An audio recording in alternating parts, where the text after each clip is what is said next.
Campaign of Waterloo. A Military History. By John Cobham Ropes. Chapter 1. The Plan of Campaign. Napoleon entered Paris on his return from Elba on the 20th of March, 1815. His first endeavour, after quieting the not very formidable movements of the Royalists in the south and west of France, was to open communications with the great powers. He proclaimed his policy to be strictly one of peace, and we have every reason to believe that his intentions were sincerely pacific. But his agents were turned back on the frontier.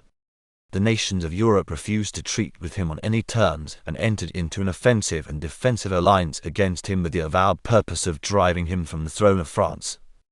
The armies of the neighbouring powers began immediately to concentrate on the border, and even Russia set her troops in motion for the general attack upon France and her emperor.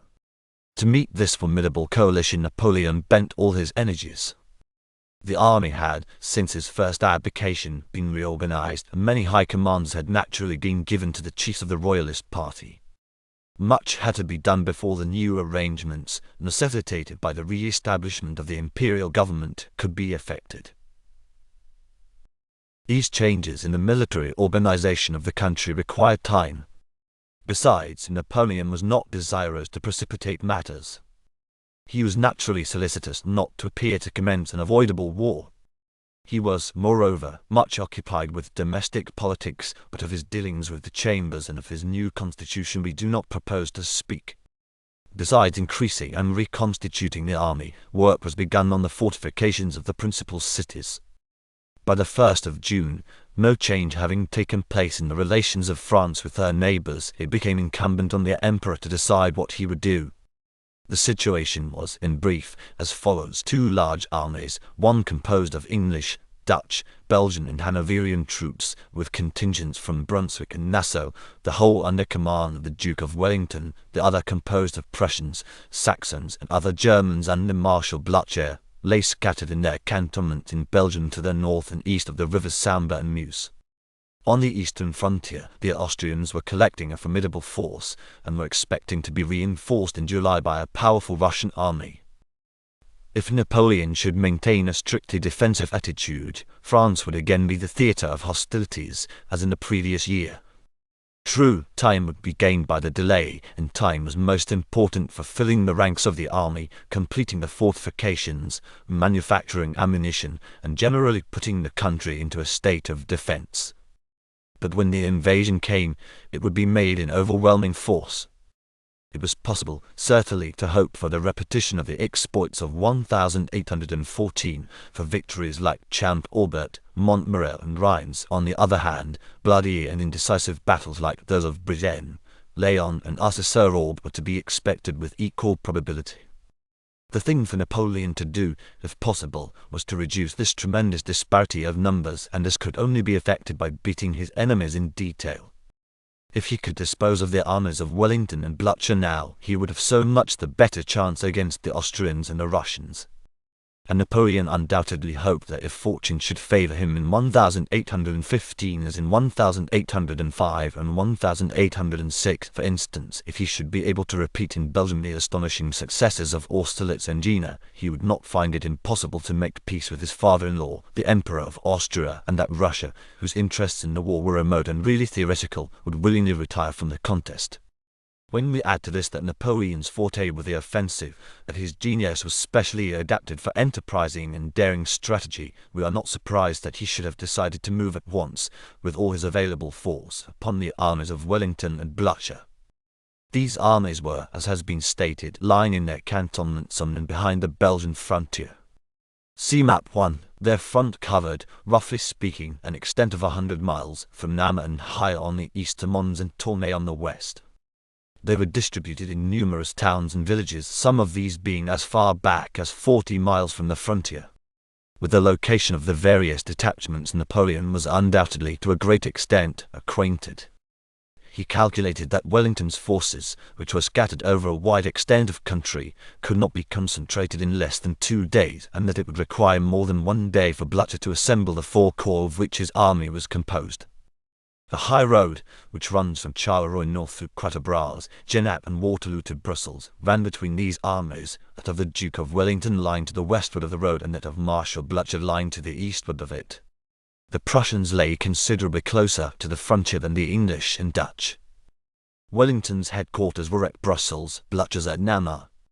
The turnpike, which runs from Namur through Quatre Bras to Nivelles, was the main avenue of communication between these two armies.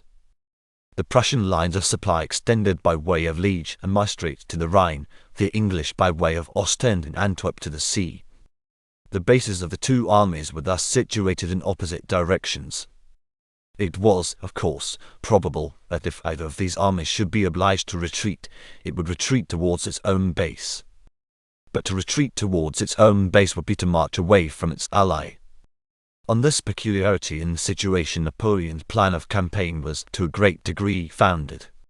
The situation was far more favorable for him than if the 220,000 men in Belgium had all belonged to one army, for now, not only were there two armies under two commanders in whose operations he might safely count upon the existence of more or less misunderstanding and failure fully to meet each other's expectations, but the two armies were bound, in case of disaster to either or both, to follow lines of retreat which were wholly divergent. We are now prepared to consider Napoleon's plan. He proposed to assemble his own forces with all possible secrecy in the neighborhood of Charleroi, near the point of junction of the two opposing armies. He expected that, on the first news of his approach, the two armies would respectively concentrate and then endeavor to unite. He expected that the Prussians, being less scattered than the English and being likely to know of the approach of the French before the English could possibly hear of it, would be the first to concentrate, and he expected therefore to encounter them alone and unsupported by their allies. The statement of Napoleon's plan of campaign in Gogord's narrative is as follows. The Prussian army, having intimation of the enemy's intentions 8 or 10 hours before the English, would accordingly be first concentrated. Hopes were even entertained of attacking the Prussians before their full corps were united, or of obliging them to fall back in the direction of the Liege and the Rhine, which was their line of operations, and by thus separating them from the English, to create an opportunity for new combinations. In these calculations, the characters of the enemy's commanders were much to be considered. The hussar habits of Marshal Blucher, his activity and decided character, formed a strong contrast with the cautious disposition, the deliberate and methodical manner of the Duke of Wellington. Thus, it was easy to foresee that the Prussian army would be the first to be concentrated, and also that it would evince more decision and promptitude in hastening to the aid of its ally. If Blucher had only 2 battalions ready to act, he would be sure to employ them in support of the English army, but there was reason to believe that Wellington, unless his whole army was united, would not attack the French to succor Blucher. All these considerations rendered it desirable that the attack should be commenced against the Prussian army. It necessarily would, so we thought, be the first to be concentrated, and this turned out to be the fact. To the same effect the Emperor says in his Memoirs. His army was to assemble in rear of Fleurus. In the night between the 14th and 15th, confidential messengers returned to the French headquarters at Beaumont, and announced that everything was tranquil at Namur, Brussels and Charleroi. This was a happy presage. To have thus succeeded in concealing from the enemy the movements which the French army had made for the last 2 days, was to have already obtained a great advantage. The Prussian army found itself obliged either to establish a point of concentration further back than Fleurus, or to receive battle in that position without being able to be assisted by the Anglo-Dutch army. All the measures of Napoleon had therefore for their object to attack the Prussians first. In a word, Napoleon believed that the Allied generals had fixed the points of concentration of their armies too near the frontier for that concentration to be effected in season to oppose to his army an overwhelming force. He thought it very likely also, for the reasons above stated, that he would have only the Prussian army to deal with in the first encounter of the campaign. There were, to be sure, other courses open to him. He might direct his army upon the communications of the Prussians by passing to the eastward of them and turning their left flank. But this operation involved a wide detour over a difficult country, and in the battle which was certain to result, the Prussian and the English armies would, beyond a doubt, both be united against him. On the other hand, he could turn Wellington's right by moving via Lille, Valenciennes or Mons upon Ghent or Brussels. An advance in this direction presented, to be sure, fewer difficulties than the one just spoken of, and promised greater advantages. The Duke himself always maintained that this would have been Napoleon's best move. It probably would have cut the English communications with Ostend and would very likely have forced Wellington to evacuate Brussels without a battle, that is, unless he cared to risk an engagement without the aid of his ally. But the Prussians in the meantime would have concentrated without molestation their whole army of 120,000 men, and if Wellington had been successful in avoiding a battle with the French superior force, the two allied generals ought to have been able either to maneuver Napoleon out of Belgium or to force him to battle on disadvantageous terms. It is probable that in neither of these flanking movements would there be an opportunity afforded for a direct, immediate, crushing blow upon one of the Allied armies, such as that which Napoleon thought it very possible that the temerity of Marshal Blucher was going to present to him if he advanced by way of Charleroi. We have seen that Napoleon seems to have thought it very likely that Blucher would fight, but, of course, Napoleon could but conjecture what Blucher would do. He could not certainly know that he would not now, as he had done in Germany in 1813, avoid a direct conflict with him and retire on his base of operations. If Blucher should do this, the two armies, it is true, would be separated and could be dealt with accordingly, but the difficulties of the campaign would be vastly greater than if the Prussian army should be practically disposed of by a decisive victory at the outset. For if the Prussians should fall back without hazarding a battle, they would have to be pursued, certainly far enough to ascertain their real intentions and to become assured that they were, for the time being at least, definitely separated from the army of Wellington. If this should appear to be the case, the question would then arise which of the two armies should be followed up, and in considering this question, the importance of the occupation of Brussels, at that time the capital of the Netherlands, would naturally influence Napoleon in favor of throwing the bulk of his forces against the Anglo-Dutch.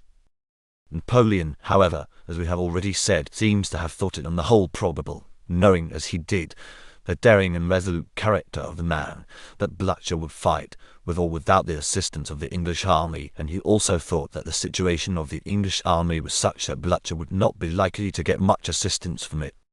Napoleon, therefore, hoped to open the campaign with a signal victory, crippling, perhaps destroying, the Prussian army, and he knew that the result of such a victory must be the retreat of the beaten Prussians in a direction certain to separate them entirely and definitely from their English and Dutch allies.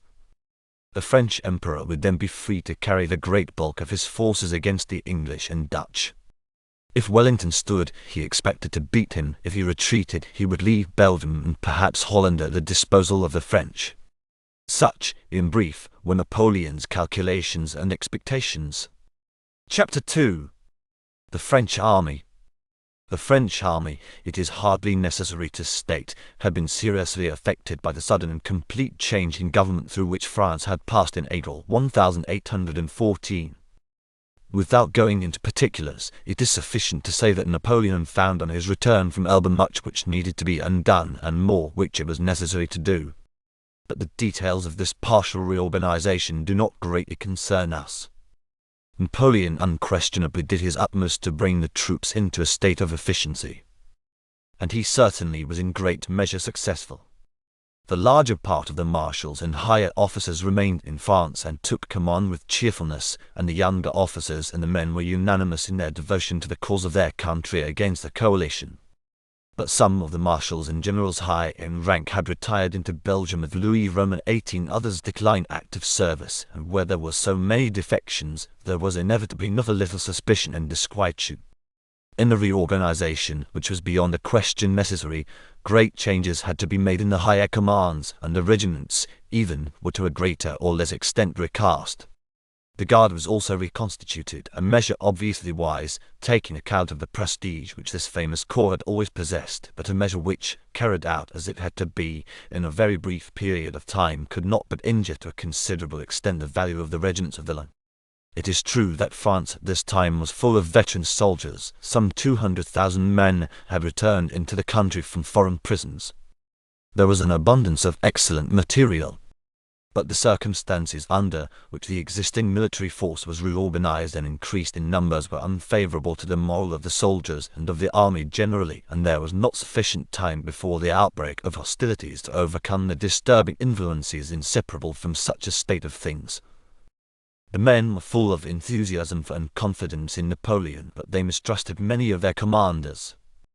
They were old soldiers, nearly or quite all of them, and understood their work perfectly, but the changes of the last 18 months had been so utterly perplexing, so thorough, the new organization had been so recent and attended by so many disquieting circumstances and disturbing rumors, that the absolute confidence which ought to exist between the officers and men of an army as strongly as between the members of a family did not prevail. Coming now to the personnel of the army, Napoleon's old chief staff, Berthier, who had served him in this capacity for 20 years, who had grown accustomed to his ways, and was able by reason of his long experience to supplement his defects, had retired into Belgium with the king. To supply his place the emperor selected Marshal Soult, certainly a very singular choice. Soult was a man of Napoleon's own age. He had for several years commanded an army in Spain, and had, of course, a chief staff of his own. To place such a man at such a time of his life on staff duty when he should be commanding troops must strike anyone as strange. Such an officer is not fitted by his experience in an independent command for the duties of a chief staff. Those duties he has been for years accustomed to turn over to a subordinate. The personal attention which they need he has for years expected to be given by a junior officer. It is out of the question that he can, all at once, assume the extremely laborious duties which belong to the chief staff. We shall, before we get through, have more than one opportunity to see how Soult performed his new tasks. It is safe to say that there was many a younger officer in the French army who would have served with much more efficiency in this all-important place, for which the utmost vigor and alertness of mind and body are well-nigh indispensable. For the invasion of Belgium, Napoleon destined the 1st, 2d, 3d, 4th and 6th Corps and the Imperial Guard, besides a large force of cavalry. The 5 corps commanders, Delaune, Ryle, Vandamme, Gerard and the Comte de Lobau were all men of experience and limited capacity. Vandamme was known specially as a hard fighter. Gerard was a comparatively young officer of great promise. The Comte de Lobau, under his original name of Mountain, had distinguished himself in the Austrian campaign of 1809. But no one of them equaled in military talent the leading generals in the Italian or Austerlitz campaign, Massena, Lannes, Davout, Desaix and their fellows.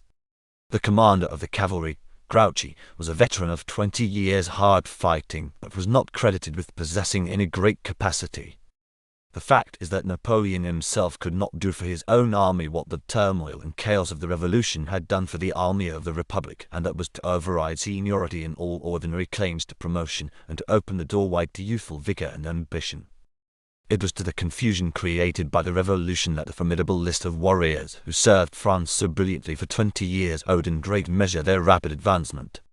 Napoleon himself constitutes no exception to this remark. Napoleon says of his officers at this period, "The character of several of the generals had been weakened by the events of 1814. They had lost something of that audacity, of that resolution, of that confidence, which had contributed so much to the successes of former campaigns." Cheras has a passage to the same effect. Enriched, systematically corrupted by the prodigality of the empire, enervated by luxury and pleasure, fatigued by 20 years of war, several among the generals would have preferred the tranquil life of their own homes to the labors of the march and the discomforts of the bivouac. They had tasted of peace for a whole year. They looked back on that period with regret. Some among them had met with rude defeats while in independent commands, and they remembered them well.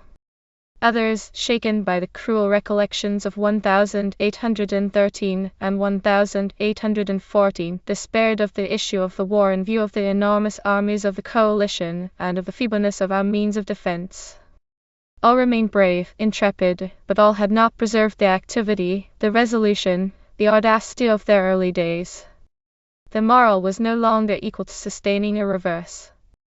These statements may very possibly be somewhat too highly colored, but there is little doubt that there was a good deal of truth in them. It is significant that they are made by writers who wrote of the campaign from opposite points of view. Napoleon in his narrative of the campaign sought to show that he was not the sole or even the chief cause of its failure, and claimed that his orders were not carried out with the spirit and energy which his lieutenants had once possessed. Charles, on the other hand, throughout his history is uniformly harsh in his comments on the emperor's conduct and insists that he was greatly lacking both in physical strength and in energy of character. That both Charles and Napoleon, therefore, state that the higher officers of the army were not up to the mark of their earlier campaigns renders it very probable that such was the actual fact.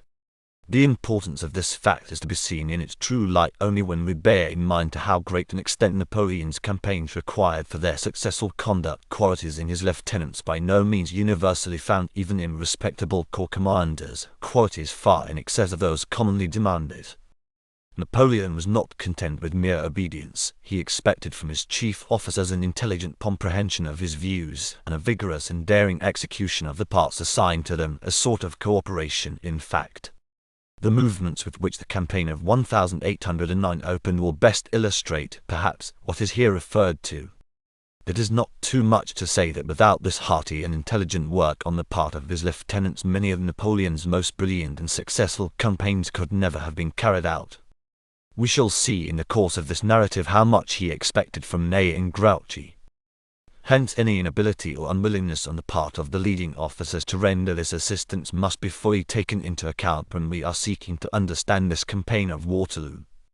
We have not spoken of the commander of the guard, Marshal Mortier, because he was taken ill just before the opening of the campaign, and no one replaced him.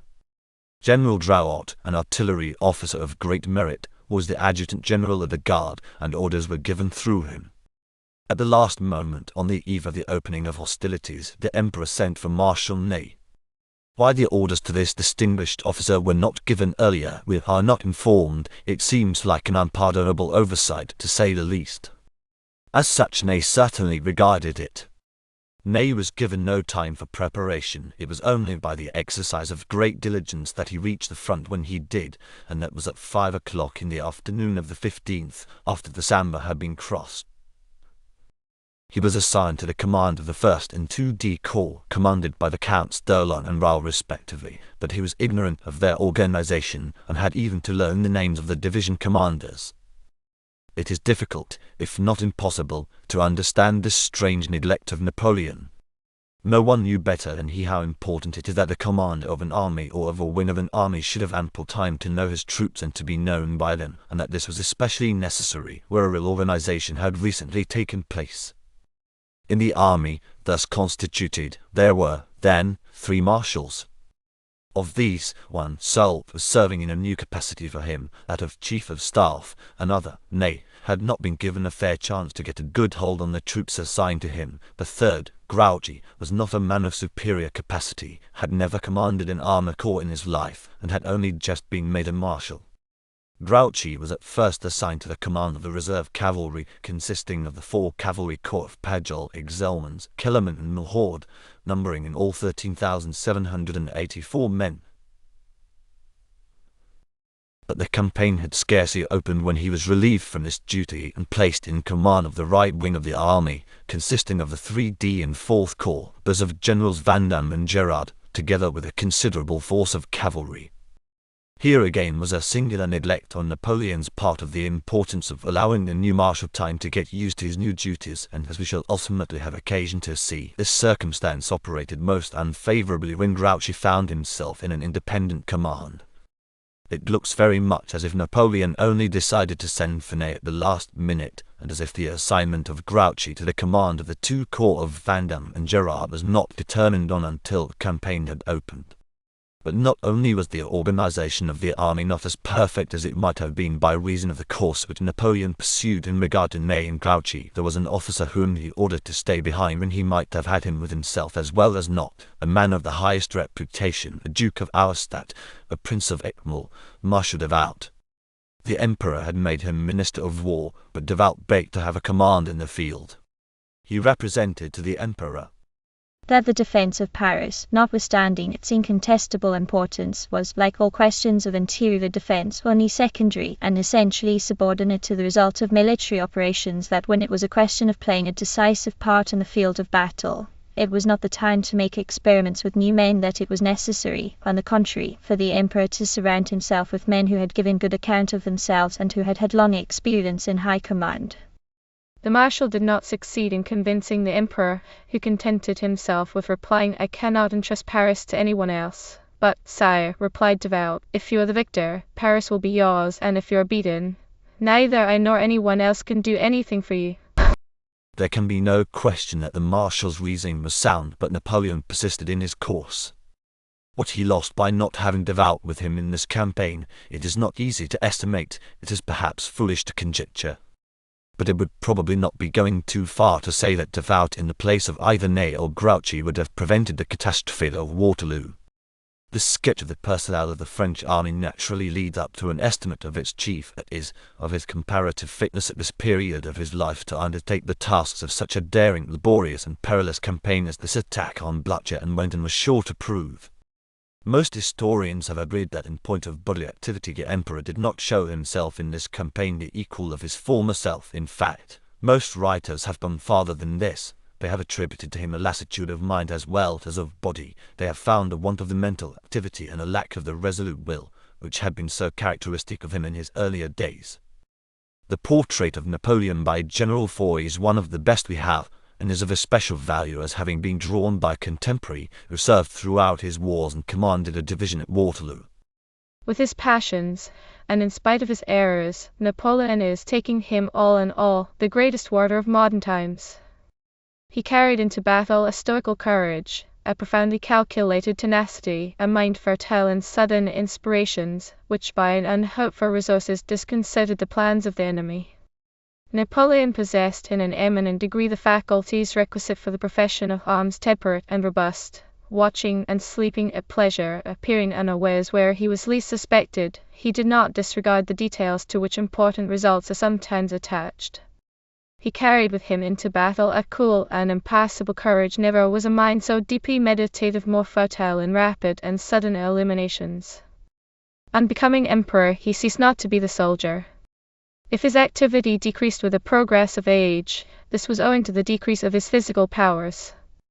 And in a note he adds, In the latter years the emperor had grown fat, he ate more, slept longer, and rode less, but he retained all the vigor of his mind, and his passions had lost little of their strength. There is in fact no reason to doubt that Napoleon's habitual activity and even his capacity for physical exertion had in 1815 sensibly diminished. Like most men of 45, he was not so full of energy as he had been at 25. He had also grown stout, and he was furthermore a sufferer from some painful maladies which rendered it difficult for him to keep on horseback for any great length of time.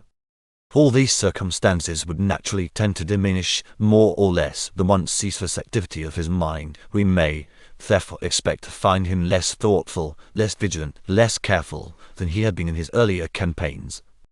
But it is plain that the standard by which the Napoleon of 1815 is tested is no ordinary standard, and it may well be that although he may have failed to come up to the high mark which he formerly attained, we shall nevertheless find in this campaign of Waterloo no conspicuous lack of ordinary activity and energy. In conclusion, we may fairly say that while we recognize that the army with which Napoleon was preparing to take the field in June 1815 was not as well organized a body of troops as some of the armies which he had led to victory, that its corps commanders were not as brilliant soldiers as were many of the distinguished generals of that period, that peculiar circumstances rendered Soult, Ney and Grouchy less serviceable than they probably would have been had things been otherwise ordered, and that the emperor himself was more or less deficient in the never-resting activity of mind and body which he had once possessed. We must not forget that the soldiers and their officers were all veterans, that their generals had won their rank by distinguished service on many a bloody field, and that no man living surpassed their leader in military talent. It is not correct to say that the army which Napoleon led into Belgium was the finest he had ever commanded, but it is quite certain that it was by far the best of the three armies then in the field. The strength and composition of this army was, according to Cherres, whom we may safely follow, as follows. First Corps, Dallon. 4 divisions of infantry, Alex, Donslot, Marconet, Durat 16,885 men, 1 division of cavalry, Jacquinot 1,506 artillery, 46 guns, engineers, etc. 1,548. Total, 19,939. 2D Corps, Ryle. 4 divisions of infantry, Waterloo, Jerome Napoleon, Gerard, Foy 20,635 men 1 division of cavalry, Pire 1,865 artillery, 46 guns, engineers, etc. 1,861.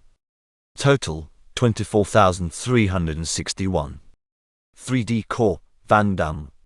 3 divisions of infantry, Leffel, Habit, Berthazine 16,851 1 division of cavalry, Domon 1,017 artillery 38 guns, engineers, etc. 1,292.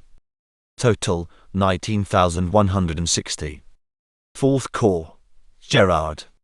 3 divisions of infantry, Petu, Vitry, Beaumont 12,801 division of cavalry, Maureen 1,628 artillery, 38 guns, engineers, etc. 1,567. Total, 15,995. 6th Corps, Lobau. 3 divisions of infantry, Simmer, Jenin, Test 9,218 artillery, 32 guns, engineers, etc. 1,247. Total, 10,465.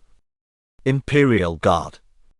Old Guard, 1 division, Friant, Grenadiers 4,140 Middle Guard, 1 division, Moran, Chasseurs 4,603.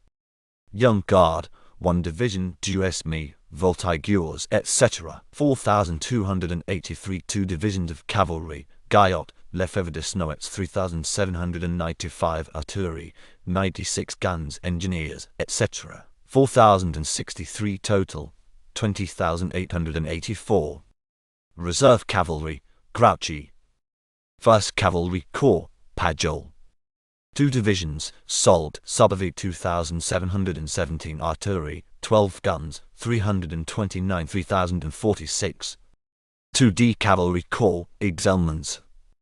2 divisions, Strolz, Chastel 3,220 artillery, 12 guns, 295 3,515. 3D Cavalry Corps, Kellerman. 2 divisions, El Haratia, Roussel 3,360 artillery, 12 guns, 319 3,679. 4th Cavalry Corps, Milhaud. 2 divisions, Wattila, Delort 3,194 artillery, 12 guns, 353,544. Total 13,784. Workmen, wagoners, etc. about 3,500 grand, total 128,088. Leaving out the last item as consisting chiefly of non-combatants, we have an army consisting of 124,588 men. Of these, the infantry numbered 89,415 men. The cavalry, including the horse artillery of the reserve cavalry, numbered 23,595. The artillery 344 guns including the above-numbered 11,578. Total, as above, 124,588. Chapter 3. The Allied Armies. The army, which was commanded by Field Marshal Blücher, numbered about 124,000 men, and was thus composed: Ist Corps, Zieten. 4 divisions of infantry, Steinitz, Perch Roman 2, Jagal Henkel 27,887 men, 1 division of cavalry, Roda 1,925 artillery, 96 guns, engineers, etc. 2,880 total, 32,692. Id Corps, Perchai. 4 divisions of infantry, Tipperskirchen, Kraft, Broers, Langen 25,836 1 division of cavalry, Jurgas 4,468 artillery, 80 guns, engineers, etc. 2,400 total, 32,704. Aid Corps, Thielemann.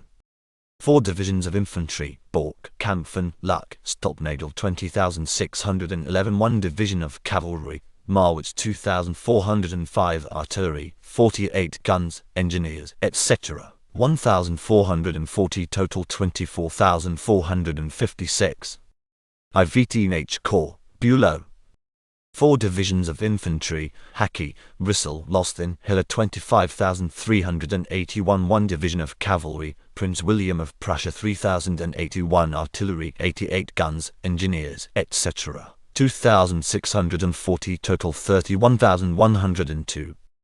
Workmen, wagoners, etc. about 3,120. Grand total 124,074. Leaving out the last item, we have an army consisting of 120,954 men. Of these, the infantry numbered 99,715 men, cavalry 11,879, artillery 312 guns, numbered 9,360. Total is above 120,954. The headquarters of Ziethen's Corps at Charleroi, of Perchai at Namur, of Thielemann at Ciney, and of Bülow at Liege. The first 3 of these places were near the frontier. The Prussian army was mainly composed of veterans. Even of the youngest soldiers, most had seen service in 1813 or 1814. The corps commanders were experienced officers, though only one of them, Bülow, had ever had an independent command. Bülow had in 1813 won the Battle of Dennitz against Marshal Ney. The troops were certainly not so inured to war as were those of Napoleon's army, nor were they so well led, but they knew their trade and were prepared for battle. Blücher himself was a veteran of the 7 Years' War. He had seen more than 50 years of service.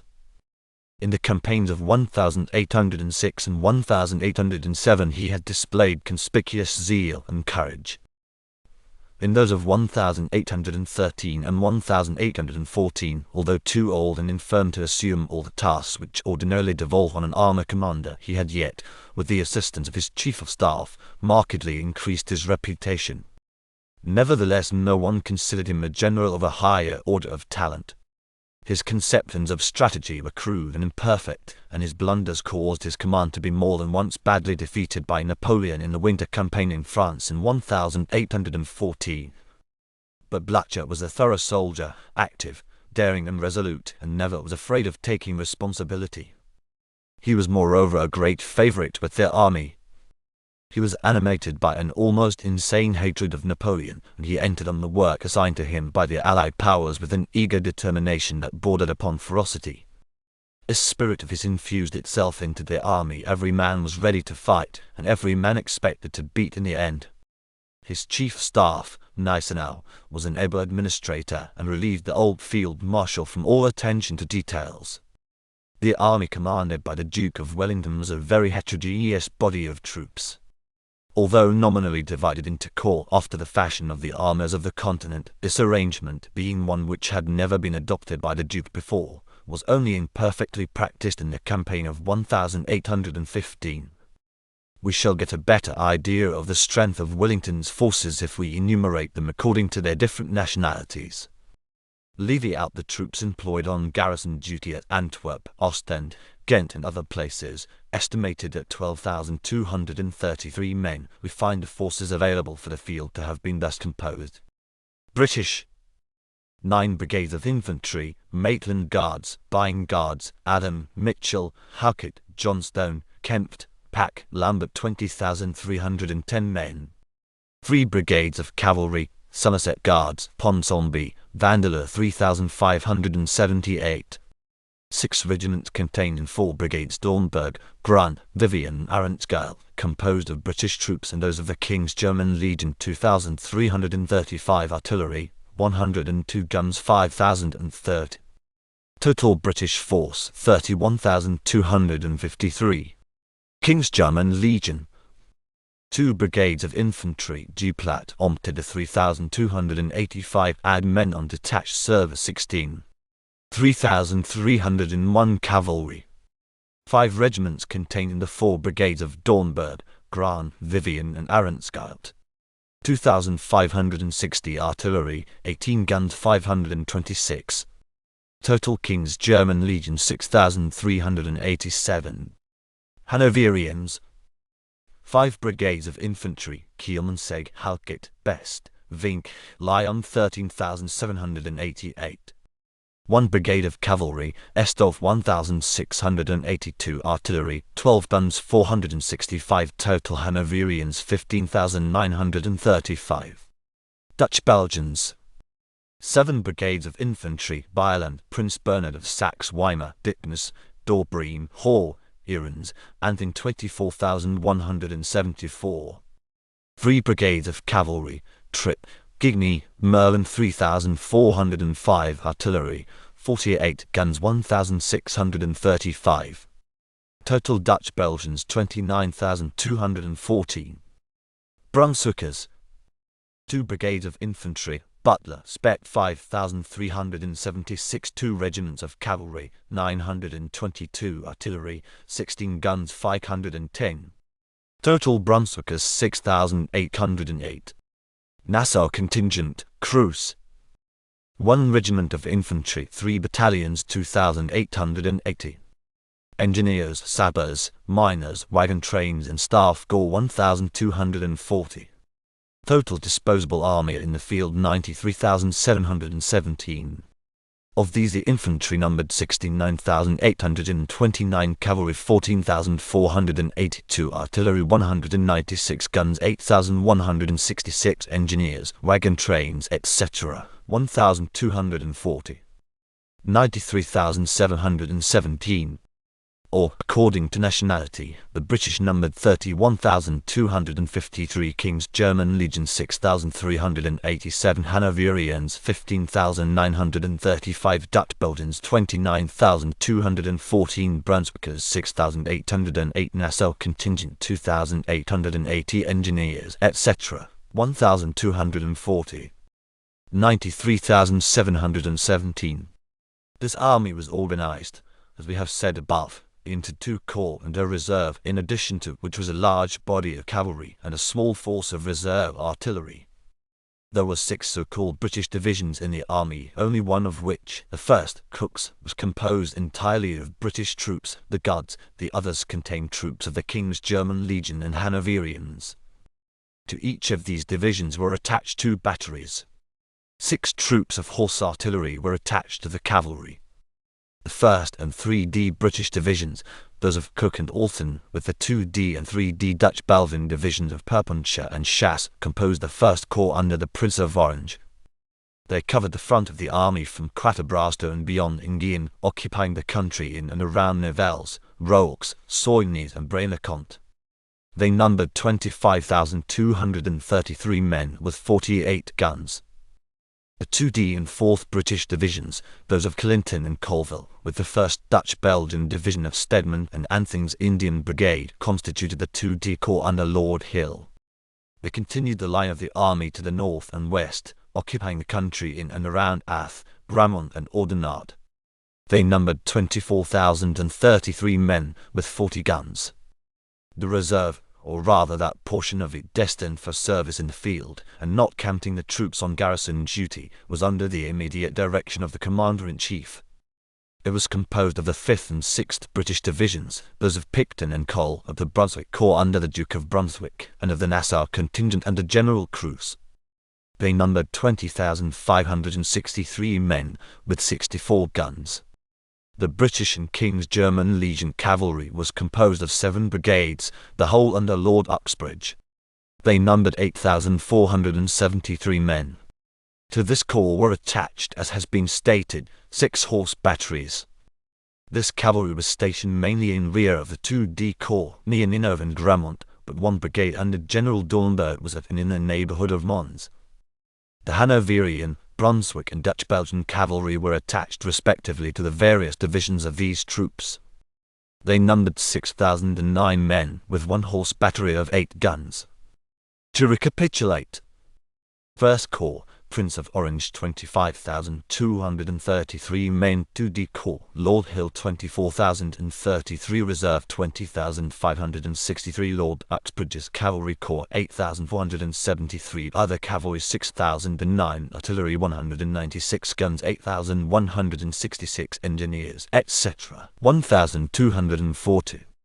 Total as above given 93,717. Of this miscellaneous force the Duke relied really only on his English troops and those of the King's German Legion, a corps raised originally in Hanover, which had for many years belonged to the English crown. These troops had served in the peninsula for several years with great credit. The Hanoverian contingent, strictly so called, was composed of very raw troops, and the same was true of the Dutch Belgians. Little was known about the Brunswickers and Nassauers. The fidelity of many of the Allied troops was strongly suspected, as they had been raised in countries which had for the past few years been subject to France, and the sympathies of the soldiers were supposed to be with Napoleon. The Duke's opinion of his army is well known. He considered it the poorest he had ever led. Very possibly he may have underestimated its quality, but certain it is that the force which he commanded was a very heterogeneous collection of troops, that they had never acted in the field as an army before, and that the character and steadiness of a considerable number were, on account of either disaffection or inexperience, gravely doubted by their commander.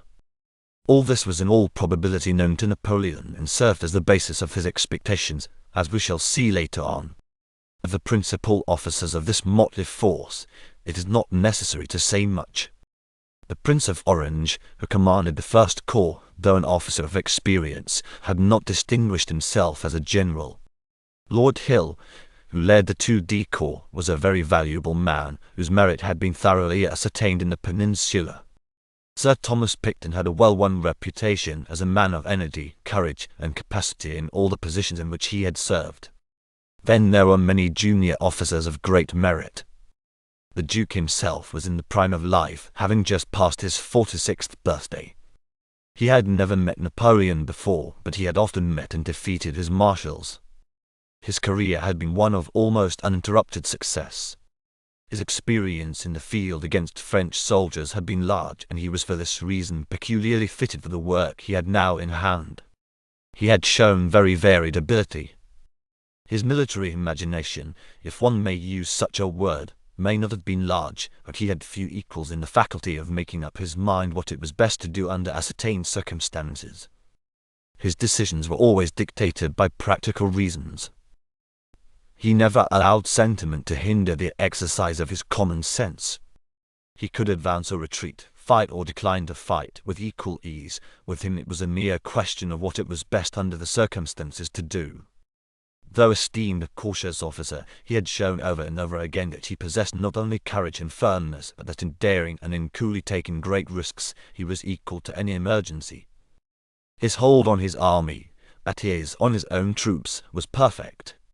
In ability, reputation, and in social rank, his preeminence among the officers of the British Army and the King's German Legion was cheerfully acknowledged, and over these parts of his army he exercised a perfect and unquestioned control. And his long experience in dealing with his Spanish allies had given him an uncommon facility in administering the affairs of such a composite body of troops as he was now to command. These three armies were curiously different in their internal economy. Napoleon, as we have said before, expected from his high officers a sort of cooperation. The Correspondence of Napoleon is full of long and confidential letters to his marshals, written during his campaigns, explaining the situation, stating his own intentions at length, giving them not only orders to be executed, but suggestions for their guidance in case of the happening of certain contingencies. We shall see excellent specimens of these letters in the course of this narrative. Napoleon had been for years constantly in the habit of directing complicated movements, in which the active and intelligent comprehension of his main object and purpose on the part of his lieutenants who were operating at a greater or less distance from him was essential to success. Hence these elaborate communications, in which the style of the military order is but barely preserved, and in which the effort of the writer to impart all the information in his power to his correspondent and to give him an intelligent and precise knowledge of the objects of the campaign is very evident. In the English army there was nothing of the sort.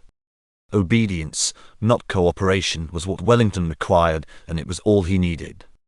Operating as he did on a much smaller scale than Napoleon, his simpler methods were quite adequate to his wants.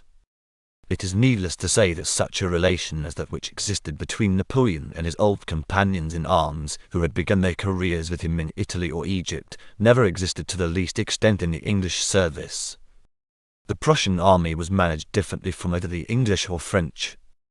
Baron Muffling, who was the Prussian attaché at the headquarters of the Duke of Wellington, says, I perceive that the Duke exercised far greater power in the army he commanded than Prince Blucher in the one committed to his care. The rules of the English service permitted the Duke suspending any officer and sending him back to England. Amongst all the generals, from the leaders of corps to the commanders of brigades, not one was to be found in the active army who had been known as refractory. It was not the custom in this army to criticize or control the commander-in-chief. Discipline was strictly enforced, everyone knew his rights and his duties. The Duke, in matters of service, was very short and decided. It is clear that Baron Muffling had seen a very different state of things prevailing in the Prussian service, where it would seem that advice was sometimes thrust upon the general-in-chief and even criticism was not silent. Perhaps the fact that the Prussian army was always organized in corps, and that the chiefs of corps and all the other high officers were men of an equal social rank, rendered it hard to conduct matters according to the far more soldierly ways prevailing in the English service. Whatever may have been the reason, however, such would seem to have been the fact in the early part of this century. Chapter 4. The 15th of June, Napoleon. Napoleon, as we have said above, proposed to assemble his own forces with all possible secrecy in the neighborhood of Charleroi. And this step was, of course, the essential preliminary to the opening of the campaign. The 5 corps of which the army was to be chiefly composed were widely separated from each other, and each was at a considerable distance from Charleroi. The 1st and 2d Corps lay to the westward of Charleroi, in the neighborhood of Lille and Valenciennes respectively, the 3d and 4th Corps to the southeastward of Charleroi, near Mézières and Metz. The 6th Corps was at Laon, about halfway from Charleroi to Paris, and the Guard partly at Paris and partly not far off, at Campigny. The 4 Cavalry Corps were stationed to the north of Laon, between that place and Avesnes. The larger part of these commands were placed on or near the frontier, and any movements on their part were likely to be observed by the enemy. Nevertheless, the concentration of the army was safely and secretly effected. The 4th Corps, which was near Metz, broke camp as early as the 6th of June. The 1st Corps, which was near Lille, as early as the 9th. The Guard left Paris on the 8th. The other corps left their encampments at somewhat later dates. The Emperor left Paris at 3:30 on the morning of the 12th, and so well were his calculations made that, on the evening of the 14th, his headquarters were at Beaumont, not more than 16 miles south of Charleroi, with the entire army within easy reach. And, by the expedient which he adopted, of causing demonstrations to be made at various points on the frontier, from the English Channel on the west almost to Metz on the east, he diverted the attention of the enemy's pickets and created false alarms, so that his formidable army was concentrated without arousing the serious concern of the chiefs of the allied armies. On the evening of the 14th, at Avesnes, the Emperor issued to his soldiers one of his stirring orders. He reminded them that this was the anniversary of Marengo and Friedland. He called upon them to conquer or die. As confirming what has been said above as to his plans and expectations, he wrote to his brother Joseph the same morning, as follows. Tomorrow I go to Charleroi, where the Prussian army is that will occasion either a battle or the retreat of the enemy. To the same effect he wrote at the same time to Devout. I shall pass the Sambre tomorrow, the 15th. If the Prussians do not retire, we shall have a battle. These letters show how perfectly clear his plan lay in his own mind, not as a project separating the allied armies from one another by occupying any points on the line by which they communicated with each other, but as an intention of attacking and defeating the army of Blucher before it could be supported by that of Wellington, unless, indeed, it should fall back before him. That evening at Beaumont was issued a general order for the forward movement of the army to commence at 2:30 the next morning, the 15th. For each corps special directions were given, and also for each of the 3 divisions of the Imperial Guard, Marshal Mortier, its commander, having through illness been obliged to remain at Avesnes. The 2d Corps, followed by the 1st, was to advance on the left of the army, the 3d and 6th and the Guard on the centre, and the 4th Corps, which was at Philippeville, on the right. Charleroi was stated to be the general objective point of the movement, but Ryle was warned that the 2d Corps would probably cross the Sambre at Marchin, a few miles higher up, and Gerard was by a later order directed to cross with the 4th Corps at Chatelet, a little lower down. The sappers were to proceed each column to repair the roads and bridges, which had been in the past few months broken up by the French in order to obstruct the march of the Allies should they cross the frontier. The centre columns were to be preceded by the cavalry of the 3D Corps and by the cavalry corps of General Pajol. The other three cavalry corps, under the command of Marshal Grouchy, were to follow the army. See Map 2.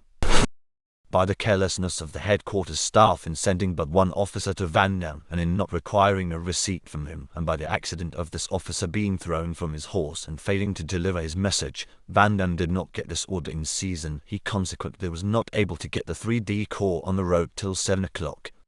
This delay was, of course, vexatious and operated to hinder the movement upon Charleroi and to render it less decisive than it otherwise would have been. An unhappy incident occurred to the 4th Corps. General Beaumont, who commanded its leading division, deserted to the enemy, accompanied by his staff. Beaumont was an old royalist, but he had apparently given in his unqualified adhesion to the imperial cause. His treason could not but have a very unfortunate effect on the soldiers, creating a feeling of distrust in their officers, particularly in those of high rank. With these deductions, the day of the 15th of June was decidedly a successful one for the French. Although the Prussian General Zieten, who, with the 1st Prussian Corps, held the line of the Sambre, having advanced both on the right or south bank, opposed at all points to the French's skillful and obstinate resistance, the superiority of his adversaries was too decided for a successful stand to be made anywhere. In the centre, the operations were under the immediate direction of the Emperor, who mounted his horse at 3 in the morning. In the march on Charleroi the Young Guard followed the cavalry, Vandamme's corps having been, as we have seen, delayed. Everywhere the enemy were pushed back. Pajol entered Charleroi about noon.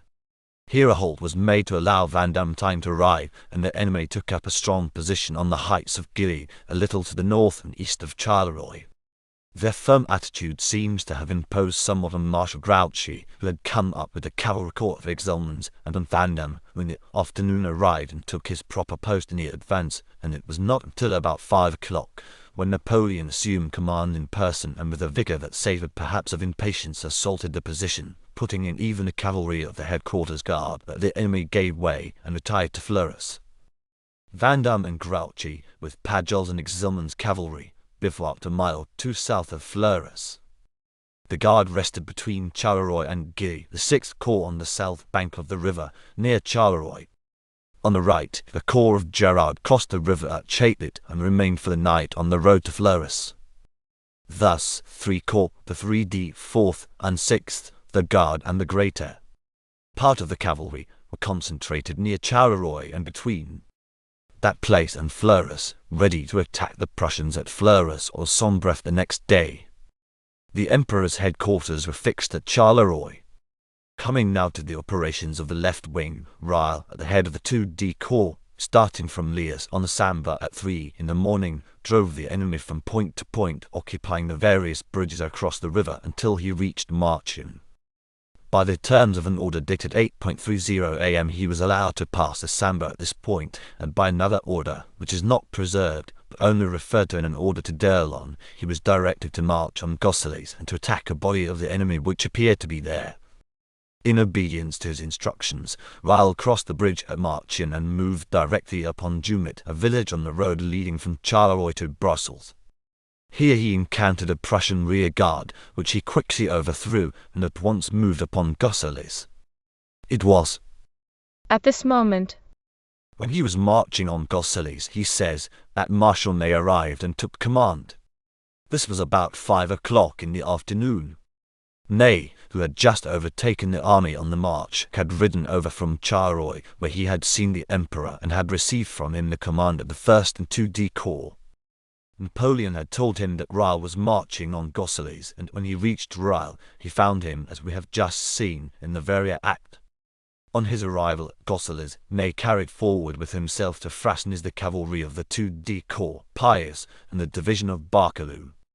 About 6:30, Ney with these troops drove the enemy, a brigade under Prince Bernard of Saxe-Weimar, from Frasnes. They fell back to Quatre-Bras. The division of Gerard was sent in pursuit of the Prussians, who had retired from Gosselies and Fleurus. The other two divisions, Those of Jerome and Foy remained at Gosselies. A division of cavalry of the Guard under Lefebvre de Snoets, about 2,000 strong, which had been lent temporarily to Ney, was placed by him in support of the troops at Frasnes. Ney remained at Frasnes till a late hour in the evening. Thus the 2d Corps had accomplished its task for the day. Its commander had shown himself energetic and capable. The advance at Frasnes observed the enemy's post at Quatre Bras. The troops had had a very exhausting day and needed a good night's rest. The First Corps under the Count d'Erlon did not do so well by any means. To begin with, d'Erlon did not start at 3 a.m. as he was ordered to do, but at 4 o'clock. His troops had no fighting to do, they simply followed in the rear of the 2d Corps. They had, to be sure, 5 miles farther to go, having bivouacked at Soler-sur-Sambre, and they were, no doubt, affected by that tendency to delay which seems always to attend the last half of a long marching column. It is well known that the last half never keeps up, relatively, with the first half. d'Erlon had also been required to detach part of his troops at the various crossings of the Sambre. But these facts afford no adequate explanation of the tardiness of this corps. At night d'Erlon's headquarters were at Marchion. His leading division, Duras, had reached Jumet, but at least 1/4 of his troops had not crossed the river. Nevertheless, by an order dated 3 p.m. d'Erlon had been informed that Reille had been ordered to march on Gosselies and to attack the enemy there, and that the Emperor wished him, d'Erlon, also to march on Gosselies and to support this operation. Later in the day, or perhaps in the evening, after Marshal Ney had assumed command of the 2 Corps, d'Erlon was informed that it was the Emperor's intention that he should join the 2d Corps at Gosselies, and that Ney would also give him orders to that effect. This last sentence must imply that Napoleon had enjoined on Ney to bring up these troops. It is true that Charras says that, on the evening of the 15th, the First Corps was in echelon from Marchion to Jumet, implying that all the troops had crossed the river, and this is the generally accepted belief. But we find a dispatch, dated at Marchion at 3 a.m. of the 16th, from the Chief of Staff of the 3d Division of the First Corps, Marconitz, to General Nogt, commanded the 1st Brigade of that division, informing him that the 2d Brigade would remain at Marchion until the arrival of the 1st Division, that of General X. This shows beyond a doubt that, notwithstanding the order of 3 o'clock in the afternoon for the First Corps to reach Gosselies and support Reille in attacking the enemy, and the subsequent order to the same effect, yet, at 3 o'clock in the morning of the 16th, 12 hours afterwards, one division had not arrived at the river, and another division, 2 brigades, was still at Marchion. This state of facts, it must be recollected, existed when the whole 2d Corps had been at and beyond Gosselies for more than 8 hours. It is impossible not to blame d'Erlon for this excessive tardiness in the movements of his corps, not only for not having executed the order of 3 o'clock in the afternoon to proceed at once to Gosselies, but generally for not having seen to it that his troops were, during the entire march, within a short distance of the 2d Corps, a measure certainly when all the circumstances are taken into account, and especially that the advance of Reille was to be made in an enemy's country and was actually stoutly resisted, of the most obvious necessity. And it must not be forgotten that in Belgium in the middle of June, it is light until 9 o'clock in the evening, and the sun rises before 4. It may be remarked that the controversies which have been waged in regard to the truth of Napoleon's statement that he, on the 15th, gave Ney verbal orders to seize and occupy Quatre Bras, have deflected the attention of historians from the subject now under consideration, the conduct of d'Erlon in regard to the march of the First Corps on the 15th, a subject closely connected, as we shall hereafter see, with the operations of the army on the succeeding day. In regard to the much vexed question referred to above, we shall say nothing here. It is not pretended that Napoleon gave to Ney on the 15th any written orders to go to Quatre Bras. Napoleon's statement that he gave him verbal orders to that effect has been denied, and is widely disbelieved. We prefer, for many reasons, to confine our narrative to generally admitted facts, or to those which admit of definite proof. What we have to say about this matter will be found in the notes to this chapter. In summing up the situation, we may fairly conclude that, with the exception of the backwardness of the First Corps, the progress made during the day had been satisfactory to the Emperor. He says himself, All the Emperor's manoeuvres had succeeded to his wishes. He had it thenceforth in his power to attack the armies of the enemy in detail. To avoid this misfortune, the greatest that could befall them, the only means they had left was to abandon the ground and assemble at Brussels or beyond that city. Napoleon had in fact concentrated in front of Fleurus a sufficient force wherewith to fight the Prussians if, as he thought it not unlikely, they should risk a battle on the next day. He was not apprehensive of the Anglo-Dutch army joining their allies in this battle, for Wellington, as he calculated, could not concentrate in season a sufficient force to overcome the two corps which, under Ney, he intended should occupy Quatre Bras the next forenoon. He had purposely abstained from occupying Sombref, for he feared that if he did this, Blücher, finding his communications with Wellington blocked at this point, would retire without a battle and endeavour to effect a junction with the English at Waterloo or elsewhere to the northward, whereas, so long as the road which connected his army with that of Wellington remained free, Blücher might with confidence be expected to risk a battle for the preservation of that line of communication, that is, at or near Fleurus, with the expectation of being reinforced by his ally. But if he ventured upon this course, Napoleon expected to beat him, for Napoleon calculated that, by the occupation of Quatre Bras the next morning, he could prevent Blücher's receiving any assistance from his Anglo-Dutch allies. A letter written by Baron Fane, one of the Emperor's secretaries to Joseph Bonaparte, dated Charleroi, June 15th at 9 o'clock in the evening, states that the Emperor has just returned, very much fatigued, having been on horseback since 3 in the morning, and has thrown himself on his bed for a few hours' repose, but that he will mount his horse again at midnight. This, however, as we shall see hereafter, he did not do, as at midnight Marshal Ney came to confer with him, having just ridden back from his extreme front at Frasnes. Chapter 5. The 15th of June, Blücher and Wellington. Marshal Blücher had long since fixed upon Sombref as the point of concentration for his army in the event of the French crossing the Sambre or near Charleroi, and he had even chosen the line of the brook of Ligny, which borders the villages of Saint-Amand, Ligny and Balata, as a possible battlefield. On the night of the 13th of June, Zieten, who commanded the East Prussian Corps and whose headquarters were at Charleroi, saw the French bivouac fires at Beaumont and Sola, and on the evening of the 14th, Blücher ordered the Eid and IVTH Corps to concentrate at or near Sombref. Zieten with the East Corps was to make as obstinate resistance as possible and fall back to and hold the village of Fleurus, thus gaining time for the concentration of the whole army.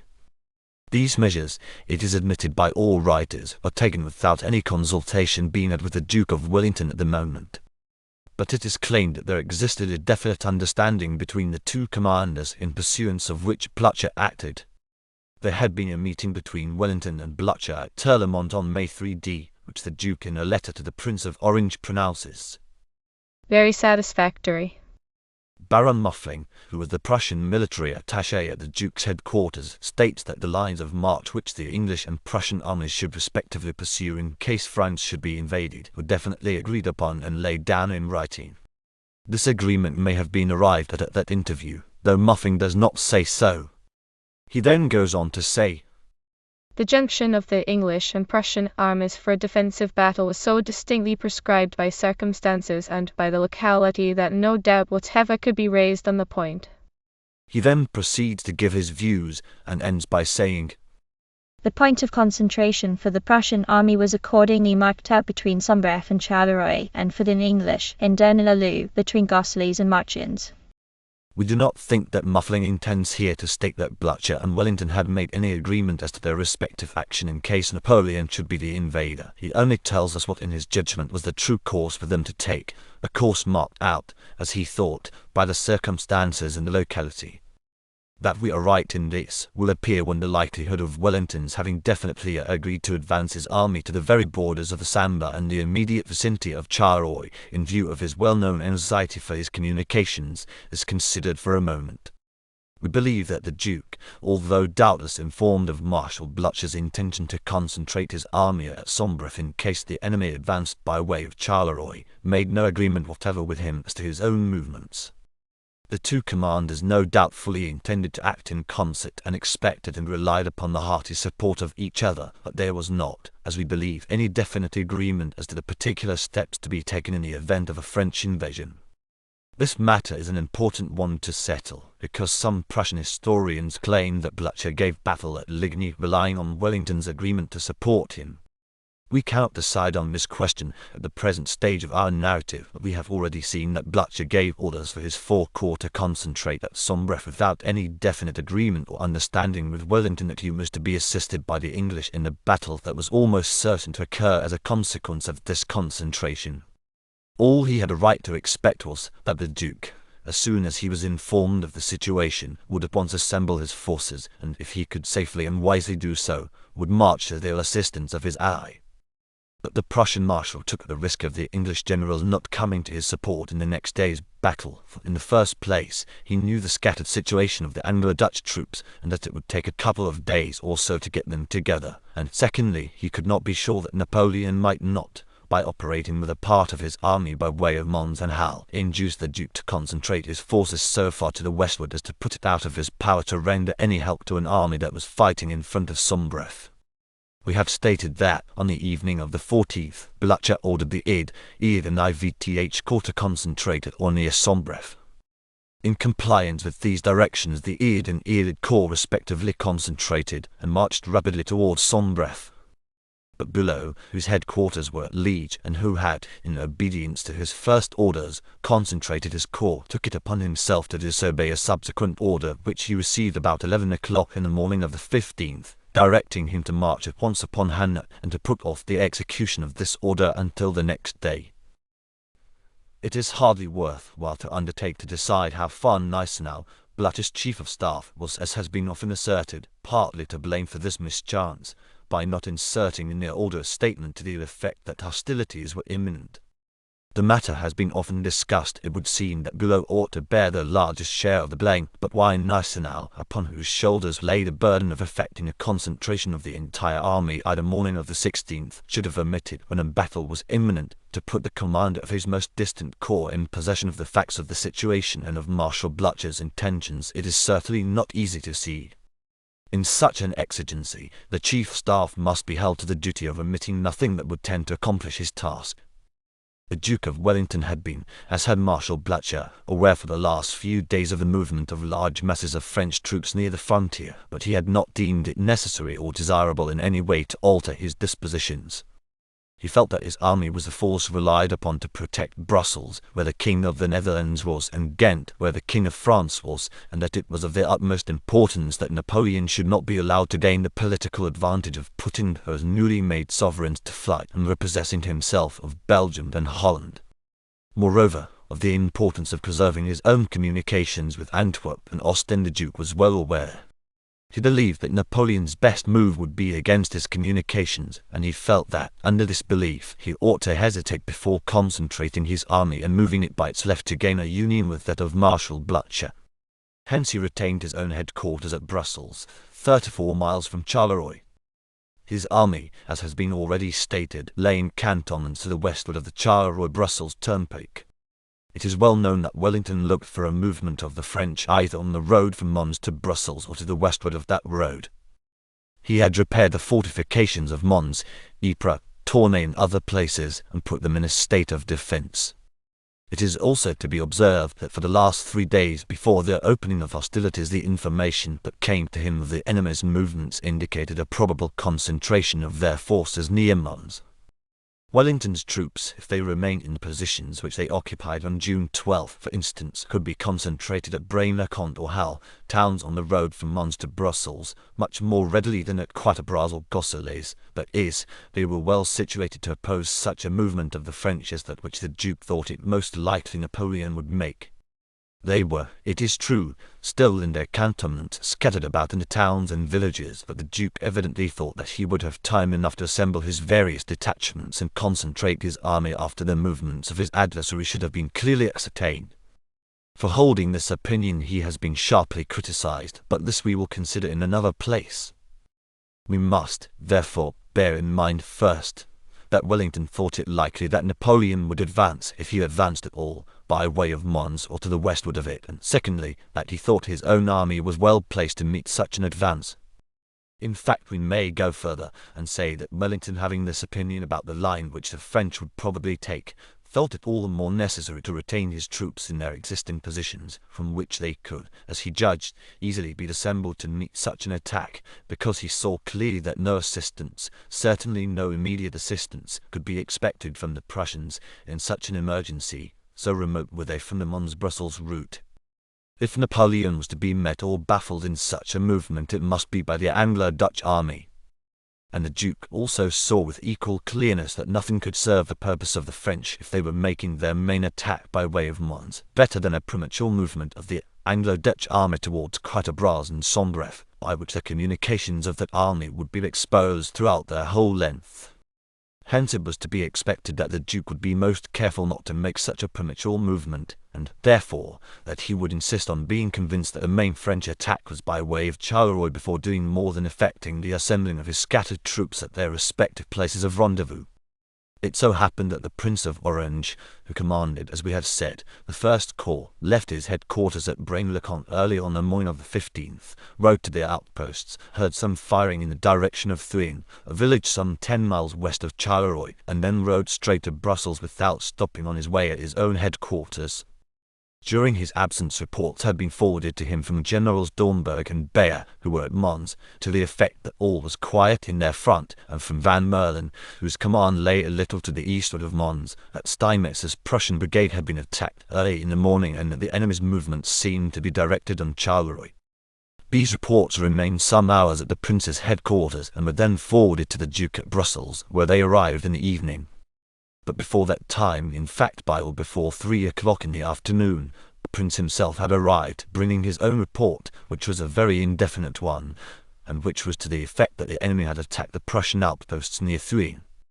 This was the first information which the Duke received of the outbreak of hostilities. About the same time, also, a dispatch sent by Zieten to Muffling arrived, announcing that he had been attacked before Charleroi. Wellington gave sufficient credence to these reports to issue orders for the immediate concentration of the different divisions at the points designated for them respectively, and for their being in readiness to march at a moment's notice, but waited till further reports from Mons should come in before doing more. These orders were dispatched between 5 and 7 o'clock. They provided simply, as we have said above, for the assembling of the various divisions of the army at certain convenient places. There is, however, one passage in these orders that requires attention. Alten's division, the 3rd British Division, had been directed in the first part of the order to assemble at Braine-le-Comte, but it was further ordered to march to Nivelles, where the 2 Dutch-Belgian divisions of Chasse and Perponcher had been directed to assemble if Nivelles had been attacked during the 15th, yet not until it should be found quite certain that the enemy's attack is upon the right of the Prussian army and the left of the British army. This concentration of 3 divisions of infantry with cavalry and artillery, say about 25,000 men, at Nivelles, 7 miles west of Quatre-Bras, was thus the only provision made in this first order or set of orders for the contingency of the French attack being made on the lines on which it actually was made, and it would seem to be a legitimate inference from this arrangement that Nivelles, and not Quatre-Bras, had been selected by Wellington as the point of concentration for his army in case Napoleon advanced by way of Charleroi.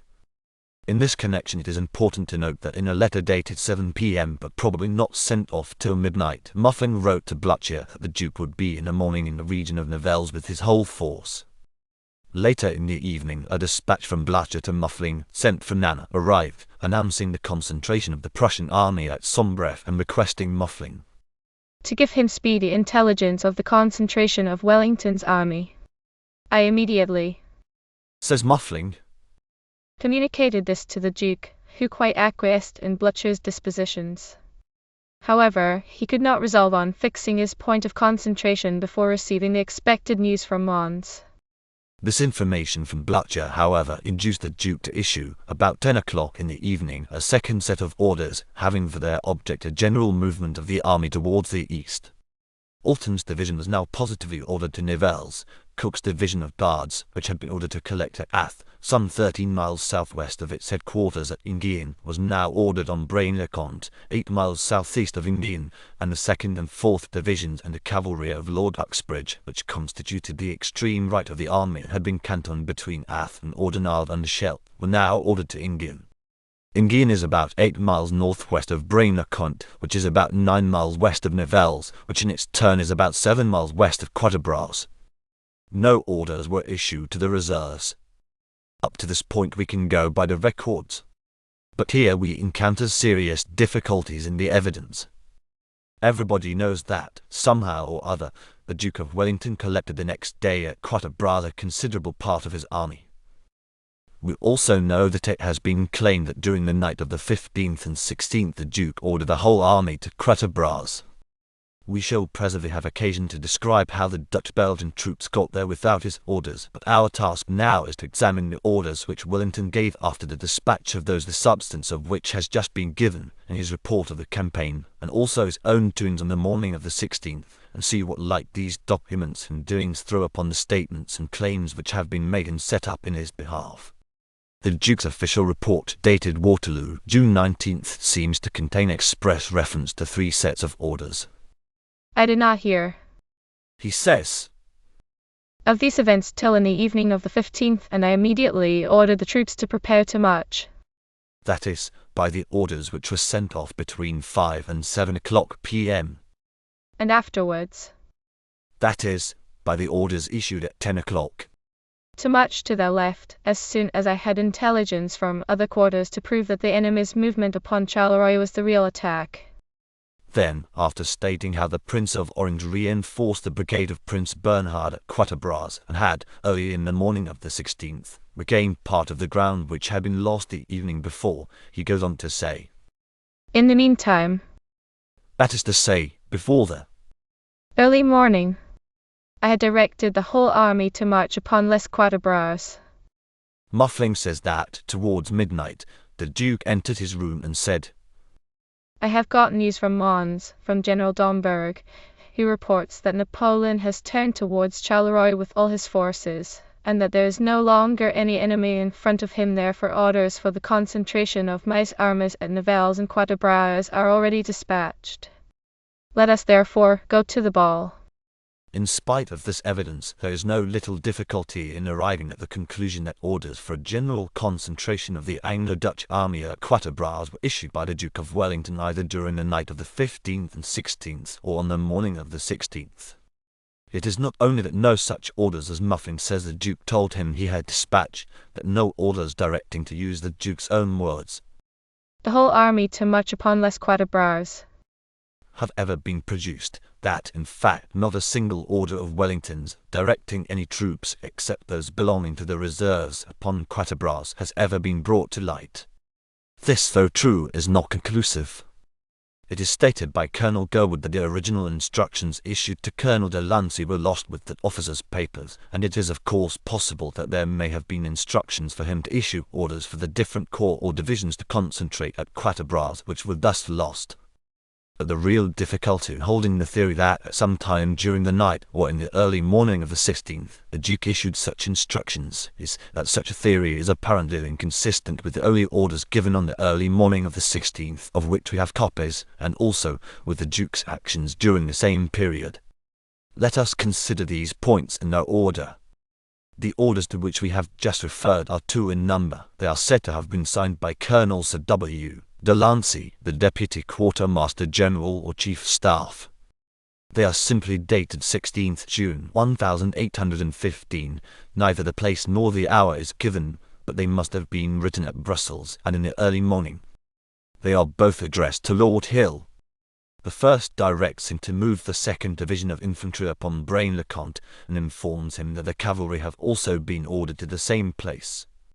Now, although to move from Enghien, to which place these divisions have been directed in the preceding order, to Braine-le-Comte, is to approach Quatre-Bras, it certainly is not the same thing as to march to Quatre-Bras. Braine-le-Comte is in fact 16 miles west of Quatre-Bras. This dispatch closes by saying, His Grace is going to Waterloo. This would seem to indicate that the Duke had not made up his mind at that time whether he would personally go to Nivelles or to Quatre-Bras, the roads to which points branch off at Waterloo. The next dispatch orders the troops at Zottegem, Stedman's 1st Dutch-Belgian Division and Anthon's Brigade, to proceed to Enghien, a place some 25 miles to the west of Quatre-Bras. Here, then, are orders issued on the 16th in the early morning, to be sure, as you may suppose, but still some hours after the Duke had heard from General Dornberg at Mons that the French had turned off towards Charleroi, and there is no word in them indicating any intention or expectation of a concentration at Quatre Bras. It is inconceivable that these orders, or at least the first of them, should have been worded as they were if the Duke, at the time of giving them, had the intention of concentrating his army at Quatre Bras. They are evidently based on the leading idea of the first two sets of orders, namely of a general movement of the army towards the east, so that a concentration at Nivelles could be easily made. The facts in regard to Picton's division also seem to show that not only at the time when the orders to that division were given, say at 2 a.m., but even when the Duke left Brussels at about 7:30 a.m., he had not made up his mind to concentrate his army at Quatre Bras. Picton was ordered to halt at Waterloo, where, as we have said, the roads to Nivelles and Quatre Bras branch off. He arrived there about 10, halted a couple of hours, and about 12 o'clock, an order reached him for the continuation of the march of his division upon Quatre Bras. It would certainly seem that when the Duke was riding to Quatre Bras that morning, passing Picton's division on the road, he had not decided whether to order Picton to Nivelles or to Quatre Bras. He knew that the latter place was occupied by a brigade or more of Dutch-Belgian troops, but he had not ordered them there himself. He had on the previous evening ordered them to Nivelles. They had, in fact, come to Quatre Bras and stayed there contrary to the orders which he had given, and apparently he had not yet fully decided whether he would withdraw them or reinforce them. If, therefore, we are to make up our minds solely from Wellington's acts in the morning of the 16th, and from the only orders issued that morning of which we have copies, taken in connection with the previous orders of which we have cognizance, it would seem that the Duke from the first intended to occupy Nivelles strongly as a good thing to do in any event, and that he finally determined on concentrating his army in the neighbourhood of that town. It is a fair inference from these acts and orders that he had not, before he left Brussels, contemplated concentrating his army further to the eastward, and that it was not until he had ridden to Quatre Bras and seen, as he supposed, a very small force in front of him, that he, bearing in mind, no doubt, that the reserves on the Brussels road and the troops at Nivelles were not far off, decided to hold the place and take the risk of the enemy's overwhelming him by a superior force, and that he then, just as soon as he had made up his mind to this, sent his aides to Picton and the rest on the Brussels road and to Nivelles, but that not even then was a general concentration of the whole army at Quatre Bras ordered in the strict sense of the word, though no doubt every effort was made to collect there all the troops that could be reached. But there are two pieces of evidence which remain to be considered, which contradict this inference, and warrant the conclusion that before he left Brussels Wellington changed his mind, and did order a concentration of his whole army at Quatre Bras, as he says in his report he did. The first is the letter which the Duke wrote to Marshal Blucher on the morning of the 16th, and the second is the disposition of the British Army at 7 o'clock a.m., 16th June. Written out for the information of the commander of the forces by Colonel Sir W. Delancey. The letter in question never, we believe, saw the light until it was published at Berlin in 1876 in von Och's History of the Campaign of 1815. We shall give a full translation of it later on. The original is in French. The disposition, of which we give below an exact copy, is not signed by Sir W. Delancey, but by de Lacy Evans. Evans, who became afterwards a distinguished general officer, was in 1815 a major, and was serving as an extra aide-de-camp to Major General Ponsonby, who commanded the 2nd Brigade of Cavalry. His attestation to this memorandum, therefore, can hardly have been made at the time, but we have a right to suppose that the paper was in Delancey's handwriting, or that Evans had some other sufficient grounds for thus attesting its authenticity.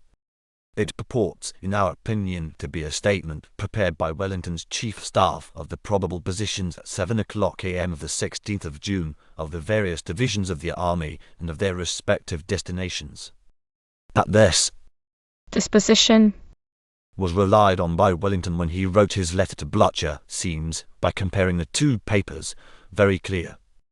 We find, for example, that the disposition states that, of the 4 divisions of the 1st Corps, Cook's was at 7 a.m. at Braine-le-Comte, marching to Nivelles and Quatre Bras. Alton's was at Nivelles and marching to Quatre Bras, and those of Chasse and Perpencher were at Nivelles and Quatre Bras.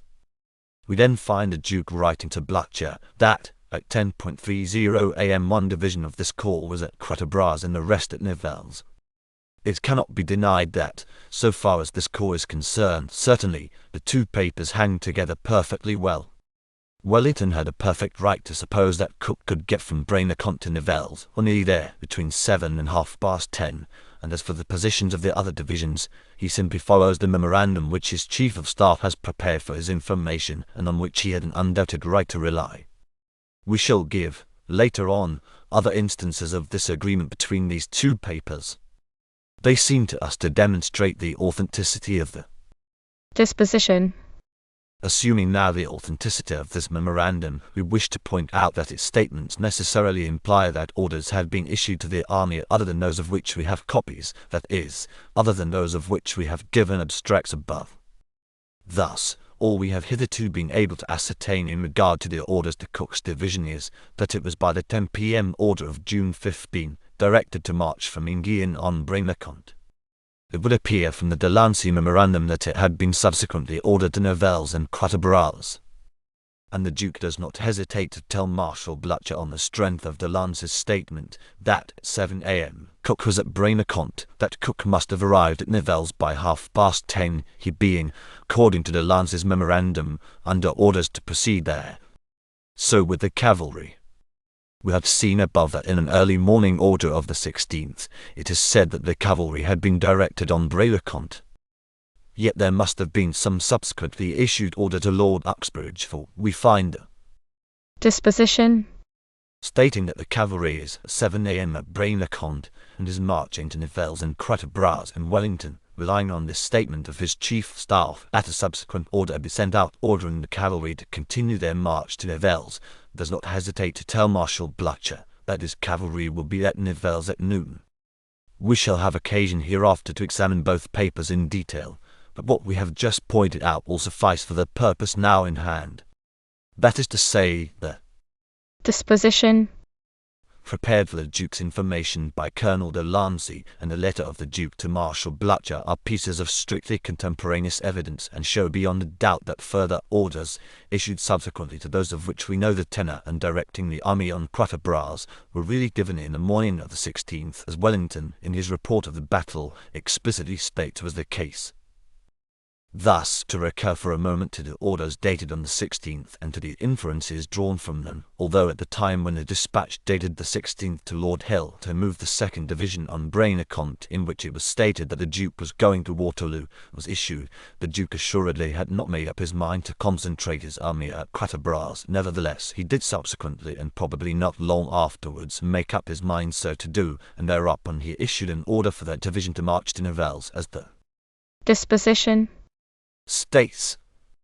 As for Stedman's division and Anthing's brigade, which were the subjects of the other order written on the 16th, the disposition simply embodies the purport of this order.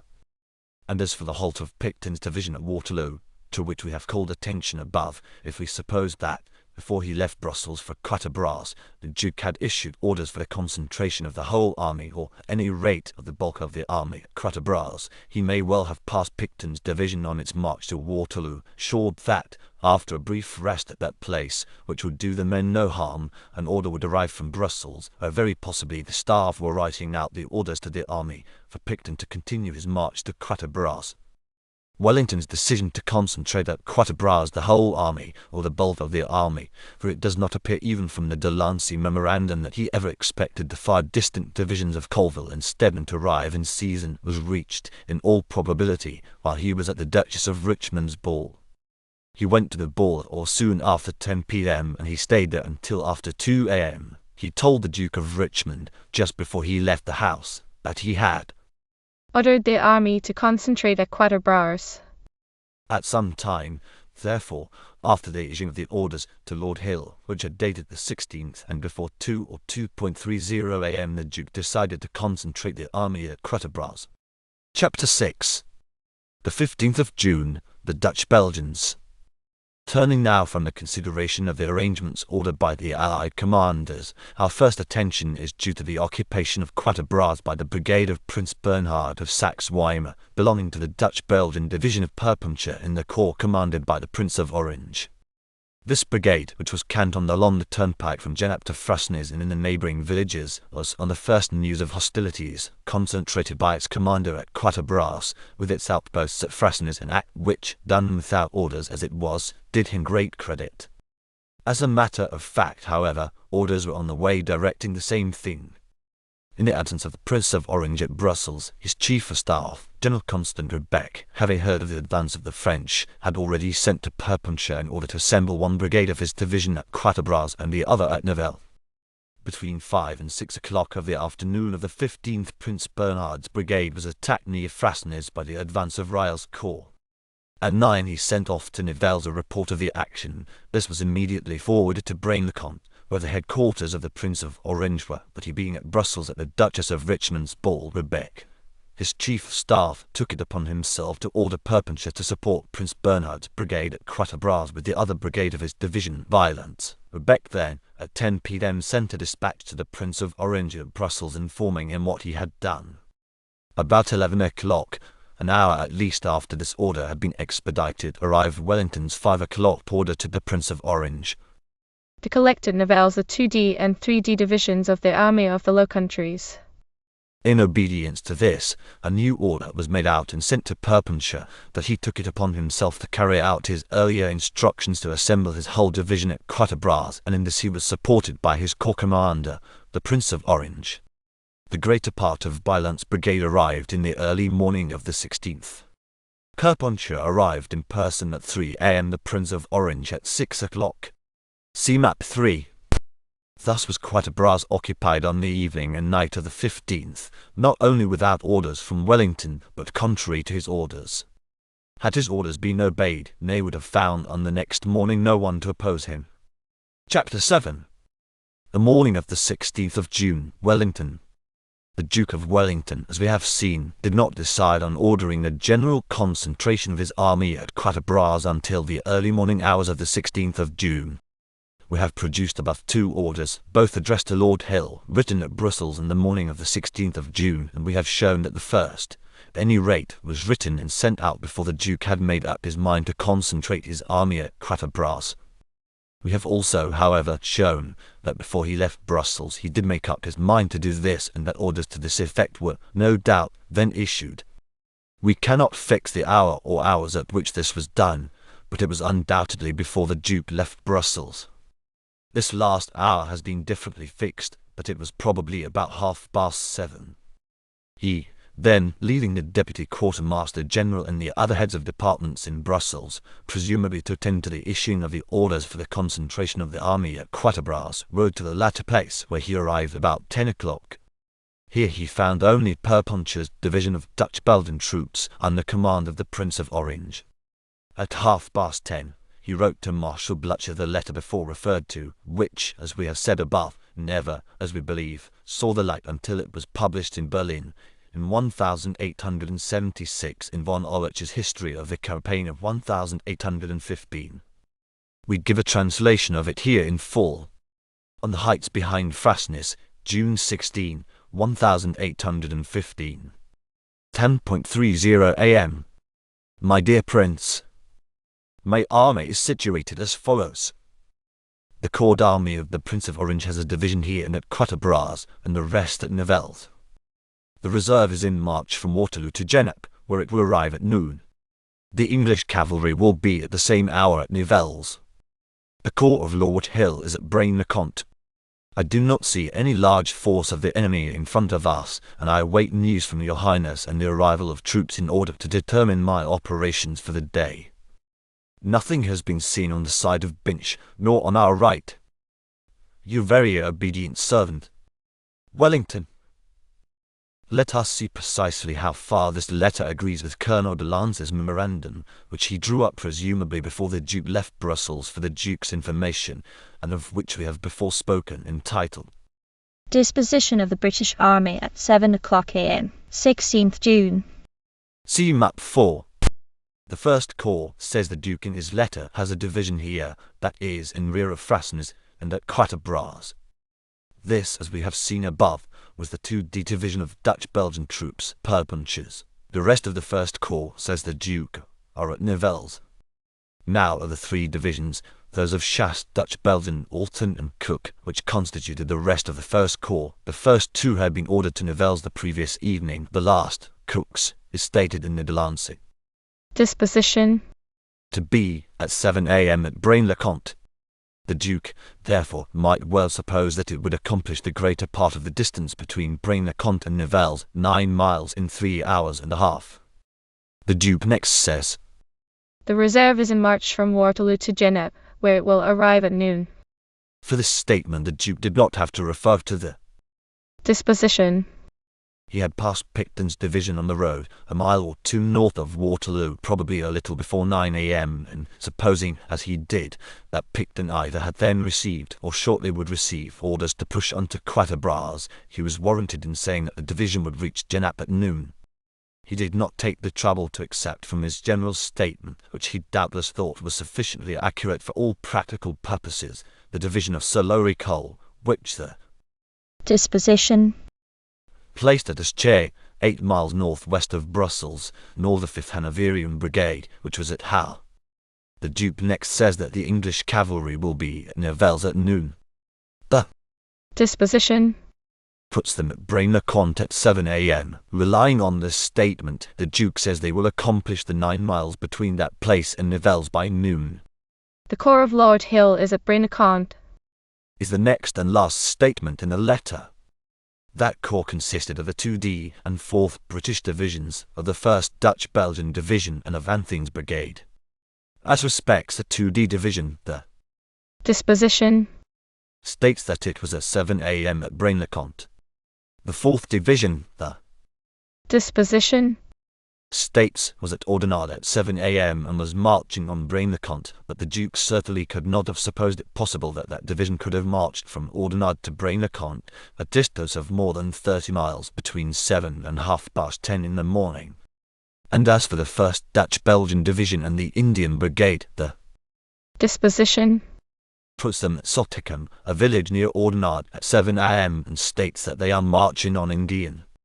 The Duke, therefore, had not the authority of the disposition for the statement made in his letter as to these portions of Lord Hill's corps, but then these divisions had been stationed so far away that probably he never counted on them at all in his own mind in connection with the concentration at Quatre-Bras.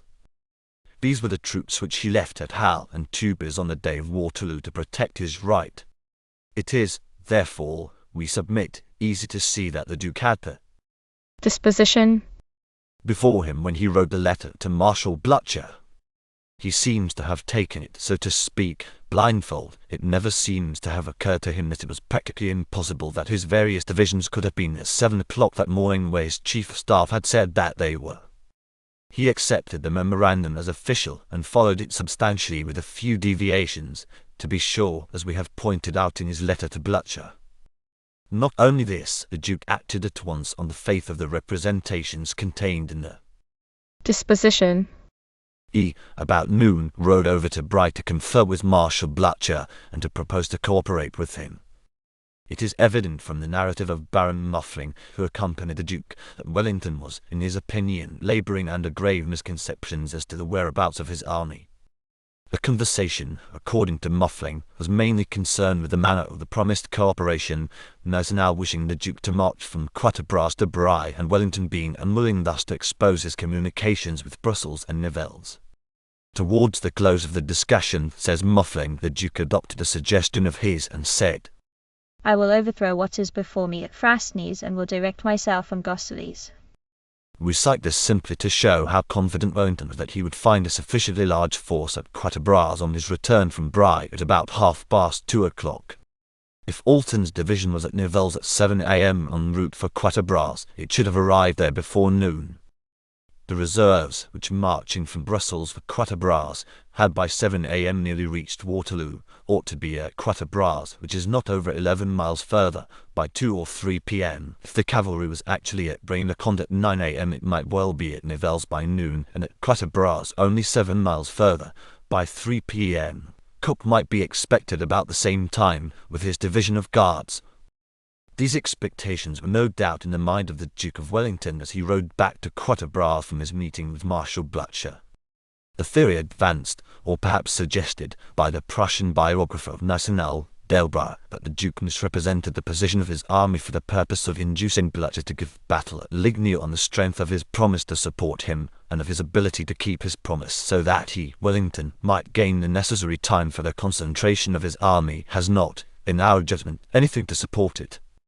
The truth plainly is that the Duke was himself entirely deceived by the statement drawn up for his information by his chief of staff.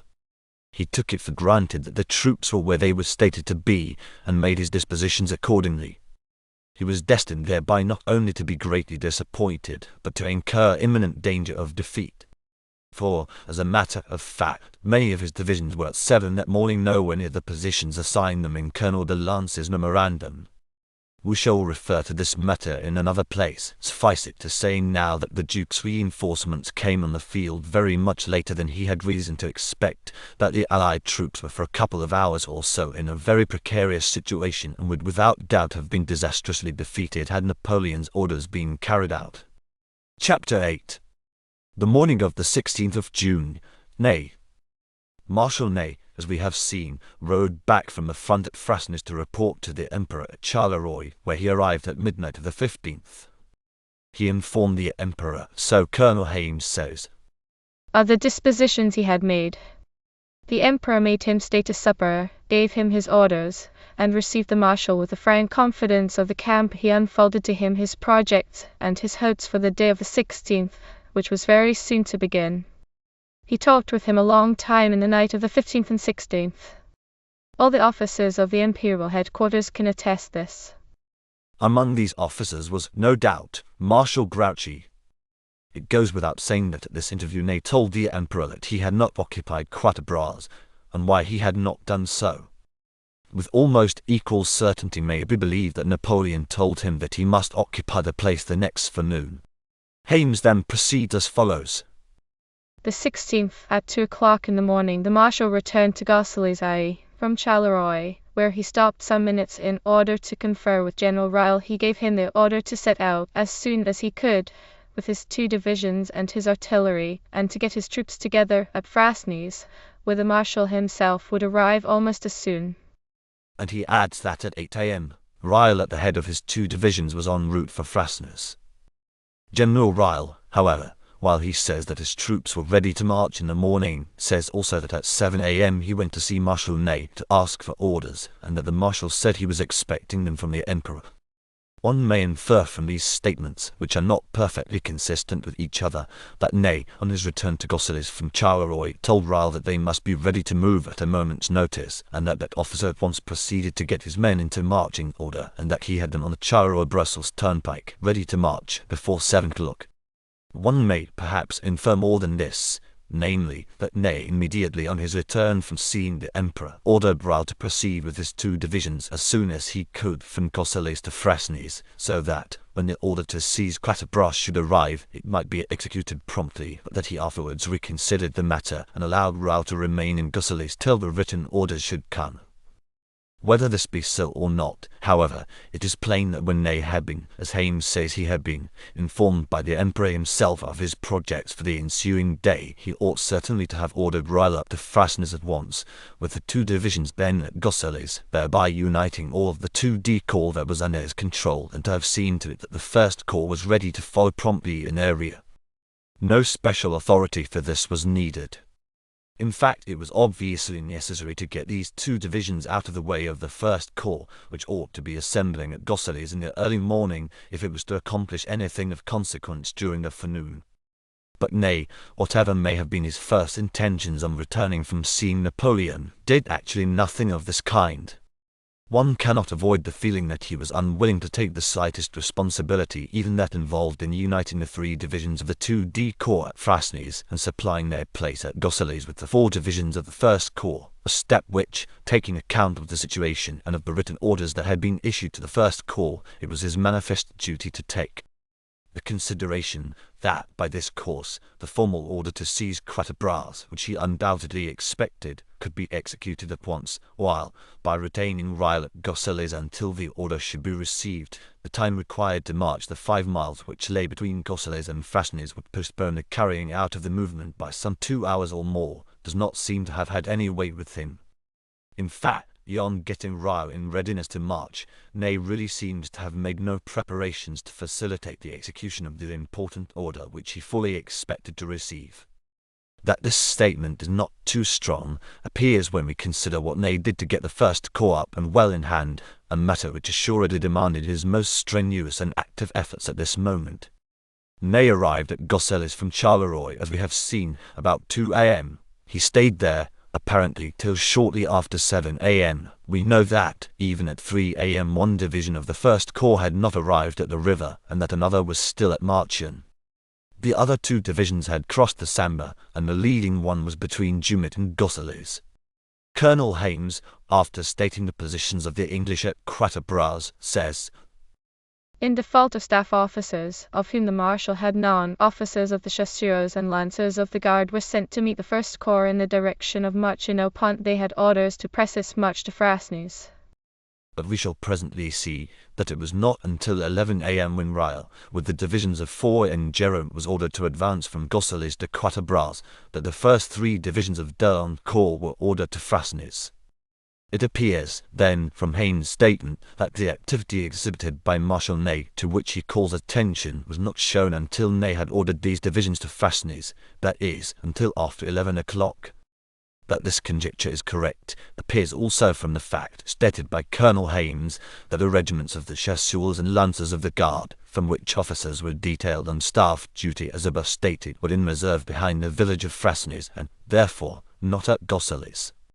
There is, therefore, nothing to show that Marshal Ney did anything in regard to getting out the First Corps until after 11 o'clock a.m. If he had, Colonel Hames, who was on his staff, would doubtless have mentioned it. And it seems to be an unavoidable inference from what Colonel Hames says that at the time when these extemporized staff officers were sent to find the First Corps and hurry it up, part of it, at any rate, was supposed by Marshal Ney to be yet in the neighbourhood of Marchion.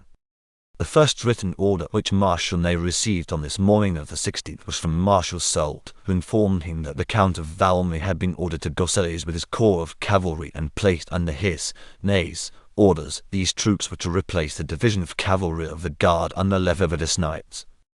Marshal Soult then inquired whether the First Corps had executed its movement, that is, had crossed the river, and had joined the 2D Corps at Gosselies in pursuance of the orders to the Count d'Aulon of the day before. He further desired that Ney would inform him as to the exact positions of the 1st and 2D Corps and of the 2 divisions of cavalry which were attached to them.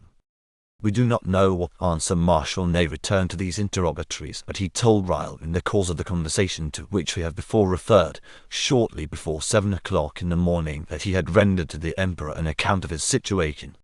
This first order, therefore, must have arrived about 6 a.m. and from its contents, and also from the hour when it was sent, as well as from the tenor of the orders to D'Aulon of the day before, we can see how carefully the operations of the left wing were watched at the headquarters of the army.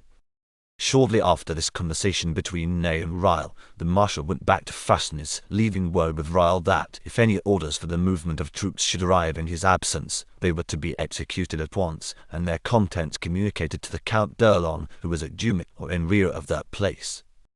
About 9 o'clock, General Ryle continues, a report was received from General Gerard, commander of that division of the 2D Corps which had gone off to the right and joined the main army, to the effect that the Prussians were forming beyond Fleurus.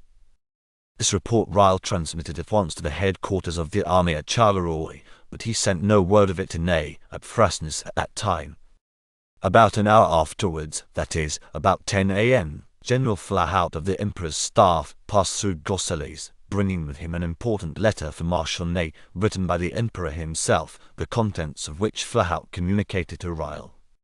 Of this letter we shall speak at length in another connection.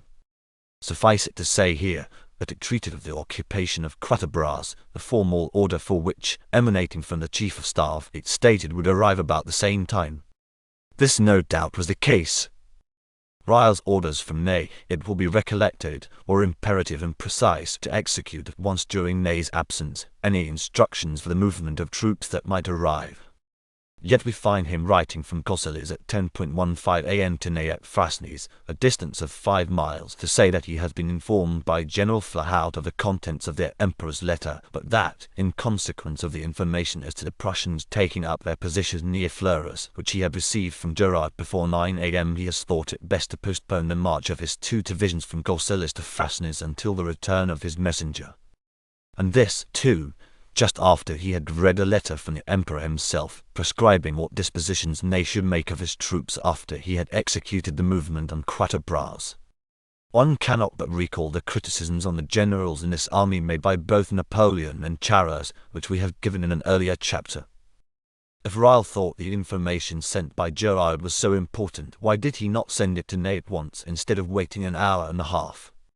Marshal Ney sent back a peremptory order to Reille to move up to the front at once. The march began at about 12:15 o'clock, the division of Foy leading. Let us now look at the Emperor's letter and at the orders which Ney received from Soult during the morning of the 16th. The orders which were received by Ney on the 16th prior to the commencement of the Battle of Quatre Bras were 3 in number. Of the first we have already spoken. The second, which was the formal order, directed the Marshal to put the 2D in First Corps and the 3D Corps of Cavalry in march for Quatre Bras, where he was to take up a position and make reconnaissances in the directions of Brussels and Nivelles. He was to station a division with cavalry at Genappe and another division at or near Marbais. The letter states that the Major General Soult has issued the orders, but that Ney may perhaps receive this letter a little sooner, as the Emperor's aides are better mounted. The Emperor then tells Ney what his own plans are for the day, a subject which will be more appropriately treated in another place, and then says, You can then dispose of your troops in the following manner: the 1st Division, at 2 leagues in front of Quatre Bras, the 6 divisions of infantry at and near Quatre Bras, and another at Marbais, so that I can order it to me at Sambref, if I have need of it. The corps of the Count of Valmy is at the intersection of the Roman and Brussels roads, so that I may draw it to me, if I have need of it. Your wing will be composed of the 4 divisions of the 1st Corps, of the 4 divisions of the 2D Corps, of the 2 divisions of light cavalry, and of the 2 divisions of the Corps of Valmy. It has been asserted that this letter restricted Ney in the employment of the cavalry of the Count of Valmy, but it seems perfectly clear that all the above-mentioned bodies of troops are put explicitly at Ney's disposal for the purpose of carrying out the orders which he would receive from the Major General, and that the dispositions of his command which Ney is requested to make are to be made only after the accomplishment of the main object of the movement, the seizure of the crossroads. But it is impossible that Ney could have had any doubt on the subject, inasmuch as there was a third formal order sent by Marshal Soult. This order informs Ney that an officer of Lancers reports considerable bodies of the enemy near Quatre Bras. It then proceeds thus: Unite the corps of the Counts Reille and d'Erlon and that of the Count of Valmy, who has this instant started to join you. With these forces you ought to be able to beat and destroy any force of the enemy which you may meet. It then says that it is not very likely that Blücher has sent any troops to Quatre Bras, so that Ney will have to do only with the troops coming from Brussels. It concludes by stating that Grouchy has made the movement on Sombref, of which Ney had been informed in the former order. Now these orders, and certainly the last one, are as plain can be. They do not admit of 2 constructions. Yet Ney, still unwilling to surrender his own judgment, still deeming it injudicious to push his command so far in advance of the main army, orders the first 3 divisions of the 1st Corps to take up a position at Frasnes. Frasnes, it must be remembered, is 2.5 miles from Quatre Bras, nearly 2 miles from the field of battle, an hour's march. Not only this, but he orders the 2 divisions of cavalry of the Count of Valmy to establish themselves at Frasnes and Libiches, the latter a village 2 miles southwest of Frasnes. Consider this a moment. The principal formal order directed Ney in so many words to unite the 2 corps d'armée and the corps of cavalry and to take position at Quatre Bras, not at Frasnes. Even if the Emperor's letter admitted of a construction at variance with this, so far as the cavalry of the Count of Valmy was concerned, the last order of Soult's was unmistakable. It left no room for latitude of construction. All the troops were to be united in the effort to get possession of the intersection of the roads, and the cavalry of the Count of Valmy is explicitly included. Instead of carrying out this order, which was both plain and peremptory and called for the simultaneous employment of his entire command, or at any rate for the employment of as much of his command as he could assemble, more than half the force which had been placed at Ney's disposal was ordered by him to halt and take position, establish themselves 2 miles and more to the south of the crossroads. He himself, in his letter to the Duke of Otranto, states that the First Corps had been left by him in reserve of Frasnes. Although this statement is incorrect, inasmuch as the unlucky command never got quite so far as Frasnes, yet it shows beyond controversy what Marshal Ney intended to do with the First Corps. He furthermore says in this letter that it was at the moment when he was about to order it up from Frasnes that he learned that the Emperor had disposed of it. That is to say, he had actually intended to keep a whole corps of 20,000 men, or at least 3/4 of them, 2 miles from the battlefield till 5 o'clock in the afternoon, for as we shall see hereafter, it was not until 5 o'clock that he learned that d'Erlon's corps had wandered off. Chapter 9. The morning of the 16th of June, Napoleon. It is time that we return to the headquarters of the French army. Marshal Ney, as we have seen in the last chapter, reported in person to the Emperor at Charleroi at midnight of the 15th. He rendered account To him, says Colonel Haynes, of the dispositions he had made. Napoleon was thus informed that Ney had halted at Frasnes and had not occupied Quatre Bras the evening before. Ney must have stopped at Charleroi about an hour and a half, as he reached Gosselies on his return about 2 in the morning. He must have told the Emperor where some, at any rate, of his troops were, that Barcalou's infantry division and Paye's cavalry division of the 2D Corps were at Frasnes, that the divisions of Jerome and Foy were at Gosselies, that Durat's division of the First Corps was between Jumet and Gosselies. So much as this Ney knew. But his arrival at the army had been so recent, and his occupations since his arrival had been so engrossing, that he could not probably have had much more information to give the Emperor as to the whereabouts of the First Corps. His almost total deficiency of staff officers was a grievous drawback, and prevented him from getting that hold on his entire command which otherwise he no doubt would have secured even by this time. Very possibly he had already sent word to d'Erlon to hurry up to the front. But he must have reported to the Emperor that a large part of the First Corps, perhaps half of it, was still far to the rear. Napoleon does not mention this interview in his memoirs or in the Gaugourde narrative, nor does he anywhere say that he, on the morning of the 16th, gave to Marshal Ney any other orders than the written ones of which we have in the last chapter given the substance. It would seem from these orders that Napoleon thought it inexpedient that Ney should make any further endeavour to carry Quatre Bras by a coup de main. The situation was a different one from that which existed, as Napoleon correctly supposed the evening before. It might now be expected that the crossroads would be held by a respectable force from Wellington's army, or at least it was obviously unwise and hazardous not to make adequate preparations for this very possible state of things. It was also plain, from what Ney had stated at the midnight conference, that his command would not be, in the early morning hours, sufficiently concentrated for any decisive stroke. Hence, somewhere about 5 o'clock, the first of the 3 orders of which we have spoken in the last chapter was sent off from Charleroi, the one in which Ney was informed that Kellermann's cavalry had been ordered to him to take the place of that of Lefebvre-Desnouettes, and in which he was directed to report to the Emperor whether the First Corps had executed its movement, and to inform him of the exact positions of the First and 2D Corps.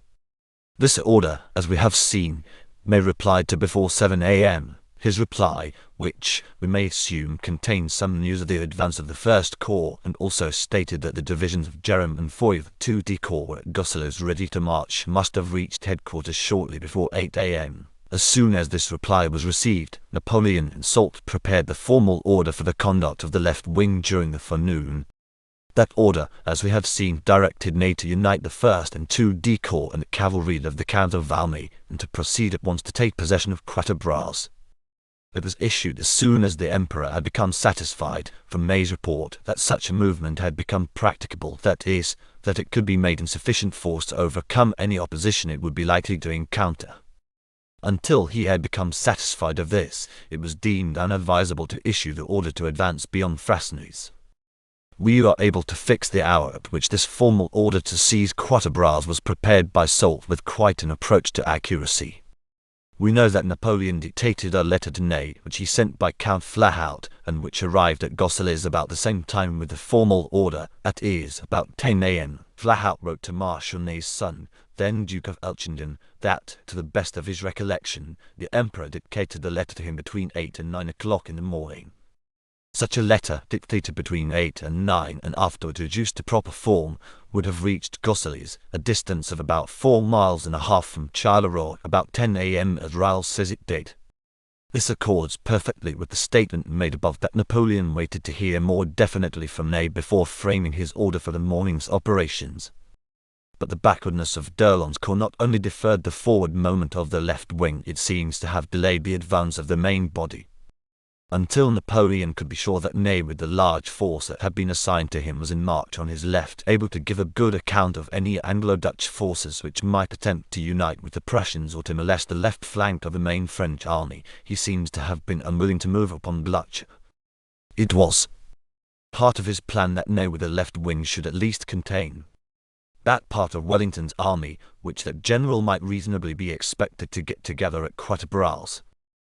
Hence, when Ney reported to the Emperor at midnight the very backward state of the First Corps, the latter not only decided to wait before giving him further orders until something more definite and satisfactory should be learned respecting that corps, and until Ney could fairly be supposed to have had time enough to get his entire command well in hand, but he also postponed his own forward movement upon Fleurus and Sombref until Ney could move simultaneously upon Quatre-Bras. These considerations certainly go far to account for and justify the delay in the early morning hours of the 16th, which has drawn down upon the Emperor so much severe and almost contemptuous criticism. Napoleon, in truth, could have done nothing else, unless he had risked a battle with Prussians on the chance that Ney, with the 2D Corps alone, could prevent their being assisted by the English. It is true, this is what actually happened, but it was Napoleon's intention that Ney should operate against the English with his entire command, and in deferring the giving of orders for the advance of the army until he had reason to believe that Ney could do this, he was simply carrying out his original scheme. To finish now with Napoleon's intentions and expectations in regard to his left wing.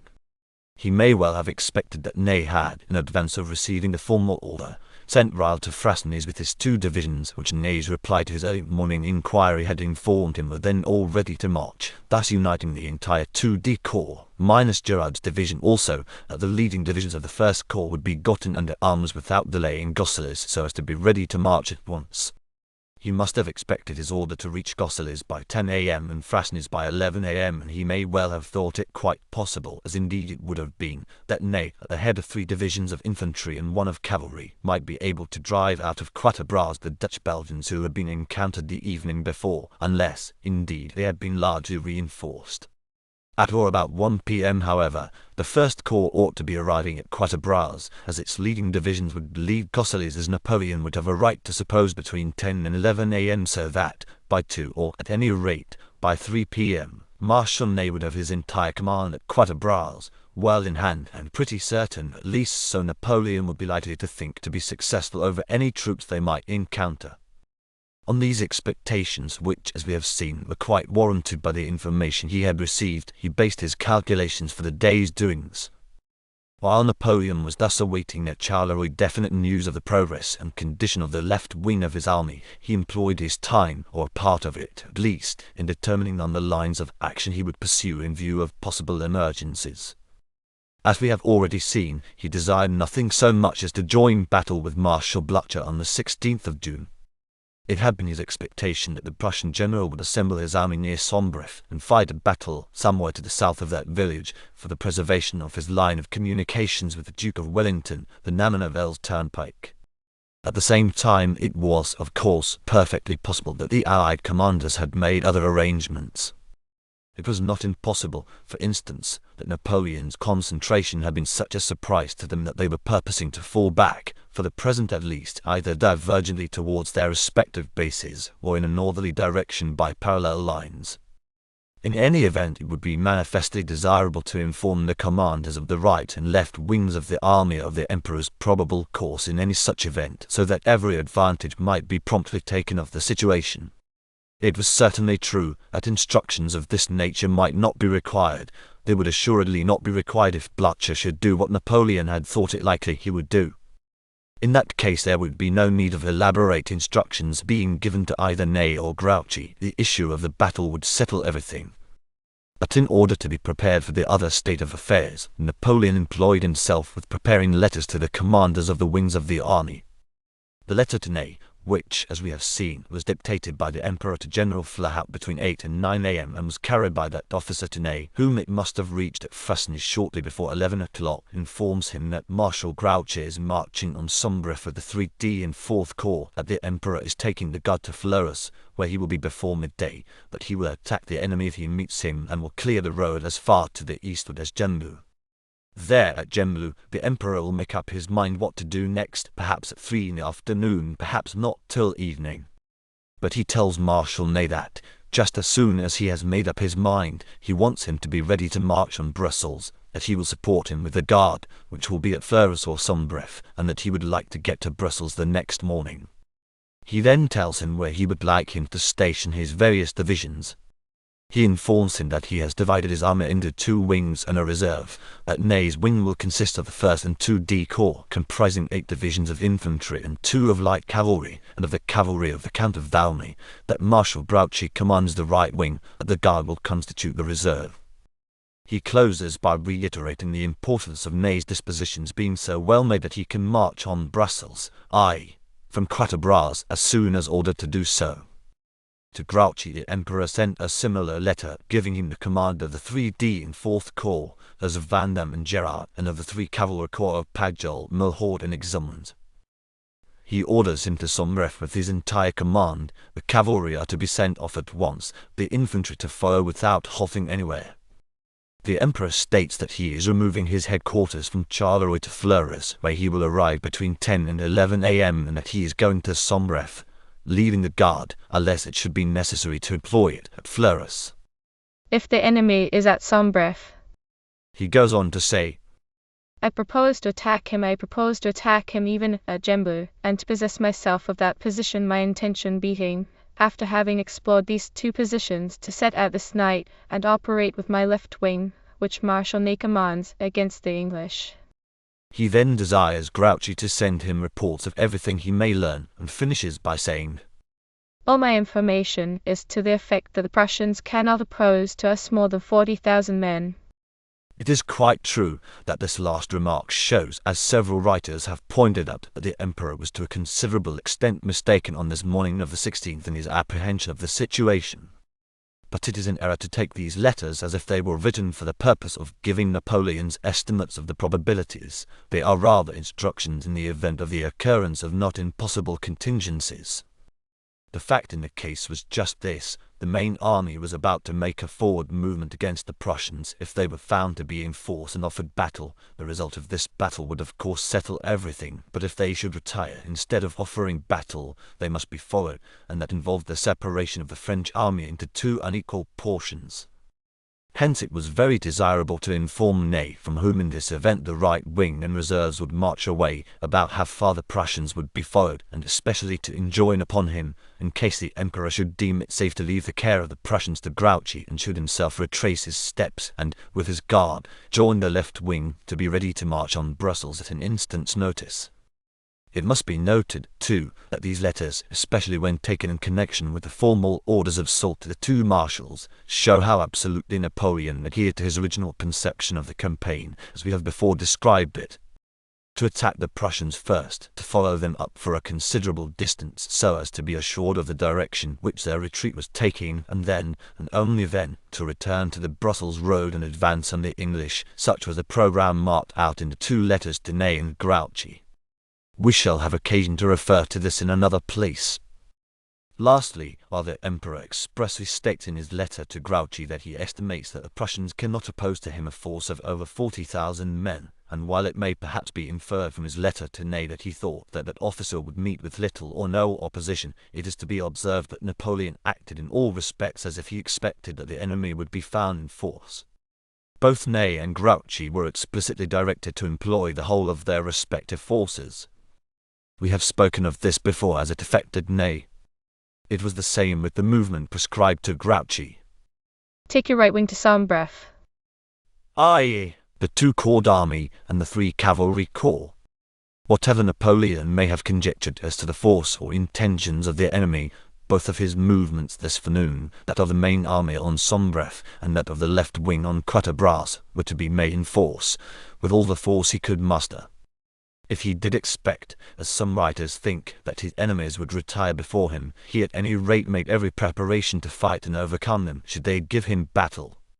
It was in order, as we have pointed out, that these movements might be made simultaneously and in sufficient force, that they were deferred to such a late period in the day, the backwardness of the First Corps having postponed for several hours the concentration of the left wing. It will be noticed that in none of these letters or formal orders is the Sixth Corps under the Count of Lobau mentioned. The inference is that, at that time, the Emperor desired to retain this body of troops as a reserve for the whole army. He wanted to get along, if he could, without employing it at all in the present stage of the campaign. Chapter 10.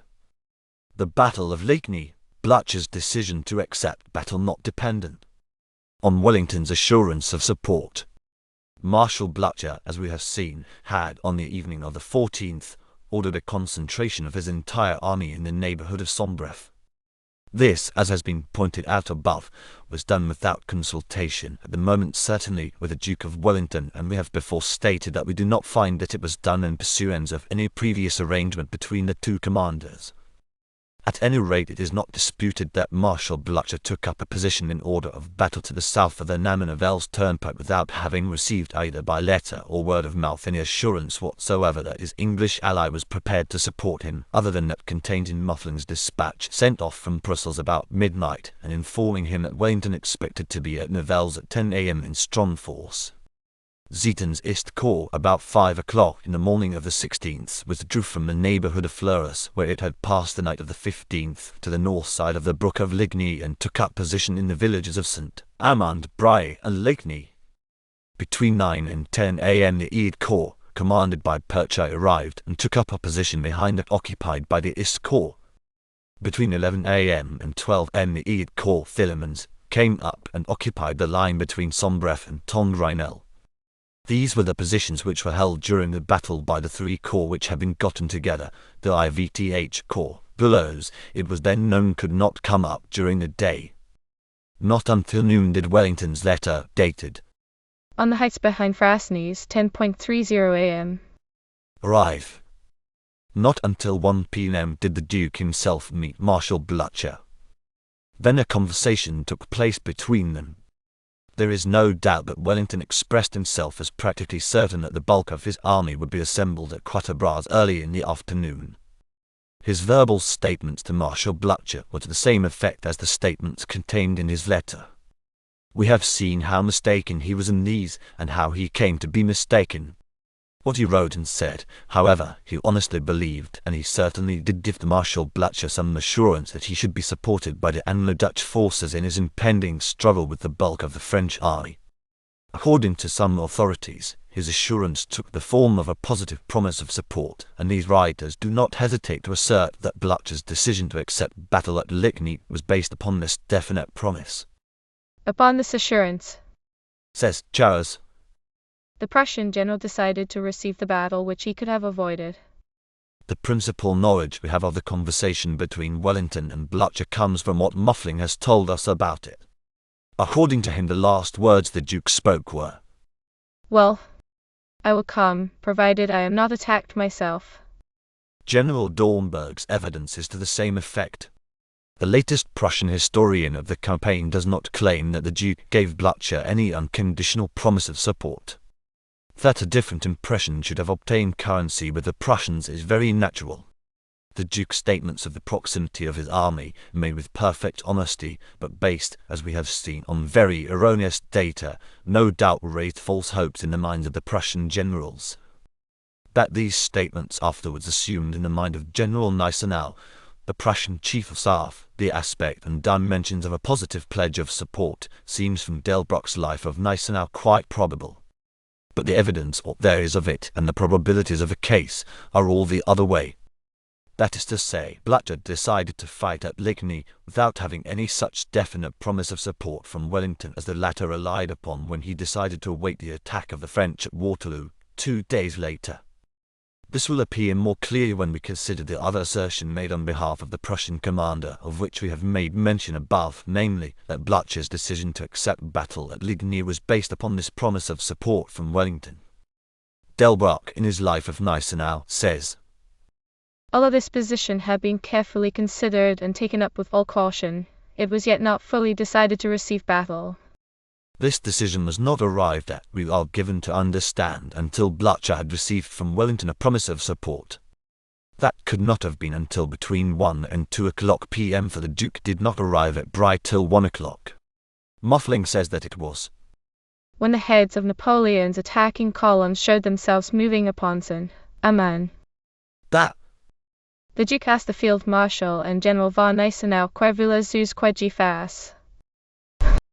That is, we were asked to believe that Blücher had not fully decided to await the attack of these French columns, now seen to be advancing in the positions which had been deliberately selected, and on which the troops had been carefully stationed, until the Duke of Wellington had stated himself able to do what Blücher and Gneisenau wished him to do. We are asked to believe that Blücher would have retreated if Wellington had told him that his situation was such that he could not bring him any aid. We must say that such a contention seems to us hardly to deserve serious consideration. It is surely plain enough that Blücher had chosen a battlefield, had posted his army there, had encouraged his troops to expect a conflict with the French, without taking counsel with the English general. Had he determined to fight only if he should receive assurance of support from Wellington, would he not have taken some pains to obtain such assurance? Would he have left it entirely to the chance of Wellington's writing him a letter or riding over to his headquarters? These questions answer themselves. We conclude, then, that it is a fact beyond controversy that Marshal Blücher decided to accept battle at Ligny altogether independently of any support or assistance that might be afforded him by the Anglo-Dutch army. He deliberately ran the risk of encountering, supported by his allies, and with such only of his troops as he could on short notice collect close to the frontier, the bulk of the French army under Napoleon himself. How far he was wise in this we will consider in another place. What we have sought to make plain now is that such was the fact. Chapter Roman 11. The Battle of Ligny. Marshal Blücher had taken up a position which, although in some respects determined by the nature of the ground, was nevertheless intended to secure two objects: first, his line of communications with Namur and an unobstructed march for his expected IVTH Corps Plus, and secondly, his avenue of communication with the Anglo-Dutch army, from which he expected to receive at least some assistance in the course of the afternoon. It thus came about that the centre of the Prussian army was at Sombref, that the line of the right wing ran through the villages of Ligny and Saint-Amand in a southwesterly direction, and that other left wing ran from Sombref through the hamlet of Montpotreux to Tonrinel and Balata in a southeasterly direction. This left wing consisted entirely of the 8th Corps Thielemans. It contained 22,051 infantry, 2,405 cavalry, and 48 guns. The East Corps Ziethen held the front of the centre and right wing, and was supported by the 8th Corps, that of Perchy, throughout its whole extent. These two corps contained 56,803 infantry, 6,093 cavalry, and 176 guns. The right wing was in the air. It was possible to turn it completely, by way of Saint-Amand and Wagnuy.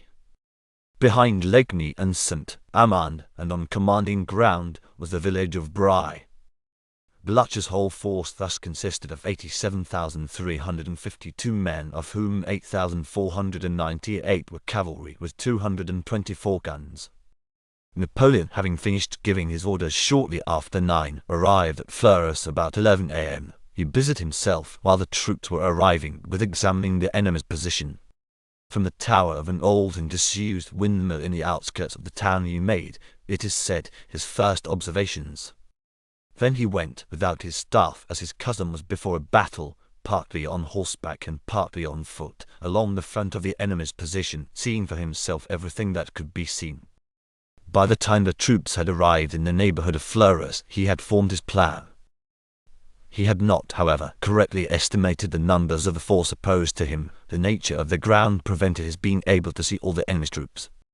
The more natural and obvious plan for Napoleon would have been to direct his attack upon the exposed Prussian right wing and to operate in conjunction with the column under Marshal Ney so far as that might seem expedient. By moving upon Wagnilly and Bry, he would turn the position of Saint-Amand and almost certainly secure a victory. But Napoleon did not see in this operation any chance of inflicting a decisive blow. At most, he would only have defeated an exposed wing of the enemy's army. There would have been nothing to prevent its falling back upon the centre and left wing. The Prussians would no doubt be worsted, but their defeat could hardly be of a character to cripple them. Nor would their communications be in the slightest degree imperilled. What Napoleon determined on was an operation far more decisive. He saw that that part of the Prussian army which lay in the neighbourhood of Sombref, Tomvinel and Balata, placed there as it had been, for the purpose of protecting the communications with Namur, would in all probability not dare to move from its position and would accordingly not be able to take any active part in the battle. He would therefore have to deal only with that portion of the enemy's army which lay between Sombref and Saint-Amand, say, 2/3 of their entire force. He also saw that if the enemy's centre, between Ligny and Sombref, could be broken, the Prussian right wing would be separated from the rest of the army, and that he might hope to overwhelm it. He saw also one other thing. If, it were about the time when this success should be obtained, a strong column from Marshal Ney's command could march down the Quatre-Bras turnpike and move upon Bry, that success would almost certainly be of the most decisive character. Attacked in front and rear at the same time, its connection with the rest of the army severed, surrounded by superior numbers, the utter rout of that part of the Prussian army was inevitable. See Map 6. At 1 o'clock the French army had arrived, and was in and about Fleurus. The Emperor through the 4th Corps, Gerard's about 16,000 strong, with 38 guns, far to the right, opposite the whole front of the village of Ligny, the 3D Corps, Vandame's about 19,000 strong, with 38 guns, connected with the left of the 4th Corps, and assisted by Gerard's division of the 2D Corps, about 4,300 strong, with 8 guns, menaced the Prussians in the village of Saint-Amand, while the cavalry of Pajol and Exelmans, to the number of about 6,500 men, with 24 guns, supported by Hulot's division of the 4th Corps, observed the Prussian left wing, stationed from Sombref to Balata. The Guard, with Milhaud's cuirassiers, in all about 22,000 men, with 102 guns, was kept in reserve near Fleurus, ready to strike the final blow when the enemy in Ligny and Saint-Amand should have been sufficiently weakened by a continuous struggle of 3 or 4 hours. The whole force consisted of 67,787 men, of whom 13,394 were cavalry, with 210 guns. These dispositions consumed perhaps an hour or more. At 2 o'clock the Chief of Staff, Soult, wrote to Marshal Ney informing him that at 2:30 Marshal Grouchy, with the 3D and 4th Corps, would commence an attack on a Prussian corps stationed between Sombref and Bry, that it was the Emperor's intention that Ney should also attack the enemy before him, and, after having vigorously driven them, should fall back upon the main army to join in enveloping this Prussian corps of which mention had just been made. Then, at 2:30 precisely, the battle began. Gerard vigorously attacked Ligny, Vandamme and Gerard, Saint-Amand. With equal vigour did the Prussians defend their positions. The engagement immediately became very hot and very sanguinary. Both sides fought with singular determination. In less than an hour Napoleon was convinced that he had more than a single corps to deal with. As he had written to Ney, it was an army. The success, therefore, could be made more decisive than he had at first thought possible, if only at the proper time Ney's cooperation could be secured. Without that cooperation, indeed, he was practically sure of victory. It was plain to him that the Prussians in the villages of Ligny and Saint-Amand and its neighbouring hamlets, and on the heights in the rear of these villages, were becoming exhausted, and were suffering terribly from the fire of his guns, to which their position on the heights exposed them. He knew that when the proper moment arrived he could defeat them, but he wanted something more than a defeat. He saw that the rout or capture of this part of the Prussian army was a certain thing if Ney could only make that movement from Quatre-Bras upon their right and rear, of which he had spoken in his 2 o'clock order. Hence at 3:15 Soult wrote to Ney again, urging him to manoeuvre at once so as to envelop the enemy's right, and to fall on his rear. He told him that the Prussian army was lost if he acted vigorously. At The fate of France was in his hands. Thus, the order proceeds. do not hesitate an instant to make the movement which the Emperor orders, and direct yourself on the heights of Briançon. I meant to assist in a victory perhaps decisive. The officers who carried these orders had some 13 miles to ride, about 6 miles on crossroads, as far as Gosselies, and the remainder on the Great Brussels Turnpike, on which D'Erlon's troops were marching towards Fasnes. The errands could not have been performed in less than 2 hours, and as a matter of fact they required 3 hours. Napoleon could hardly have expected the first order to reach Ney much before 5 p.m. and the second hardly before 6 p.m. The distance from Quatre-Bras to Marpais, where the road branches off from the Namur Turnpike in the direction of Waterloo, is nearly 4 miles. If then at 5 o'clock it should be in Marshal Ney's power to execute the 2 p.m. order, his troops might be looked for or heard from in the direction of Marpais about 7 o'clock. If he should be unable to obey the 2 o'clock order, but should be able to execute the 3.15 order, his movement down the Namur road might be looked for about 8 o'clock. The battle then went on with unabated determination and with heavy loss on both sides. Blücher reinforced his troops from time to time. In this way he exhausted his reserves. Nearly all his divisions were brought under fire. Napoleon, on the other hand, was exceedingly chary of giving aid to the 2 corps engaged. He wished to keep his reserves as large as possible. At 5:30 he had employed 10,000 fewer men than his adversary. At this time, also, the 6th Corps was well on its way from Charleroi. The hour was approaching, too, when Ney's cooperation might be expected.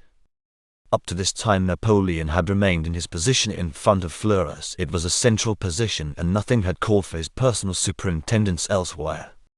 But now he prepared to strike the decisive blow. He determined to put in the Guard. He proposed to send to Vandamme the infantry division known as the Young Guard, and one of the 2 brigades of the division known as the Chasseurs of the Guard. The other brigade of this division he would place at the disposal of Gerard. He himself, at the head of the infantry division of Grenadiers of the Guard, known as the Old Guard, with all the artillery of the Guard, with Guyot's division of the heavy cavalry of the Guard, and Milhaud's division of cuirassiers of the line, to take the place of Lefebvre Desnoyers' division of light cavalry of the Guard, which was with the left wing under Marshal Ney, prepared to carry the village of Ligny and the commanding heights above into the right of the village, thereby breaking the centre of the enemy's line. At this moment, however, word came from Vandamme that a column of the enemy was seen debouching from a wood some 2 miles away and apparently marching on Fleurus. This was not the quarter in which the expected reinforcement from Ney was looked for. Curiously enough, Vandamme did not ascertain what this column was. Why he should not have done this it is not easy to see. Had he sent a patrol to find out who these troops were, time would have been saved, and time, at that hour in the day, was most important. The Emperor sent one of his own aides to ascertain the facts and, pending his report, suspended the projected attack. The battle went on as before, but Blücher drew more and more from his centre and left wing to support his right at St. Amand and the neighbouring villages. In something less than 2 hours the aid returned. The troops which Vandamme had reported advancing were those of D'Erlon's corps. All anxiety was relieved. Napoleon naturally concluded that D'Erlon had been sent by Ney and would immediately move on Bry. He instantly resumed the suspended movement. Before 7:30 Vandamme had received his reinforcements and had renewed the fight with energy. At the same time the Emperor, at the head of the Grenadiers and cavalry of the Guard and of Milhaud's cuirassiers, marched for the village of Ligny, of which the eastern portion was already in the possession of Gerard's corps. The Prussians, though fighting desperately, were speedily overcome. The village was carried. The brook of Ligny, a serious obstacle for both cavalry and artillery, was crossed on the bridges in the town, and at 8:30 the French troops, passing out of the northern end of the village, deployed on the heights lying between that village and Sombref, and ascended the plateau, the key to the field of battle, on which stood the windmill of Bossey. The Prussian troops which Blücher had allowed to remain on this part of the line offered a stout but ineffectual resistance. The old Marshal himself came up from St. Amand, where he had wrongly supposed that the crisis of the battle was being decided, and at the head of a body of cavalry fiercely charged the victorious French. In one of the encounters his horse was killed. He himself was badly bruised, and came very near being taken prisoner. Meantime, The Prussians fell back from St. Amand and the neighbouring villages, which were at once occupied by Vandamme. Bry, however, was held until midnight by Perchy with a strong rearguard, and Thienemann occupied Sombref and Point du Jour. The corps of Zieten, followed finally by that of Perchy, retreated on Tilly, a town just north of Sombref and in the direction of Wavre. The Prussians lost in this battle about 18,000 men killed and wounded, and a day or two afterwards about 10,000 or 12,000 more, who would seem to have done their duty in the fight, abandoned their colours and retired towards Liege. These men belonged to provinces which had formerly been part of the French Empire, and their sympathies were with Napoleon. The French captured some thousands of the Prussian wounded, and 25 or 30 guns. The French loss was between 11,000 and 12,000 men. The battle was over at about 9:30.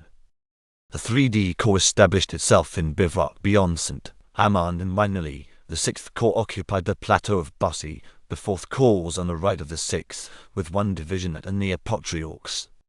The Guard and Mahorde's cuirassiers occupied a line behind these troops. At 11 p.m. the Emperor returned to Fleurus, where he established his headquarters. All parts of the French army on the field had taken part in this action except the 1st and 6th Corps. The 1st Corps retired towards Frasnes soon after it had been seen.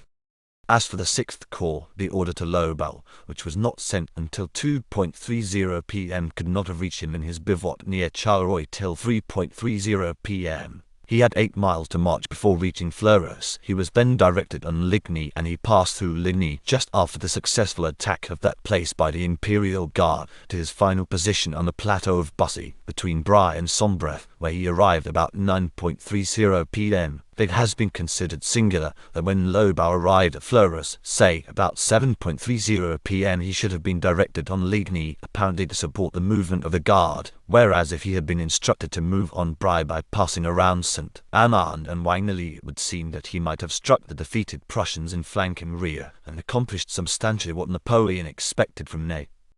But the withdrawal of the 1st Corps could only be explained by the supposition that Ney had encountered the English in considerable force, and under these circumstances Napoleon may have deemed it wiser to retain the 6th Corps as a reserve for the whole army. The Battle of Ligny was a great victory, although it was not a decisive victory. Napoleon had diminished by 1/3 the strength of his opponent's army, and had also driven him from the field. He had certainly achieved a great success. But the advantage obtained was not all that he had a right to expect. Had it not been for the appearance of d'Erlon's corps in the neighbourhood of St. Amand, the attack by the Guard would have been made at 5:30, when there would have been sufficient daylight left to have made it possible to follow up the victory. On such a result as would have been obtained in this event Napoleon had a right to calculate, and that he did not obtain such a result was in no way his fault. For the purpose, therefore, of estimating the adequacy of the Emperor's measures to the task before him, and the danger which Marshal Blücher ran when he accepted battle, we should consider what would have been the result if the attack of the Guard had been made 2 hours earlier than it was made, and there had been 2 hours of daylight in which to complete the defeat and to pursue the enemy. As for the cooperation of Ney, that is a different matter. Napoleon could not know what resistance Ney might encounter, hence he could not calculate on his overcoming that resistance and sending a reinforcement to the main army. He could only hope that Ney would be able to do this. If Ney should be able to keep off the English, all that Napoleon had a right to calculate on would be effected. Whether Ney could have accomplished more than he did accomplish will be considered in another place. Owing, then, to the postponement of the attack on the Prussian centre caused by the unexpected apparition of a large body of troops, the 1st Corps, in a quarter where it threatened the French left, the victory of Ligny was by no means so complete as it otherwise would have been. Darkness came on before the Prussians, retiring from St. Amand and the neighbouring hamlets, could be vigorously pressed. Nevertheless, the victory of Ligny had disposed of Blücher for 36 hours, at the very least. It gave Napoleon an opportunity of attacking Wellington the next day without danger of interference from the Prussians. And as the success had been achieved with no loss at all on the part of the 1st and 6th Corps, and with a trifling loss on the part of the Guard, Napoleon was in excellent condition to take advantage of the opportunity thus presented. That is to say, the decision of Marshal Blucher to accept battle when he had collected only 3/4 of his army, and the inability of the Duke of Wellington to render him any assistance, had produced this result at the close of the second day of the campaign, that one of the Allied armies had been badly beaten, and that Napoleon was perfectly free to attack the other the next day with superior forces, most of which consisted of fresh troops. Chapter Roman 12. The Battle of Quatre Bras. Marshal Ney, as we have seen, took no steps whatever on his return to Gosselies from his midnight interview with the Emperor to get his command in readiness for the work of the coming day. Frasnes, in any event, he must have known, would have to be occupied in force, whether an advance from that place to Quatre Bras should be decided on or not. Yet, instead of getting the divisions of Foy and Jerome up to Frasnes at once, where Waterloo and Pire already were, and supplying their place at Gosselies by the divisions of the First Corps, one of which, we know Durat, had bivouacked between Jumet and Gosselies, he suffered them to remain at Gosselies, and, so far as appears, sent officers to hurry up d'Erlon only after he had ordered him to Frasnes Antique, p. 119, that is, after 11 a.m. Then there was a delay of 1 hour and 3/4, for which Ney was not directly responsible, which was caused by Ryle, who, instead of obeying Ney's order to march promptly from Gosselies to the front on receipt of any orders of movement from the headquarters of the army, delayed doing so until he had informed Ney, who was at Frasnes, that he had heard from Gerard that the Prussians were concentrating near St. Amand, and had thereupon received fresh orders. But this delay could never have occurred had Ryle been at Frasnes himself, to which place he ought to have been ordered by Ney hours before. It is, therefore, perfectly correct to say that if Ryle's 2 divisions at Gosselies had been, early in the morning, ordered to Frasnes, where Waterloo and Pire had been since the previous evening, Marshal Ney could have commenced the battle of Quatre Bras with all the 2 corps, except Gerard's division, which was with the main army, at 11 o'clock, the hour when he received his orders from Soult and his letter from the Emperor. Or, if he had thought best to defer the attack until he should have communicated to the Emperor the information as to the concentration of the Prussian army near St. Amand conveyed by Gerard, he would have been able to obey his orders, whatever they were, the moment his messenger returned. There was also no reason why d'Erlon should not have been likewise ordered up from Gosselies to Frasnes to support Ryle, certainly with Durat's division, leaving the other divisions to come along as fast as they could. And it is not going too far to say that the measures above suggested were simply those which common sense would dictate to an officer in Ney's position. However, as a matter of fact, Ney did not take these measures, nor did he, even on the receipt of his orders, which, as we have seen, peremptorily directed him to assemble the 1st and 2 corps and Kellermann's 2 divisions of cavalry, and with this force to carry Quatre Bras, proceed to comply with them. He ordered d'Erlon to halt at Frasnes, he ordered Kellermann to station 1 division at Frasnes and 1 at Liberches, and he assailed the enemy's position at Quatre Bras about 2 p.m. with the infantry divisions of Waterloo and Foy, and the cavalry division of Pire. It was not until nearly 3 o'clock that the division of Jerome arrived, and took its place in the line of battle. With the 2 corps alone, then, did Marshal Ney attempt the task which he had been directed to undertake with all the troops which had been assigned to him.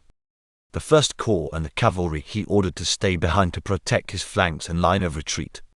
When such are the preparations, nothing but extraordinary luck can give success in battle, and at first it seemed as if this luck was in store for Marshal Ney. When he began the action, Perponcher's Dutch-Belgian division constituted the sole force of the enemy at Quatre Bras, and Wellington, not having yet returned from Brie, where he had been to see Blucher, the Prince of Orange, a gallant young officer, but possessing no remarkable abilities, was in command. Ney's 2 divisions gave him a slight superiority in infantry, which was augmented by the arrival of the 3rd, and his soldiers were much the better fighters. He easily gained ground, and success seemed assured. The Duke of Wellington reached the field about 2:30, and of course assumed control. He now had occasion to see how far the statements of the disposition were from the actual facts. He found himself obliged to sustain a vigorous and well-conducted attack by superior forces as best he might. Fortunately, about 3:30 p.m., Picton's British division arrived, followed immediately by the Duke of Brunswick's corps, and Ney found himself slightly outnumbered. Nevertheless, the quality of his troops, both officers and men, was so good, and his superiority to his antagonists in cavalry and artillery was so great, that he continued the fight with the expectation of success and with the chances in his favor. But no efforts of his could overcome the steadiness and courage of the British infantry.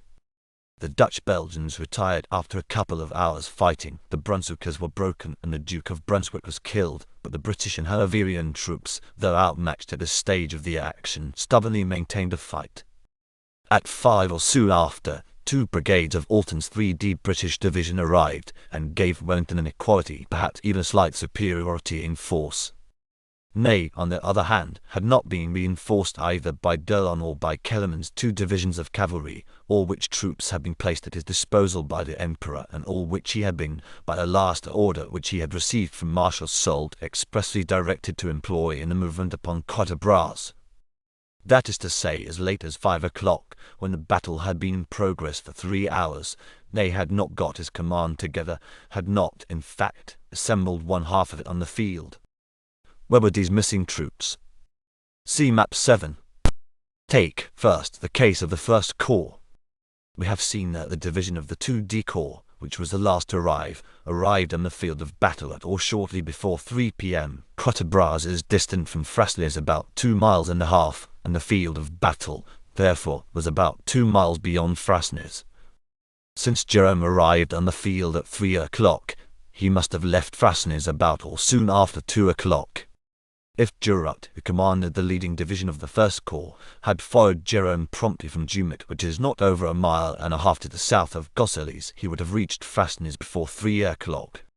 The other 2 divisions, which were ordered to Frasnes, should have arrived certainly in the course of the next hour and a half, so that by 4 or 4.30 p.m. Ney should have had the 3 divisions of the First Corps which he had ordered to Frasnes ready for use there. What actually happened was this. Durat, who commanded the leading division of the First Corps, when in march from Jumet for Frasnes, received orders from Ney to continue his march to Quatre Bras. But as he was reaching Frasnes, he was ordered by one of the Emperor's aides, on his own responsibility, to direct his march towards Bray. This order Durat obeyed, and on arriving at Frasnes, turned the head of the column to the right. d'Erlon, who, had he been present, might have stopped this unauthorized proceeding, had unfortunately ridden in advance of his corps.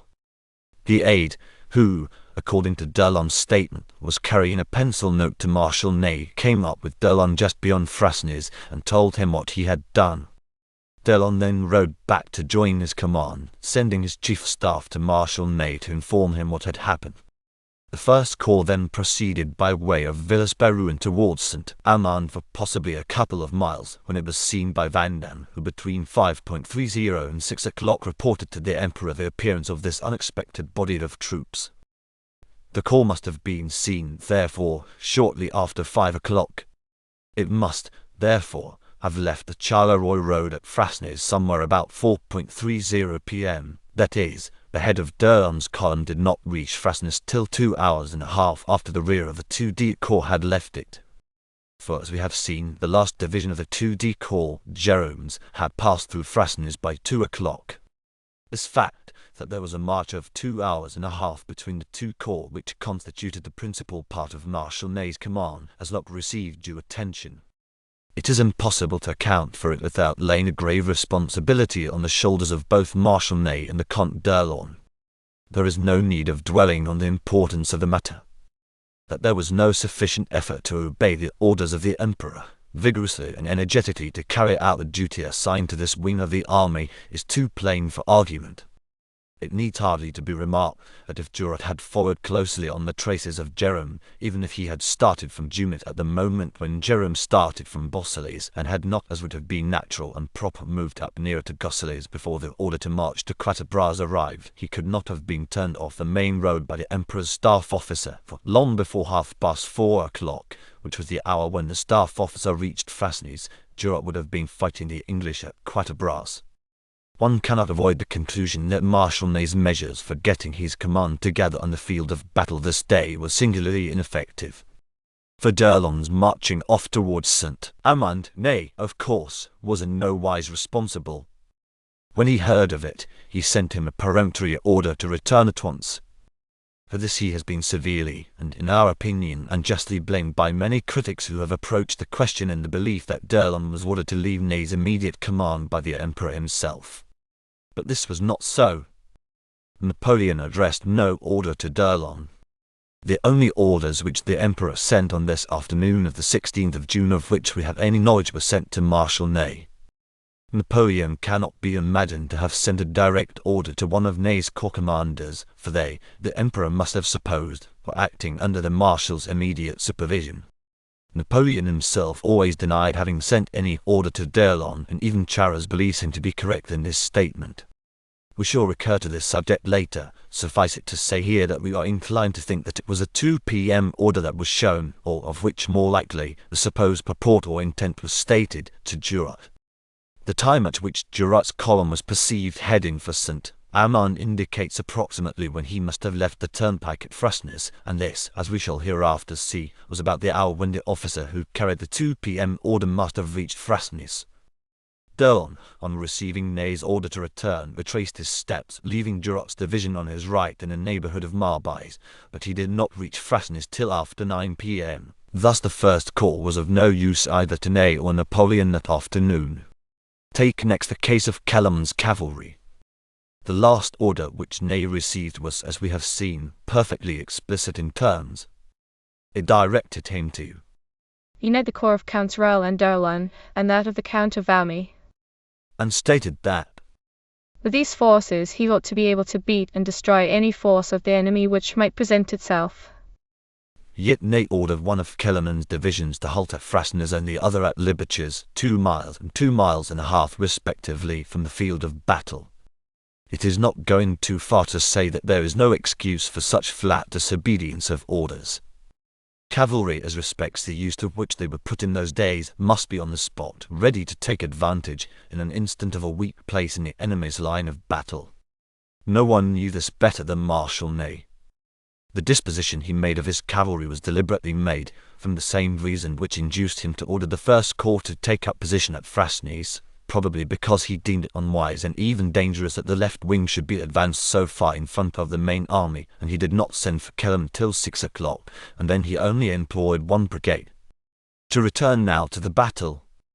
The arrival of Alten's division gave Wellington the advantage, certainly in point of numerical force. Still, the 3 infantry divisions of the 2D Corps were superior in numbers to the 2 divisions of Picton and Alten, and the Dutch, Belgian and Brunswick troops had suffered so much that there was very little fight left in them. The cavalry of Pire was easily superior to that of the Brunswickers and Dutch Belgians. None of the English cavalry had arrived, and the French were decidedly superior in artillery. About 5 p.m. the 2 o'clock order from Napoleon was received, but it was impossible for Ney, situated as he was, to execute it. At 6 p.m. the 3.15 p.m. order arrived. Then, according to Charras, Ney for the first time sent to Kellermann to bring up El Heritia's division. The veteran of Marengo made a gallant and at first a successful charge at the head of the Cuirassier brigade of this division, but, finally, the galling fire from the British in the farm enclosures near the intersection of the roads, received when the horses were blown and the impetus of the charge was exhausted, brought about a panic, and the troops retired in great disorder. Soon after this, which was the last offensive move made by the French, Cook's division of the English Guards came up from Nivelles, and the French were forced to retire to Frasnes, which they did in good order. At the close of the action, the Duke of Wellington had employed his 1st, 3D and 5th British divisions, the 2D Dutch-Belgian division and the Brunswick contingent, numbering in all over 31,000 men, Marshal Ney of the 43,000 men which had been entrusted to him and with which he was to beat and destroy any enemy's force. In his front, had brought to the encounter less than 22,000 men. The casualties of the Anglo-Dutch army were nearly or quite 4,500, those of the French over 4,000. It cannot be seriously questioned that the result of the action would have been a victory for the French if the First Corps, d'Erlon's, had not been diverted from the turnpike. The head of his column reached Frasnes, as we have seen, about 4:30 o'clock, and the leading division could have been put in line before 5:30, that is, shortly after the arrival of Alten's division. Wellington at this moment was deeply involved in the battle. He was expecting reinforcements hourly. He probably would not have thought of retiring. In fact, his deficiency in cavalry and artillery would have made it a difficult matter to bring off his command in good order, and it is not likely that any of his troops save his so-called British divisions could have sustained with firmness the strain of a retreat before an enemy fired with the success of the first battle of the campaign. The chances are that if d'Erlon's corps had marched straight onto Quatre Bras, the result would have been a severe defeat for the Duke of Wellington. Distrust and even demoralization would almost certainly have appeared in most of his foreign contingents, and with only his English regiments and those of the King's German Legion he could not have mustered a sufficient force to justify him in accepting battle at Waterloo, even if he had been otherwise disposed to do so.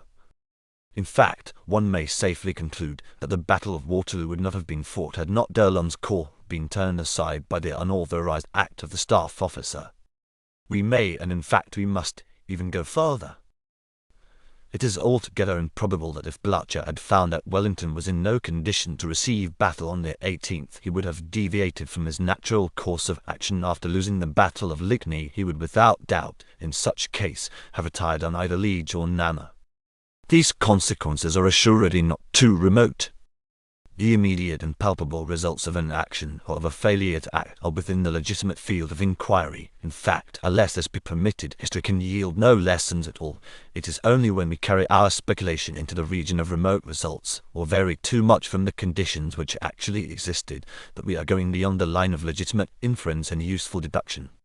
It may be added that it is, and in the nature of things must be, for each person to draw the line in each case.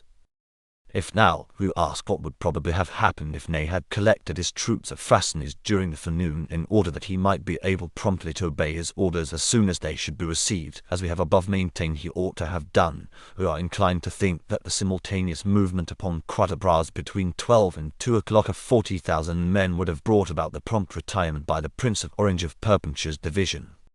It would probably have fallen back on Nivelles, where Chasse was assembling the other Dutch-Belgian division. Whether the Duke on his return from Brie could have effected a concerted attack on the French by combining a movement on the Brussels road by Pitton and the Brunswickers with one on the Nivelles road by Perponcher and Alton, it is not easy to say. The advantage of position would have clearly been with the French, and in fact they would have been considerably superior in numbers. There would certainly have existed no reason why in this case Ney could not have sent 10,000 or even 20,000 men down the Namur road in compliance with the orders of 2 and 3:15 p.m. Neither of the above described advantages was gained by Marshal Ney. By leaving the divisions of Jerome and Foy at Gosselies instead of bringing them up to Frasnes early in the morning, by leaving that of Durat at Jumet and the other 3 of d'Erlon's divisions still further in rear until long after the last regiments of the 2D Corps had left Gosselies, he rendered a prompt and bloodless occupation of Quatre Bras almost impossible. Exactly how far he was responsible for the gap between his 2 corps we do not know. But we can certainly say that a diligent and experienced officer in Ney's place would have known to a half an hour just how long after the arrival of the last division of the 2D Corps the van of the 1st Corps might be expected. The whole management of Marshal Ney on this day shows distrust of the Emperor's judgment, unwillingness to take the most obvious steps, finally disobedience of orders.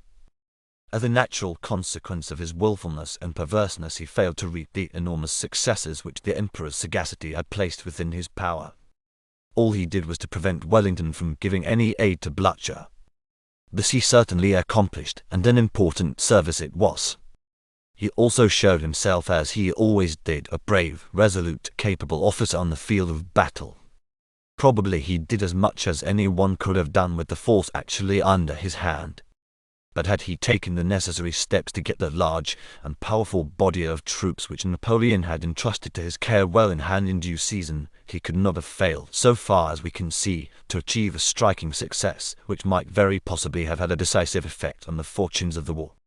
If each of the 2 allied generals had been defeated at the outset of the campaign, the chances of Napoleon for final victory would have been greatly in his favor.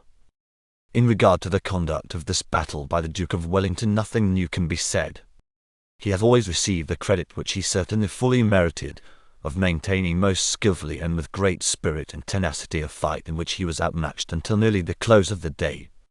He had been gravely misled by his chief of staff as to the situation of the various bodies which composed his army, and in fact it must be admitted that his own calculations were very far from being worthy of his reputation. Hence he ran the risk of encountering a largely superior force, and that he had actually to deal with only half of this force was due to no strategy of his. He found himself in a most perplexing and dangerous situation, in which he displayed undoubtedly great skill and courage, but for the successful result of the day he was largely indebted to the fortune of war.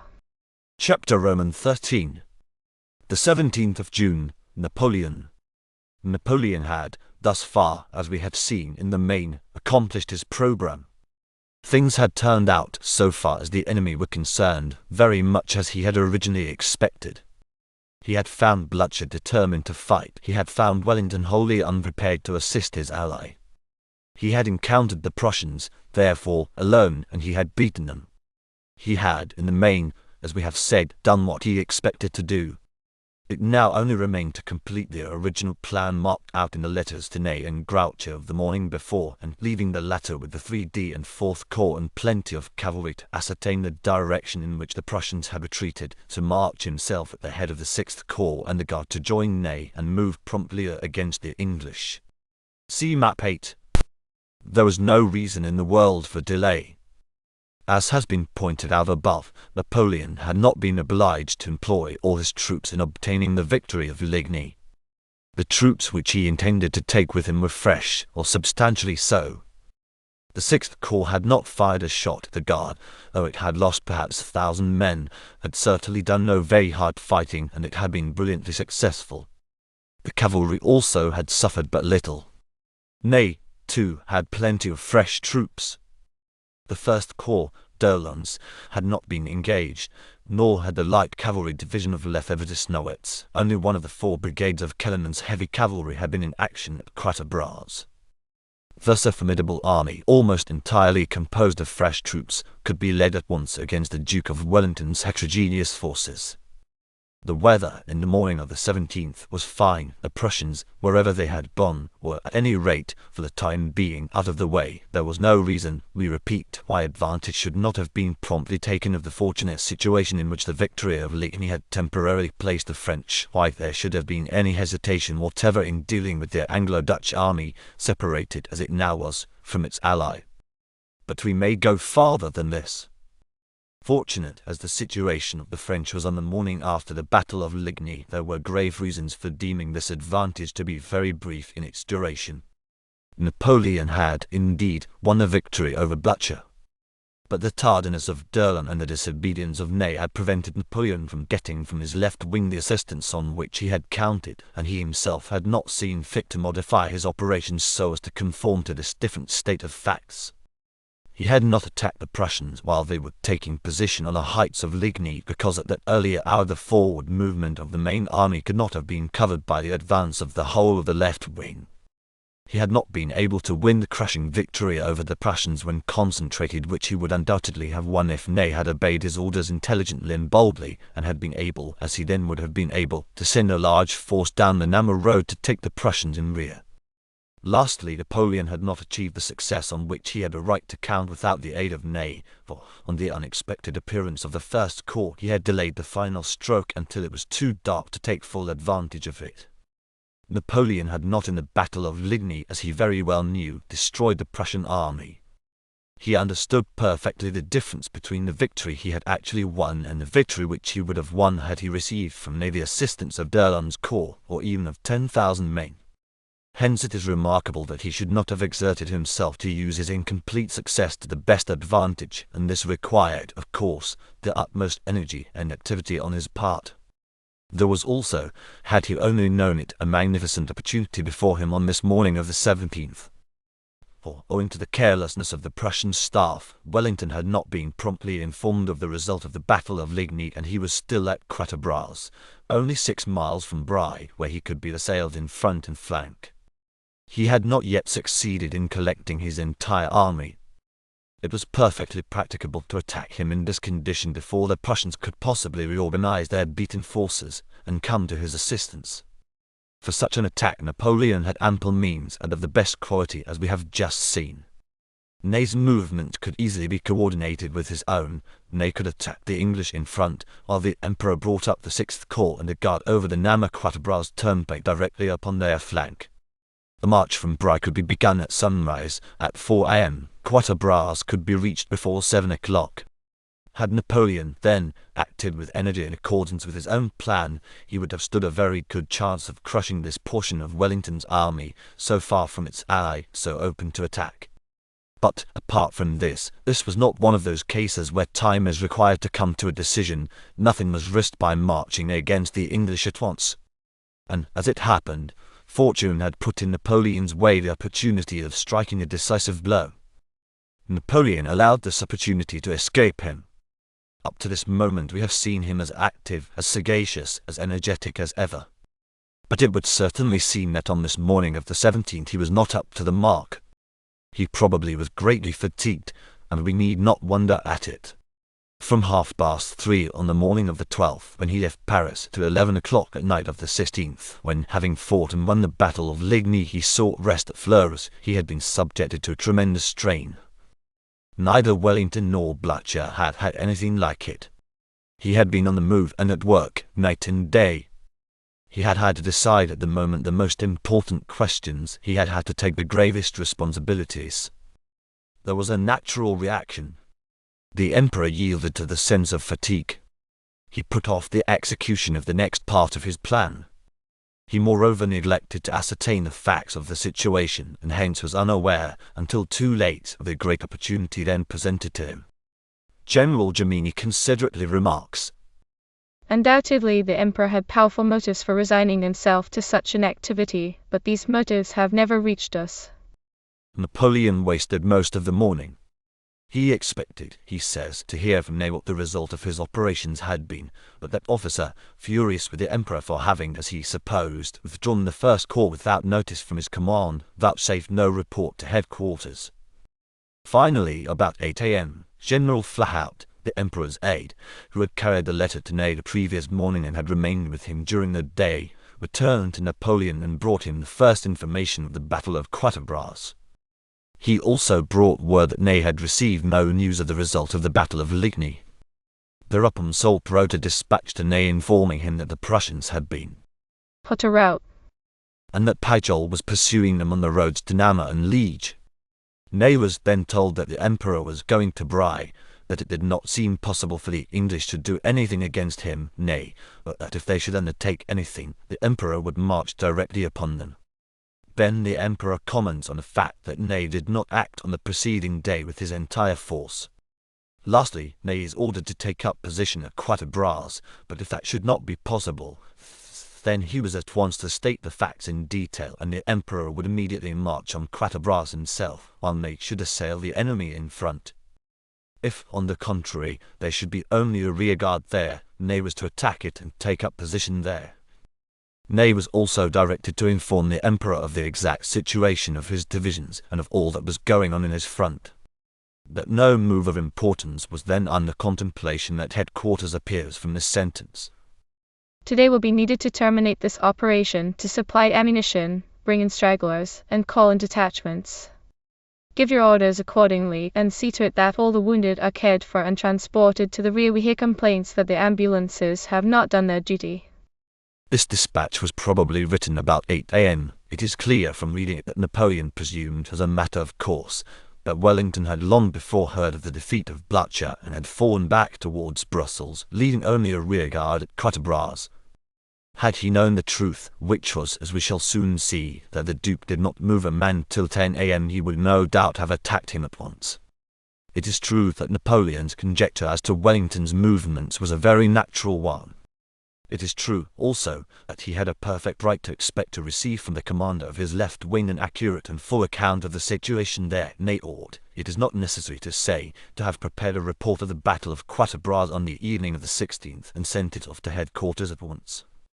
Furthermore, he ought to have informed the Emperor on the morning of the 17th that the English were still at Quatre Bras in force. Napoleon's inactivity does not in the least excuse him. But Ney's neglect to make proper reports of the situation at Quatre Bras does not in any way justify Napoleon's delay in marching upon the English. The propriety of this step was not dependent on the accounts to be received from Marshal Ney. To unite the reserves to the left wing and move upon Wellington at the earliest possible moment was the thing to do, whatever might be the reports from Ney. Marshal Soult seems to have been of no assistance to the Emperor on this morning. If he had been a competent and efficient chief of staff, he would assuredly have had all needed information ready for the Emperor when the latter made his appearance in the morning. As it was, knowing nothing of what had happened at Quatre Bras till nearly 8 o'clock, waiting till it should suit Ney to furnish him with the information requested in the 8 a.m. dispatch, assuming that Wellington must have heard of the defeat of Blucher and fallen back in consequence, the Emperor amused himself with going over the field of battle and talking politics to the generals. He did not exert himself in the least to stimulate the energy and activity of his subordinates. In fact, he yielded to the lassitude which is so apt to succeed unusual exertion. He deliberately postponed the execution of the next step in his campaign, notwithstanding that the incomplete result of his encounter with the Prussians rendered it all the more imperative that no time should be lost and no opportunity neglected. During the forenoon, however, the troops intended to join Ney were ordered to Marbais on the turnpike, Elba at 10 o'clock, the Guard and Milhaud's cuirassiers at 11. At noon, it having been reported that the English were still at Quatre Bras, another order was sent to Ney, directing him to attack the enemy there and informing him that the Emperor was leading the troops now at Marbais to support his operations. Thus the execution of the plan of campaign marked out in the letters to Ney and Grouchy was at last resumed. The reserves under Napoleon marched to join the left wing under Ney. The right wing under Grouchy was assigned to take care of the defeated Prussians. Gerard's division of the 2D Corps, which had suffered severely in the battle, Gerard himself having been mortally hurt, was left on the field to take care of the wounded.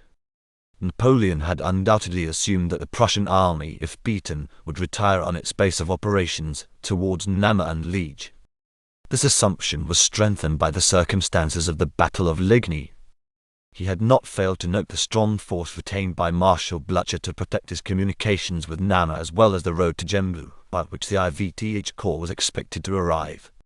He was perfectly justified in inferring that if Blucher had established a new or secondary base at Wavre, for instance, or Louvain, or if he had had any idea whatever of renouncing his line of communications so as to be able to cooperate with the English in subsequent operations, he would without doubt have placed his left wing in a wholly different position where he could have made some use of it in the battle.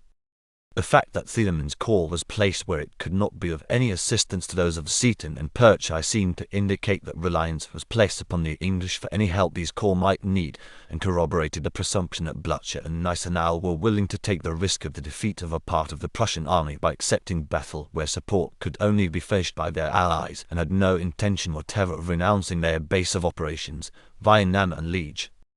Added to these considerations was the general presumption against such a dangerous and inconvenient course as a change of base must always be. It must also be remembered that the Prussians held the villages of Bry and Sombref till after midnight, so that there was no obstacle whatever to the troops of the two beaten corps retiring after the battle by the Quatre Bras-Namur turnpike towards Namur. It may well be questioned whether there was any need for these troops to cross the pike at all, or whether any of them would have crossed it, had Blucher given orders for the whole army to retire on Namur. Hence it was assumed at the headquarters of the French army that it was in the direction of Namur that the Prussians had retreated. Soult early in the morning sent out Pajot on the Namur road with a division of his own corps, supported by a brigade from Excelmann's corps, to ascertain the facts, and before 8 a.m. Pajot reported the capture of a battery and prisoners at Le Mézil on that road. It was on this information that Soult informed Ney that Pajot was pursuing the Prussians on the road to Namur. It is nevertheless very strange that no reconnaissance should have been ordered in the direction of Tilly and Wavre. This may perhaps be partly due to the fact that the cavalry divisions belonging to the 3D and 4th Corps, upon which such duties would most naturally fall, were exhausted by their efforts of the day before, that the 6th Corps, which bivouacked nearest to Bry, had no cavalry division attached to it, and that the rest of the cavalry was on the right of the position. These facts may perhaps serve to account in a way for what cannot but be considered as an inexcusable neglect. There was plenty of cavalry with the army. Excelmann's could have been sent out towards Wavre as easily as Pajot towards Namur. Both routes were equally open to the enemy. It was certainly by no means impossible that Blucher should, in spite of his defeat, endeavour to keep up his communication with Wellington, especially considering that half his army, the Ede and IVTH Corps, was untouched, as Napoleon very well knew. The neglect, therefore, to explore the country to the north of the turnpike cannot be excused. The blame for this neglect must fall primarily upon Napoleon, for he ought to have ordered Soult to attend to this matter in the early morning. This he certainly failed to do. Soult ought, to be sure, to have had the reconnaissance made on his own motion, and in neglecting this, he shows that he was not a good chief of staff. But the Emperor seems to have been satisfied with what Soult had done, hence, the blame of not ascertaining that the two beaten Prussian corps had retreated in the direction of Waver falls finally on his shoulders. Nor can Napoleon's fault in this matter be explained or excused on the ground of his fatigue. It costs no exertion to order a cavalry officer to make an exploration in a certain direction. The reason the order was not given was because the Emperor was so sure that such an exploration would result in nothing, because in fact he was so confident that the Prussians had retired to the eastward, towards their base of operations. There was, it is true, as we have pointed out above, strong reason to believe this to be the fact, but there was also a possibility that it might not be the fact, and if it should turn out not to be the fact, the plan of Napoleon would have to be essentially modified, for a retreat of the two beaten corps in the direction of Waver, where they could easily be united with the two unbroken corps, could hardly have any other object than a junction with the English army, retiring, as the army was sure to do, from Quatrebras towards Brussels. Before Napoleon left the field of battle for Marbais, shortly before 12 o'clock, he called Grouchy to him and gave him instructions by word of mouth. Up to this time no further information had been received since Pajol had reported the capture of guns and prisoners on the Namur road. The Emperor at first simply told him to take the 3d and 4th Corps and the cavalry of Pajol and Exelmans and to pursue the enemy. I replied to him, says Marshal Grouchy, whose account we are now giving, that the Prussians had commenced their retreat at 10 o'clock the evening before. That much time must elapse before my troops, who were scattered over the plain, were cleaning their guns and making their soup, and were not expecting to be called upon to march that day, could be put in movement. That the enemy had 17 or 18 hours the start of the troops sent in pursuit. That although the reports of the cavalry gave no definite information as to the direction of the retreat of the mass of the Prussian army, it was apparently on Namur that they were retiring, and that thus, in following them, I should find myself isolated, separated from him, and out of the range of his movements. These observations, Marshal Grouchy goes on to say, were not well received. The Emperor repeated his orders, adding that it was for me to discover the route taken by Marshal Blucher, that he himself was going to fight the English, if they will stand on the side of the forest of Soignies, that it was for me to complete the defeat of the Prussians in attacking them as soon as I should have caught up with them, and that I must communicate with him by the paved road, the Namur-Quatrebras turnpike. These objections raised by Marshal Grouchy were clearly not well taken. His two corps had done the principal part of the fighting the day before. They were unquestionably in need of repose the forenoon after the battle. The fresh troops in the army were required for the operations which were to be immediately undertaken against the English. Hence the delay in beginning the pursuit of the Prussians, of which Grouchy complained, was unavoidable unless the whole plan of campaign was to be changed. It would have been very desirable, no doubt, had it been possible, to follow up the defeated Prussians with the greatest promptness and vigor. But under the circumstances this was not practicable unless, as we have said, Napoleon should change his plan and should march against Blucher with the bulk of his army, consisting almost entirely of fresh troops, and should leave Grouchy with the corps of Vandamme and Gerard to watch the English. This the Emperor was not proposing to do. Moreover, if the Prussians were really retiring on their base, as both Napoleon and Grouchy at this time supposed was the case, delay in following them up could not be a very material matter. Then, as for the objection that, if he followed the Prussians towards Namur, he would find himself isolated, separated from the Emperor, and out of the range of his movements, this was to a certain extent unavoidable. The fact that such an objection should be raised shows how unfit Grouchy was for an independent command. The slightest reflection should have convinced him that the task assigned to him could not well be assigned to anyone else, and that it was a task which someone must perform. It was, therefore, his manifest duty to undertake it with cheerful alacrity, and not in the fault-finding spirit which he does not even attempt to conceal.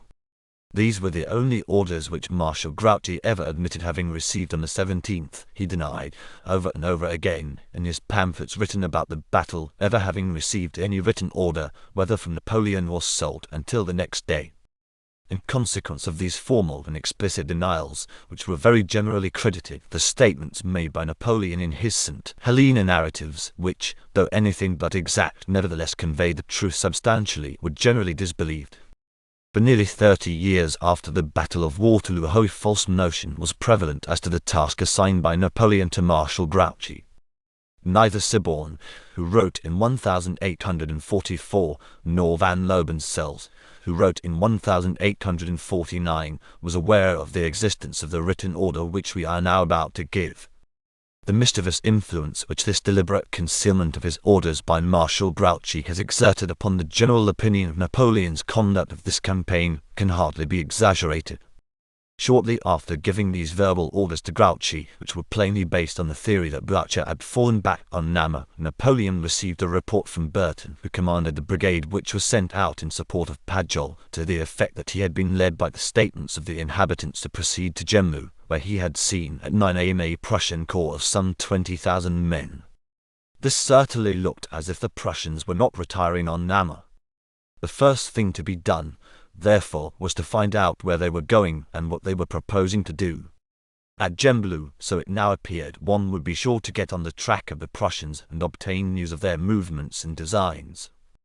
Accordingly, the Emperor, in the temporary absence of Marshal Soult, dictated to General Bertrand the following order to Grouchy: Proceed to Gembloux with the cavalry corps of General Pajol, the light cavalry of the 4th Corps, the cavalry corps of General Exaumans, the division of General Test, of which you will take particular care, it being detached from its own corps, and the 3d and 4th Corps of Infantry.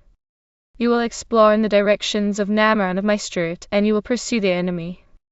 Explore his march, and instruct me respecting his manoeuvres, so that I may be able to penetrate what he is intending to do. I am carrying my headquarters to Quatabras, where the English still were this morning. A communication will then be direct by the paved road of Namur. If the enemy has evacuated Namur, write to the general commanding the 2nd Military Division at Charlemont to cause Namur to be occupied by some battalions of the National Guard and some batteries which he will organize at Charlemont. He will give the command to a brigadier general. It is important to penetrate what the enemy is intending to do, or whether they are separating themselves from the English, or whether they are intending still to unite to cover Brussels or Liege, in trying the fate of another battle. In all cases, keep constantly your 2 corps of infantry united in a league of ground, and occupy every evening a good military position, having several avenues of retreat. Post intermediate detachments of cavalry, so as to communicate with headquarters. Dictated by the Emperor, in the absence of the Major General, to the Grand Marshal Bertrand. Ligny, 17 June 1815. Not only is the tone of this letter altogether different from that of the verbal orders previously given, but the duty assigned to Grouchy is a wholly different one. There is in the letter no trace of that certainty as to the position of affairs so plainly exhibited in the verbal orders. The news that a Prussian corps has been seen at Gembloux has evidently made a strong impression on the Emperor. It may very possibly indicate that Blücher is not falling back to Namur. The statement is twice made in the letter that the Emperor is in doubt as to the intentions of the Prussians, and the chief task now imposed upon Grouchy is to ascertain those intentions. The precise danger to be anticipated is stated explicitly. Grouchy is warned in so many words that the Prussians may be intending to unite with the English to try the fate of another battle for the defense of Brussels, which was exactly what they were intending to do, and what they succeeded in doing. Whether they are or are not intending to do this is the principal thing for Grouchy to find out. As the Emperor had previously informed Grouchy of his determination to fight the English, if they will stand on this side of the forest of Soignies, which meant of course that he looked upon a battle with them the next day as very possible. This question of the Prussians uniting with the English in fighting this battle was of vital importance to him. What Grouchy was to do if he found the Prussians directing their movements so as to compass this end, it was left to him to determine for himself. It might be that he could hinder the accomplishment of their design most effectually by attacking them. It might be that his best course would be to rejoin the main army as soon as he could, or to maneuver so as to act in conjunction with it. It was impossible for Napoleon to tell beforehand how things would turn out. Full discretion was therefore left to Grouchy to take whatever course might seem best to him. Marshal Grouchy was making his arrangements to get his command under way when he received this letter. He experienced great delay in beginning his march to Gembloux. Vandamme did not get started till 2 o'clock. Gerard left to Ligny an hour later. It came on to rain hard about 2 o'clock, and the road soon became very bad. Grouchy did not succeed in getting farther with his 2 infantry corps that night than Gembloux, which is rather less than 8 miles from Saint-Amand. The cavalry of Exelmans was, however, stationed at Sauvignies to gather information. Grouchy had with him a force of 33,319 men of arms, of whom 4,446 were the cavalry belonging to the 2 corps of Pajol and Exelmans. Napoleon took with himself Domon's light cavalry division of the 3D Corps, but Grouchy retained that of Morin, belonging to the 4th Corps, say, 1,500 men. That is, he had 6,000 cavalry in all. At 10 o'clock that evening Grouchy wrote to the Emperor from Gembloux a letter which seemed to indicate that he comprehended, at least to a certain extent, the nature of his task. He says that it appeared to him that the Prussians had passed through Sauvignies, where Grouchy's cavalry now have arrived, and that, at Sauvignies, they had divided into 2 columns, one taking the road to Wavre by Sarthe-Walhain, and the other that to Perwis, a town on the way to Maastricht. Grouchy then goes on to say, One may perhaps infer that a part is going to join Wellington, and that the centre, which is the army of Blücher, is retiring on Liege. Another column with artillery has effected its retreat on Namur. Exelmans has been ordered to send this evening 6 squadrons to Sarthe-Walhain and 3 to Perwis. According to the reports, if the mass of the Prussians is retiring on Wavre, I shall follow them in that direction, in order that they may not be able to gain Brussels, and to separate them from Wellington. If, on the contrary, my information proves that the principal Prussian forces marched on Perwis, I shall direct myself on that city in pursuit of the enemy. That Marshal Grouchy understood something of the nature of the task before him is apparent from this dispatch. But when he says that his object in following the mass of the Prussians in the direction of Wavre is to prevent their gaining Brussels, he is plainly beside the mark. No movement of his from Gembloux to Wavre or in the direction of Wavre could possibly hinder a force at Wavre from marching on Brussels. When he declares that his object in proceeding in the direction of Wavre would be to separate the Prussians from Wellington, he must be understood to mean the direction of Wavre as contradistinguished from the direction of Perwis, that is, in other words, if the Prussians go north instead of east, he will also go north instead of east. And as he had abundance of cavalry, there was certainly no reason, now that he had cause, as he says he had, to suspect that a part of the Prussians had gone to Wavre with the intention of uniting with Wellington, why he should not have reconnoitred to his left the next morning and ascertained the facts. Leaving Marshal Grouchy at Gembloux with the right wing, we now return to Napoleon, who, when we left him, was about to lead the reserves, consisting of the 6th Corps and the Guard, and some cavalry, to Quatre Bras. Orders, repeated orders, had been sent, as we have seen, to Marshal Ney to get him to move upon Quatre Bras. But Ney had not moved a man. Charras thinks he must have informed the Emperor in obedience to the 8 a.m. order that the English were still in force in his front. But there is no evidence whatever of this. Charras himself, after censuring the Emperor for his delays on this morning, does not assign as the cause of the second and more peremptory dispatch to Ney, dated at noon, any reply of Ney's to the 8 a.m. dispatch, but the return of a reconnoitring party sent out by Napoleon himself, which reported the English at Quatre Bras. If anything further were needed to show that Ney vouchsafed no reply to the 8 a.m. dispatch, it is found in the fact that this noon order refers to no such reply. In fact, it was not until Ney saw the column under the Emperor in person advancing on the Namur road that he put his cavalry in motion, and it was the Emperor's own staff officers that ordered D'Aulon forward in pursuit of the English. This was about 1 p.m. Wellington had collected at Quatre Bras about 45,000 men. The rest of his army was at Nivelles and Braine-le-Comte. Since 10 a.m. he had been quietly withdrawing his forces, and Ney had not offered an interruption. Probably he did not know what Wellington was doing. Yet Ney must have had at his disposal about 40,000 men, 25,000 of whom had not fired a shot or drawn a sword. There is no saying what loss the English might not have been obliged to suffer if he had vigorously pressed them. His conduct on this day is even more culpable than on the day before.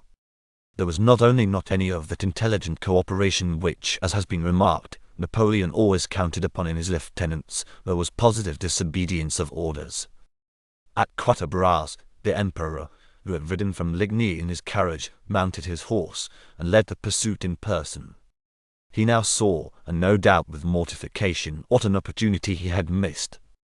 He was also, and with reason, indignant with Ney for not having obeyed his orders, ascertained that Wellington was withdrawing his forces, sent him word at once, and energetically pressed the enemy.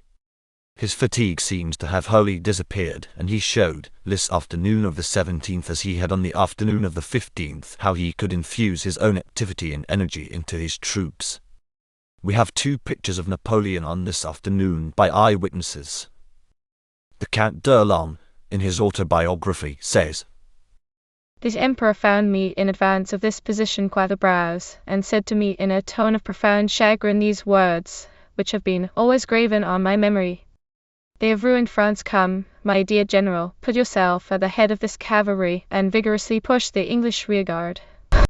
The Emperor never quitted the head of column of the advance guard, and was even engaged in a charge of cavalry in debouching from Genappe," says the author of Napoleon at Waterloo, an officer of artillery of the guard, who was near the Emperor throughout the campaign.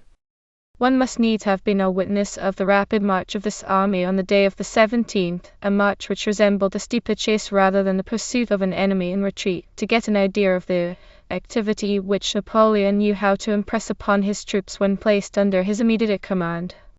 6 pieces of the horse artillery of the guard, supported by the headquarters squadrons, marched in the first line, and vomited forth grape upon the masses of the enemy's cavalry, as often as, profiting by some accident of ground, they endeavored to halt, to take position, and retard our pursuit. The Emperor, mounted on a small and very active Arab horse, galloped at the head of the column. He was constantly near the pieces, exciting the gunners by his presence and by his words, and more than once in the midst of the shells and bullets which the enemy's artillery showered upon us. There was a smart skirmish at Genappe. The 7th English Regiment of Hussars was injudiciously ordered to charge the French lancers and was beaten back. Then the pursuing French, in mounting the hill behind the town of Genappe, were ridden down by the 1st Life Guards. During the whole afternoon the rain fell in torrents, and there was a severe storm of thunder and lightning. Very possibly the bad weather may have favoured the retiring army. The retreat of the English was continued to the position to the south of the hamlet of Mont Saint-Jean, where the battle of the next day was fought. Chapter Roman 14. The 17th of June, Blucher and Wellington. Zieten and Perchy fell back after the Battle of Ligny, as has been above stated, in the direction of Wavre.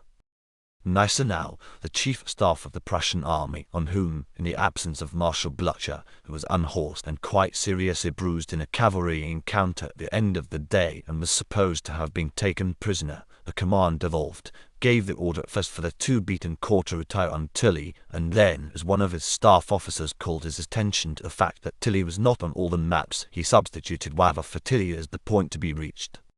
This step involved obviously the renunciation of the line of Namur. It implied also that the EID and IVTH Corps, those of Thielen and Buller, would be ordered to retire in the general direction of Wavre, so that a union of the whole army might be effected somewhere to the northward. But it did not necessarily imply that this union of the army would be effected at Wavre, or even that, if effected at Wavre, it would be followed by an attempt to unite with the Anglo-Dutch army. It was quite possible that the 2 beaten corps might, after reforming at Wavre, be ordered in the direction of Maastricht, towards which place the EID and IVTH Corps might also be ordered to retire. In fact, this was the interpretation put by General Thielen on the facts as he first learned them. He wrote to Bülow that he had heard nothing from the Marshal, but supposed that the intention was that the Eastern Aid Corps were to fall back from Wavre towards Saint-Trond, which is a town in the direction of Maastricht, some 35 miles from Wavre. At the same time, it is clear that Gneisenau, in ordering Zieten and Perchy to Wavre, had taken the necessary preliminary steps to effect a concentration of the whole army at that place, from which a movement for the assistance of Wellington, if he should be willing to accept battle at Waterloo, could be made. This union with the Anglo-Dutch army was, therefore, naturally regarded by the Prussian officers and soldiers as the real object of the movement to Waver. It may be that Gneisenau himself gave his orders with the sole intention of bringing about a union of the two allied armies. But this is doubtful. It is more likely that he ordered a retreat on Waver, knowing that this alone could render such a union possible and leaving its practicability and advisability to be determined afterwards. It must be remembered that the step which Gneisenau had taken involved a temporary change of base, with all the many inconveniences and risks therefrom resulting. The communications with Namur must be abandoned. No such course as this had been thought of when Marshal Blucher decided on accepting battle at Ligny. If it had been, he would have posted his troops very differently, as we have had occasion to observe. Gneisenau, however, though disappointed at not receiving help from the English during the battle, yet influenced, very possibly, by the fact that Wellington had successfully held his ground against the attack of the French left wing, was extremely unwilling to renounce, by retiring on Namur, all hopes of another battle to be fought in cooperation with the English. Hence he determined to take at any rate the first steps to make it possible to fight such a battle, and in the absence of his chief, and in the confusion and turmoil which followed the successful charge of the Imperial Guard, he did not hesitate to take the responsibility of ordering the beaten corps to retire on Waver. But whether it would be wise to concentrate the whole army on Waver was a question that could not be settled in an instant. It was in truth dependent on many things. The question of supplies of ammunition was perhaps the most serious problem, but there were others, each presenting more or less difficulty.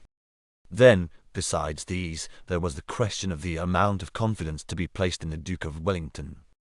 The whole object, the sole justification of the manoeuvre now in contemplation was the fighting another battle in cooperation with the English. Here, of course, it had to be assumed that the Duke would be desirous of fighting such a battle. But could Wellington be relied upon to fulfill the expectations which would be entertained in regard to his willingness and ability to fight such a battle? Gneisenau had been gravely disappointed by the non-arrival of support from the English army during the Battle of Ligny. He never had, so we learn from Muffling, entire confidence in the Duke's trustworthiness. The letter received on the morning of the battle, so far from accurate, the confident statements made by the Duke at Bry early in the afternoon, on which such expectations had been formed, and which had proved so utterly unreliable, must have seriously shaken Gneisenau's belief in Wellington. He feared lest the danger to the Prussian army involved in its concentration at Waver might be incurred only to see the Anglo-Dutch army marching off to Antwerp or Ostend. During the night Marshal Blucher had been carried, badly bruised and suffering a good deal, a man too, it must be remembered, 72 years of age, to the little village of Neury, or Melleroux, as the older maps have it, a mile or two north of Tilly. Here, in a little house, filled with wounded men, he passed the night. Here Gneisenau, his chief of staff, and Grauman, his quartermaster-general, joined him. Here also was brought Lieutenant Colonel Hardinge, the English military attaché at Blucher's headquarters, who had lost his left hand in the battle. He gave to the Duke of Wellington, 22 years after, an account of his experience during that night, making the mistake, natural enough under the circumstances and considering how long a time had elapsed, of locating the scene at Waver and not at Melleroux. The story is thus reported by Earl Stanhope. Yes, Said Hardinge.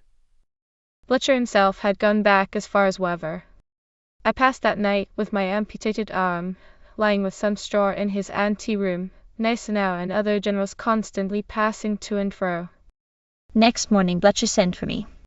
He said to me that he should be quite satisfied if, in conjunction with the Duke of Wellington, he was able now to defeat his old enemy.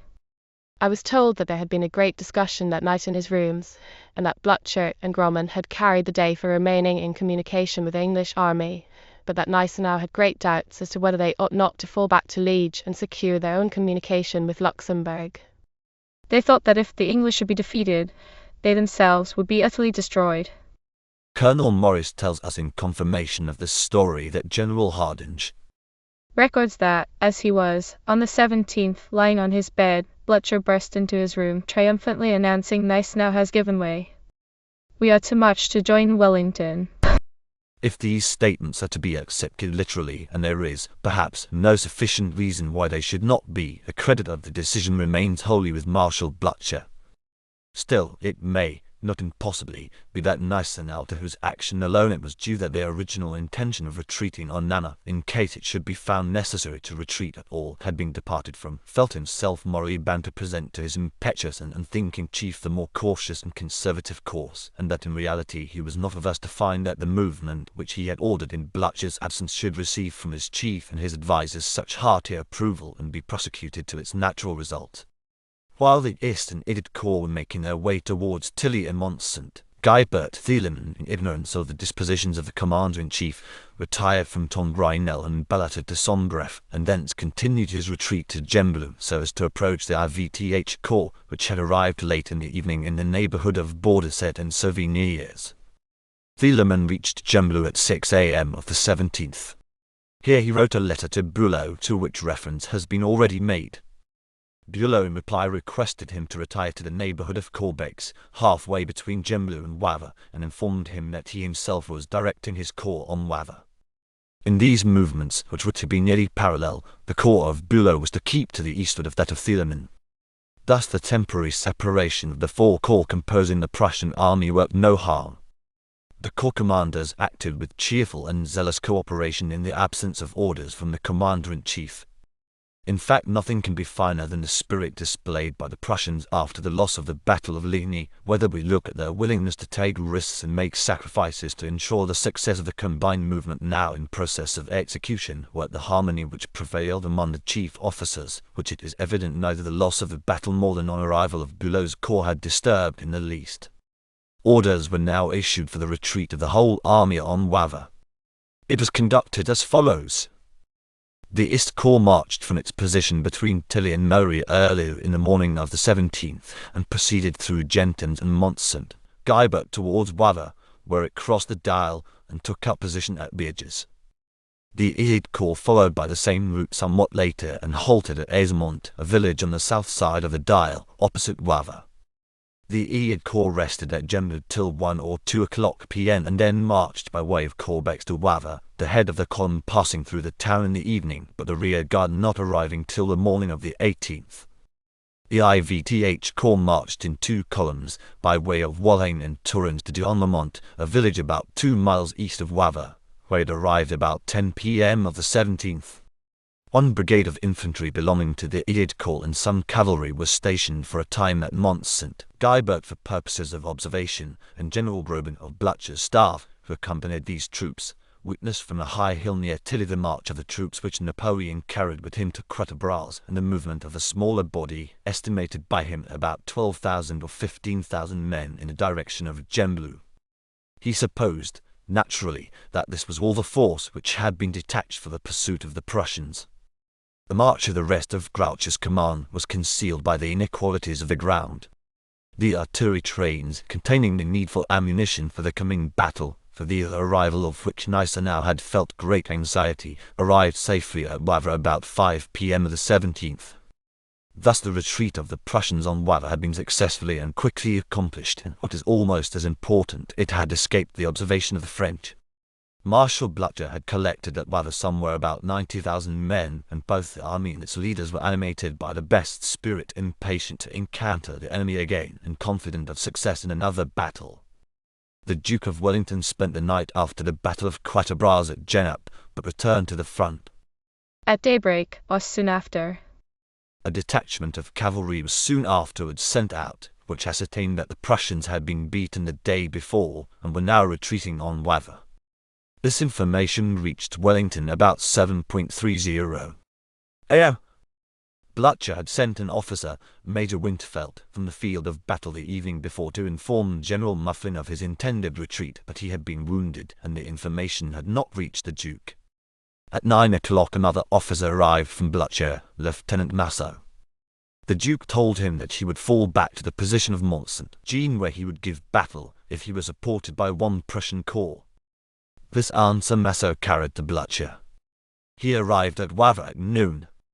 At this hour, as we are told by the latest Prussian historian, it was not known whether Idiot or IVTH Corps was, and the reserve ammunition had not arrived. No decided assurance could, therefore, be given during the day. Finally, about 11:30 p.m. news arrived from Bülow of the arrival of his corps at Douarnenmont, and about the same time a dispatch from Muffling arrived, stating that the Anglo-Dutch army had taken position for battle at Mont Saint-Jean. Then Gromman wrote to Muffling Blücher's answer. It was sent off about midnight of the 17th. This dispatch stated that Bülow would move at break of day by way of St. Lambert to attack the right flank of the enemy, and that the Iliad Corps would support the IVTH Corps in this operation. The East and Iliad Corps were to hold themselves in readiness to do the like. This dispatch, which could not have reached Wellington until the morning of the Battle of Waterloo, seems actually to have contained the first definite promise of support from Blücher. Long before its arrival, the Duke had taken up his position at Waterloo in hope, in fact, in the expectation of receiving some such promise of assistance and support. Messages were doubtless exchanged, as we are told, between the English and Prussian headquarters during the whole day. But the Duke received no positive assurance until the early morning of the 18th that the Prussian army, or any part of it, would come to his assistance. It is true that he was aware that the Prussians were concentrating at Wavre, and he knew that their object in so doing could be nothing else than to tender him their support in the battle that was sure to occur the next day. But it must have required all the resolution and courage which he possessed to have decided him to take up position for battle without having received any definite assurance that the necessary support would be furnished. For it was a perfectly possible thing that he might the next morning be assailed by 100,000 men. Blücher had, no doubt, sent him the information obtained by Gromman that Napoleon had detached only 12,000 or 15,000 men to follow the Prussians, and was bringing against the Anglo-Dutch army all his remaining troops. As we see it now, that would have been Napoleon's best course. If he had known the facts at the time, as he might easily have done had he not neglected to take the proper measures to ascertain them, that is what he probably would have done. At any rate, Wellington had no assurance from any quarter whatever that Napoleon would not do exactly that thing. If Napoleon had done it, and if the weather had been fine and the ground hard, what chance would Wellington have stood? The question is asked simply to define the situation in which the Duke placed himself on the night of the 17th and 18th. That is, we desire to bring out the fact that Wellington, in taking up position at Waterloo, instead of continuing his retreat to Brussels and arranging with Blücher to do the like from Wavre, ran a very great risk of being beaten before he could get help from the Prussians, whereas if both commanders had proceeded to Brussels, where the roads from Waterloo and Wavre converge, they would have greatly outnumbered the French. This course was the one which Napoleon maintained would have been the safer and wiser. Still, it must be remembered that both Wellington and Blücher were anxious to close the campaign with a great battle, which was certain to take place if Wellington stood at Waterloo, and that it was by no means certain that Napoleon would push through the forest of Soignes only to find the combined armies confronting him. They also thought that there was a very fair chance that they would succeed in effecting the union of their armies at Waterloo. Chapter Roman 15. The 18th of June, Grouchy and Blücher. Napoleon received Marshal Grouchy's letter, dated Gembu, 10 p.m. of June 17th, about 2 a.m. of the 18th, at the Caillou House on the Brussels turnpike, where he passed the night of the 17th. A close examination of it might have raised a suspicion in his mind that Grouchy did not thoroughly comprehend his task, and that he might possibly fail to take the right course if the emergency, which he had in his letter represented as not unlikely to occur, should actually confront him. He had said that, if he found that the mass of the Prussians were retiring on Wavre, he would follow them in that direction, in order that they might not be able to gain Brussels, and to separate them from Wellington. But if they were retiring on Poes, that he would direct himself on that city. We have pointed out above that it was clearly impossible for him to prevent the Prussians from getting to Brussels. He was 30 miles from Brussels, the Prussians less than 20, and they were directly between him and Brussels. And as for separating the Prussians at Wavre from Wellington, while Grouchy must of course follow them in the direction of Wavre as distinguished from that of Poes, yet the only thing really open to him was to cross a dial at once by the bridges of Moustier and Ottignies, and then to act in close connection with the main French army, to stand between it and the Prussians, and ward off the danger as best he might. This could be done, but this was all that could be done.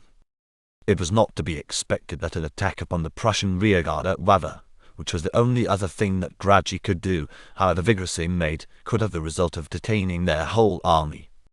But in Grouchy's letter, a movement on his part to rejoin or to approach the main army by crossing the Dial, in case he found that the Prussians were massing at Wavre, was not even mentioned. Napoleon and Soult, therefore, one would suppose, might have seen by the programme which Grouchy had marked out for himself in his dispatch that in all probability he was not clearly apprehending the situation, and that it was therefore possible that he might make a serious, perhaps a very serious, mistake the next day. They ought, therefore, if they suspected this to be the state of the case, to have replied at once, giving him precise instructions as to his course in the event of the retreat of the Prussians on Wavre. They should have told him that, if he should find this to be the fact, he must at once march across the Dial above Wavre at Moustier and Ottignies, approach the main army and act in conjunction with it. Yet although Grouchy told the officer who carried the 10 p.m. dispatch to wait for an answer, none was returned. Grouchy was not even informed where the army was, and that it was confronted by the English army in position. Nor was he advised, as he surely should have been, that Dommon's reconnaissance had proved that a strong Prussian column, consisting, as we have seen, of the two beaten corps, those of Zieten and Perchay, had retired on Wavre by way of Dury and Gentins. It is impossible to account for these omissions. Now this last mentioned fact, that a pretty strong Prussian column passed by Dury and Gentins, directed on Wavre, was the most important fact that could be ascertained, both for Napoleon and Grouchy. Napoleon had, in fact, at 2 a.m. of the 18th, when Grouchy's letter arrived, strong reason to apprehend that Grouchy might, during the night, ascertain that the whole of Blucher's army had retired on Wavre. It certainly would seem that this was one of those cases where nothing should be omitted that could assist the mind of a subordinate in arriving at a correct conclusion. Napoleon, however, seems to have thought it unnecessary to send Grouchy any precise directions. We know that he expected Grouchy to arrive the next afternoon by the bridge of Moustier. Marbot, whose memoirs have just been published, states that, towards 11 a.m. of the day of the battle, he was sent with his own regiment of hussars and a battalion of infantry to and beyond the extreme right of the army, with instructions, brought to him by one of the Emperor's aides, to push reconnaissances to the bridges of Moustier and Ottignies. He says that these detachments were connected by cavalry posts, so that they could quickly inform him of their junction with the advance guard of the troops of Marshal Grouchy, which were to arrive on the Dial. It may perhaps be that Grouchy's expressed intention that he would try to prevent Blucher from joining Wellington was held by both the Emperor and his chief of staff as indicating with sufficient certainty that, if he found that the Prussians were retiring on Wavre, he would proceed at once to cross the Dial at Moustier or Limel, and operate on the left bank of that river on the right of the main army. This course was almost necessarily implied in an attempt to prevent the Prussians at Wavre from joining the English, as we have just pointed out. It may be, therefore, that the Emperor thought another order needless. But whatever the reason, no order was sent to Grouchy till 10 a.m. the next morning. This did not reach him till 4 p.m. that afternoon, when he was fighting in front of Wavre. Marshal Grouchy, then, acted up till 4 o'clock the 18th of June under the order dictated the previous day by the Emperor to Count Bertrand. This fact we desire distinctly to bring out, so that there shall be no possibility of further mistake on this subject. The history of this day, from the very first narratives down to the very last, has been illustrated by the mistakes of historians and critics as to the orders under which Marshal Grouchy acted. Not only did Grouchy himself deliberately deny for nearly 30 years that he received any written order on the 17th, thereby misleading the most sagacious critics and rendering their criticisms on this part of the campaign in great part valueless, but even long after the fact was universally acknowledged that he did get a written order in the shape of the Bertrand letter, a certain unwillingness or inability to take in the meaning of this written order, to recognize that it imposed a different task on Marshal Grouchy from that laid upon him by the verbal orders which had previously been given him, has, nevertheless, strangely enough existed. We have pointed this out in the notes to chapter Roman 13, but we will add one or two more instances here. The Bertrand order, as we have seen, instructed Grouchy to find out what the Prussians were intending to do, whether they were intending to separate themselves from the English or to unite with them for the purpose of trying the fate of another battle for the defence of Brussels or Liege, and the order closed without giving him any directions whatever in case either of these emergencies should arise. The thing which Grouchy was to do, therefore, was to ascertain whether the Prussians were intending to unite with the English, and then to act in accordance with his best judgment. No directions whatever, we repeat, were given to him for his conduct if he should find that the Prussians were intending to unite with the English. We have just adverted to this omission of the Emperor to give Grouchy precise instructions in this emergency. There is no question that he did not give any. Grouchy was entirely untrammeled. If he found that the Prussians were intending to unite with the English to fight another battle for the defense of Brussels, he was absolutely free to adopt whatever course might seem to him best. Yet we find the latest American historian of this campaign in speaking of Grouchy's rejection of the advice given by Gerard when account of Waterloo was heard, saying that the question was whether to turn the army to its left on reaching Corbex, and, crossing the Doubs by the bridges of Mastador and Othignes, to take the road to Marinsart and Planchenoit, or to adhere to the Emperor's orders to follow the Prussians whom they now knew to be at Wavre. And, again, that Grouchy persisted in adhering to these orders the Emperor had given him. In the same way we find the latest English commentator on the campaign saying, whether Grouchy can be held responsible for not having marched to the sound of the guns, when Napoleon's instructions directed him on Wavre, will always be a subject for endless and, I think, not very profitable debate. It is quite time that an end should be put to misunderstandings on this subject. Until 4 p.m. we repeat, Grouchy acted under the Bertrand order only. To return to the narrative, Marshal Grouchy had written to the Emperor at 10 p.m. of the 17th, as we have seen, telling him that, arrived at Sauvigny-Metz, the Prussians had divided into two columns, one taking the road for Wavre and passing by Sainte-Wallane, and the other appearing to be directed on Perwas. He then went on to say that he would operate in a direction in which he found that the mass of their forces had gone. Being thus in doubt as to the direction of the retreat of the enemy, he determined to move at first on Sainte-Wallane, from which point he could march either on Wavre or on Perwas according to the information he might there receive. Inclining probably at this time to the opinion that the Prussians had retreated by way of Perwas, in which case there would be no necessity for unusual haste, he determined to give his troops a good night's rest. Of the absolute necessity of gaining time in case he should find that the Prussians had retreated on Wavre with the intention of joining Wellington, he seems to have been utterly unmindful. Hence, at or soon after 10 p.m. he issued his orders to his corps commanders to march in the morning to Sainte-Wallane. Vandamme, whose corps had bivouacked somewhat in advance of Gembloux, was to start at 6 a.m. It was to be preceded in the march by Exelmans' cavalry, the bulk of which was at Sauvigny-Metz. Gerard, whose troops were in and about Gembloux, was to follow with his corps at 8 a.m. Pajol was ordered from Mazy on the Namur road, where he then was taking with him the division of Test, to Grand Lys, where he would receive further orders. Then, at 2 a.m., Grouchy writes to the Emperor to inform him that he was intending to march on Sainte-Wallane, but without indicating his ulterior course. During the early morning hours, however, information was received which removed his doubts as to the direction of the Prussian retreat, for we find him writing to Pajol at daybreak as follows: the movement of retreat of Blücher's army appears to me very clearly to be upon Brussels. Marshal Grouchy, therefore, at daybreak, which in Belgium at that season of the year is at least as early as 3:30 a.m. for the sun rises at 3:48 a.m., had come to the conclusion that Blücher was retiring on Brussels by way of Wavre. Yet he still adhered to his plan of marching on Sainte-Wallane, although that place had been chosen the evening before as the first stage in the next day's march, because he had then been in doubt as to whether his ultimate movement would be in the direction of Wavre or in that of Perwas. Moreover, although he had come to the conclusion that the Prussians were retiring on Wavre towards the English, which made promptness and celerity on his part of the very first importance, he did not change the very late hours he had fixed for the march of the next morning. In fact, even these hours were not adhered to.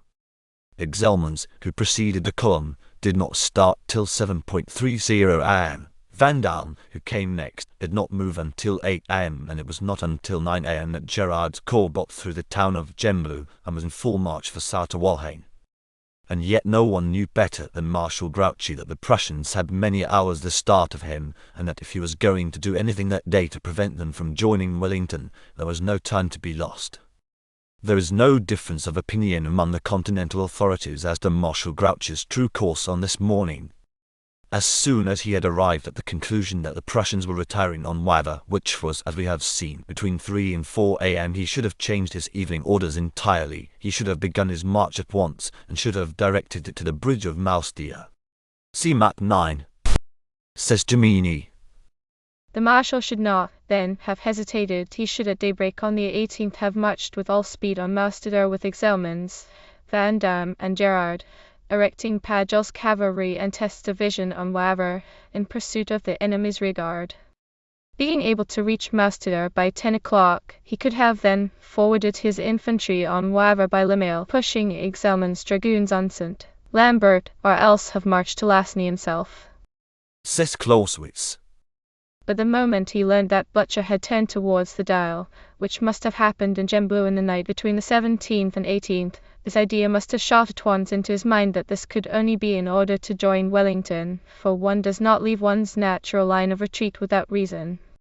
From that moment he had to consider it his duty, not to lie at the heels of Blucher's rearguard, but to get between him and Bonaparte, in order to be able to throw himself in front of Blucher in case he wanted to march off to his right.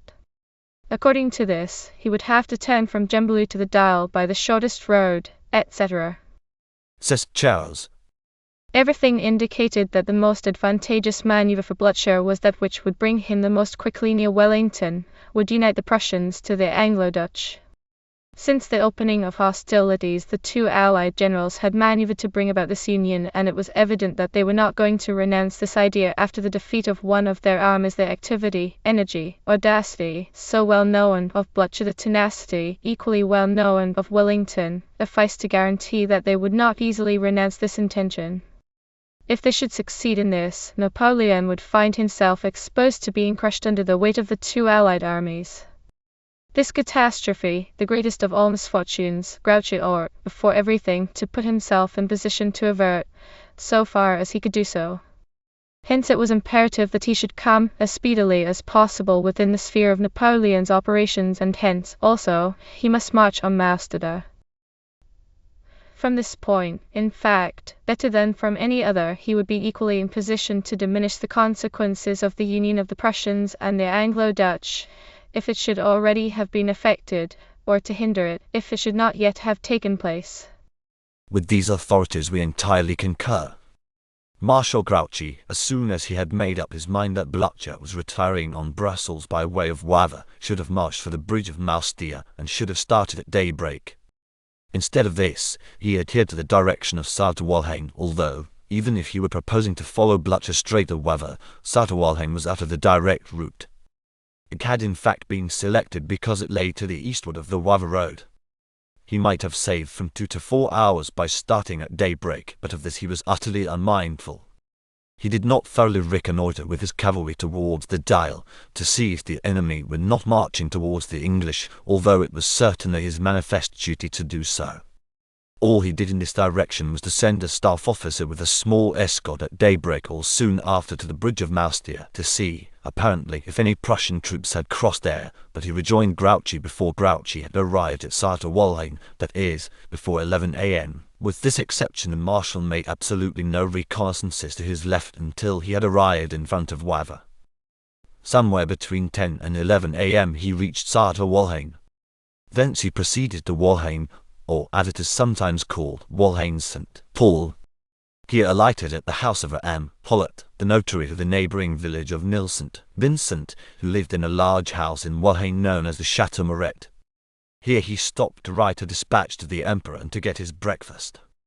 The cavalry of Exelmans and 3D Corps under Van Damme had passed this point on the road to Waver, and had reached or perhaps passed Nil St. Vincent. The dispatch, which is dated Saartewolheim by an error for Wolheim, 11 a.m. begins by stating that Ist, Ed and Ed Corps of Blucher's army are marching in the direction of Brussels. Grouchy subsequently says, This evening I expect to be concentrated at Waver, and thus to find myself between Wellington, whom I presume to be in retreat before your Majesty, and the Prussian army. He also states that some of the Prussians are proceeding towards the plain of the Chais, near the Louvain road, with the design of concentrating there, or of fighting any troops which may pursue them there, or of uniting themselves to Wellington. This part of the dispatch looks as if Grouchy thought that a part of the Prussians intended to concentrate to his right. Still, as he distinctly states that the East, E and E Corps are marching in the direction of Brussels, we must suppose that he is not referring to these three corps when he speaks of those Prussians who are proceeding towards the plain of the Chais. So that, when he says that at Wavre he expects to be between Wellington, who he supposes is retiring on Brussels by the Charleroi turnpike, and the Prussian army, three of whose corps are, he says, also retiring on Brussels, it is difficult, if not impossible, to know what he means.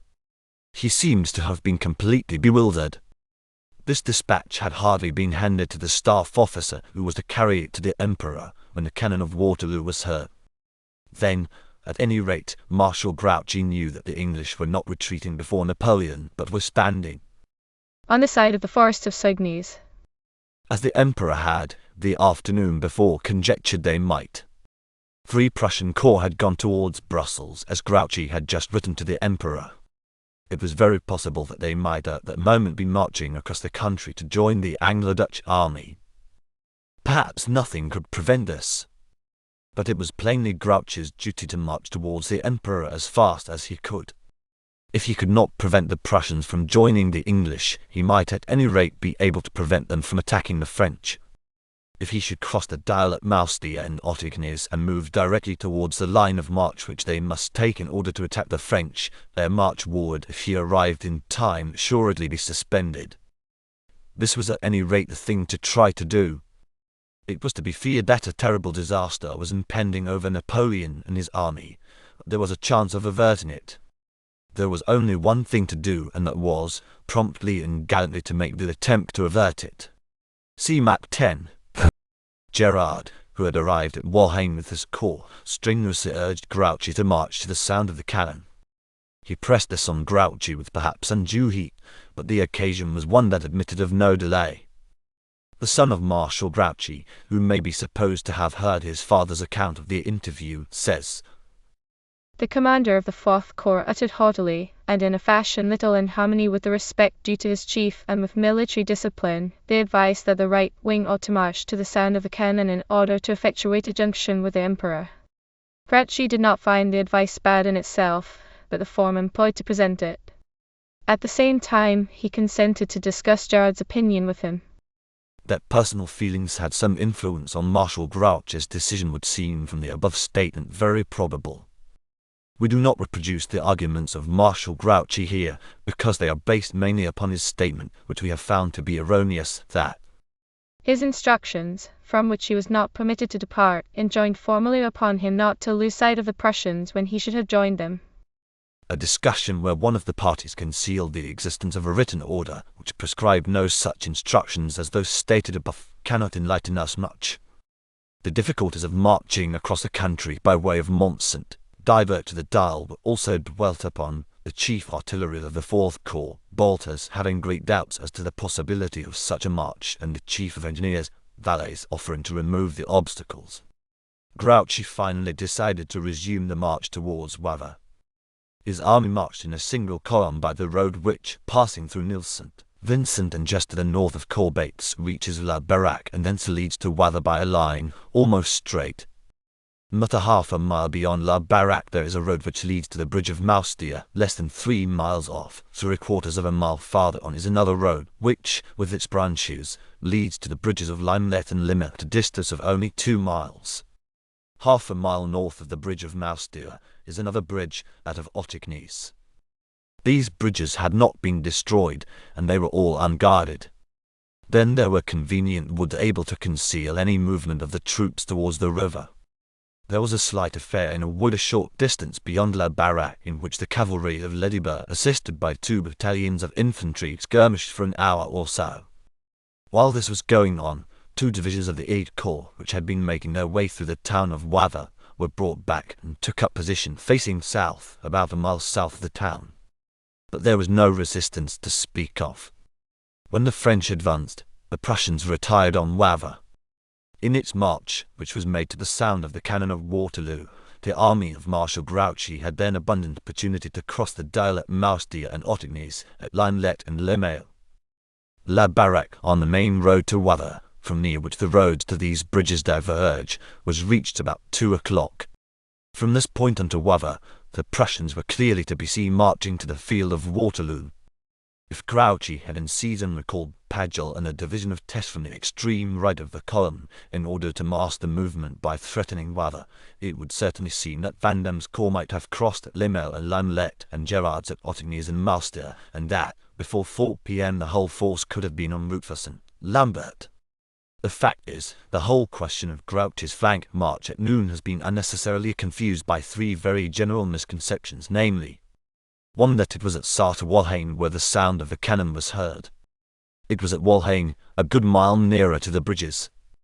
2. That it was necessary, in order to go to the bridges, for Grouchy's column to cut across the marshy and difficult country between Walhain and Moustia by way of Mont St. Guy, but instead of this, the main road could be kept until the army had arrived at La Baraque, or, possibly, the 4th Corps could have taken a somewhat long cross-road which leads to Moustia from Neufsat, a village on the main road about a mile to the southeast of La Baraque, while the 3D Corps could have marched on the roads which branch off to the bridges just beyond La Baraque.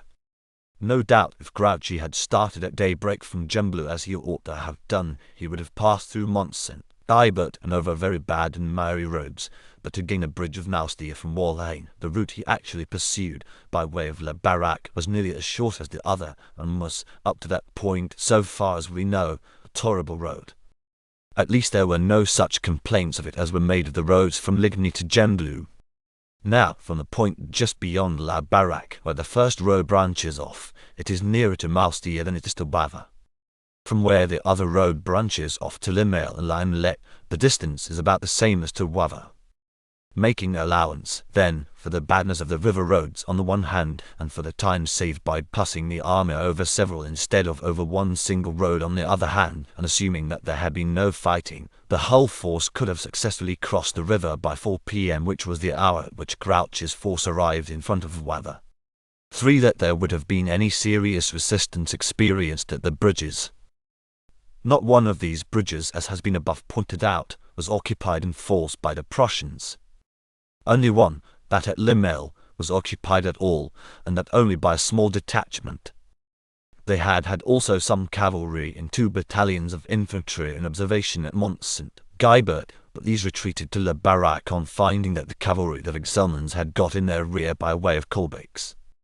Had Marshal Grouchy, therefore, pursued his march to the neighbourhood of La Baraque, which place his head of column reached about 2 p.m., and had he then promptly availed himself of the roads which lead to the bridges, directing Paget, who was a very able and experienced officer, to cover and conceal the movement with his cavalry and the division of Test, he could, as it seems to us, in all probability, have been across the Dyle at 4 o'clock, ready to march towards Lasny and St. Lambert. Now at 4 o'clock only 2 brigades of Bureau's RVTH Corps had passed through Lasny. They, with the artillery and cavalry which accompanied them, were at that moment resting and reforming in the wood of Paris, a little wood just west of the town of Lasny, after an exhausting march. The other 2 brigades were between St. Lambert and Lasny. The Ied Corps was stretched along the road between Waver and St. Lambert. It had not yet reached the latter place. The East Corps was a mile and a half from Ohain, on the northerly road. The Ied Corps was in and about Waver. See map 11. If, then, Marshal Grouchy had succeeded in the operation of crossing the Dyle at the 4 bridges or any of them while Thielen and Corps was detained in Waver by Paget and Test, and if he had boldly advanced towards Lasny and St. Lambert, he would certainly have arrested the march of Bülow and Perchay. Although the Prussians would have been superior in numbers, they yet would have been compelled to halt and form line of battle on observing the advance of Grouchy's 30,000 men. The chances are that Grouchy would ultimately have been forced to retire. He could hardly have been a match for the 50,000 men opposed to him, and his retreat could at any time have been precipitated by an attack on his right flank by Thielemann, if that officer had felt himself at liberty to leave Waver. Yet these operations would without question have consumed the rest of the afternoon. It would almost certainly have been impossible for the corps of Bülow and Perchay to have attacked the French at Planchenoit that day. Zieten certainly might have pursued his march unmolested if he had thought it wise to do so. How these movements would have affected the result of the Battle of Waterloo we will consider when we come to the account of the battle. All we want to show at this stage of the narrative is that, had Gerard's counsel been taken, Marshal Grouchy's command might have been across the Dyle at Malstier and the other bridges by 4 p.m. and that at that moment the van of the IVTH Corps had only just passed through Lasny. It is time that we return to the Prussians. Bülow, whose corps the IVTH had not been engaged at Ligny, was ordered to march at daybreak from Dion-le-Mont, where he had passed the night, for St. Lambert, with the view of attacking the French right. He had a long distance to go and was, moreover, detained by a fire which broke out in the streets of Wavre, and his main body did not reach St. Lambert till noon. Here there was a long halt. The Aide Corps was to follow the IVTH, but for some reason or other it did not begin to leave Wavre till nearly noon, and it was not until 4 p.m. that the whole corps had got through the town and had taken the road for St. Lambert. The East Corps, Zieten's, which was to march by the northerly road, by way of Ohain, to join the army of Wellington, also did not start until nearly noon. The Aide Corps, which was to be the last to leave Wavre, was to march by way of Couture towards Planchenoit in support of the IVTH and Aide Corps. But it was to remain in Wavre if the enemy should show himself there in force. These arrangements, it must be confessed, do not indicate the determination to march with all possible speed to the support of an ally in danger of being defeated before the promised support arrives, which has usually been attributed to Marshal Blucher. They are so deliberate, so tardy even, that we must seek an explanation of them. Bülow, it is true, moved out promptly enough, but the delay of the Aide Corps in leaving Wavre is most extraordinary under the circumstances, considering that its commander had been informed at midnight that the IVTH Corps had been ordered to march at break of day, and that he himself had been ordered to join that corps immediately and follow its line of march.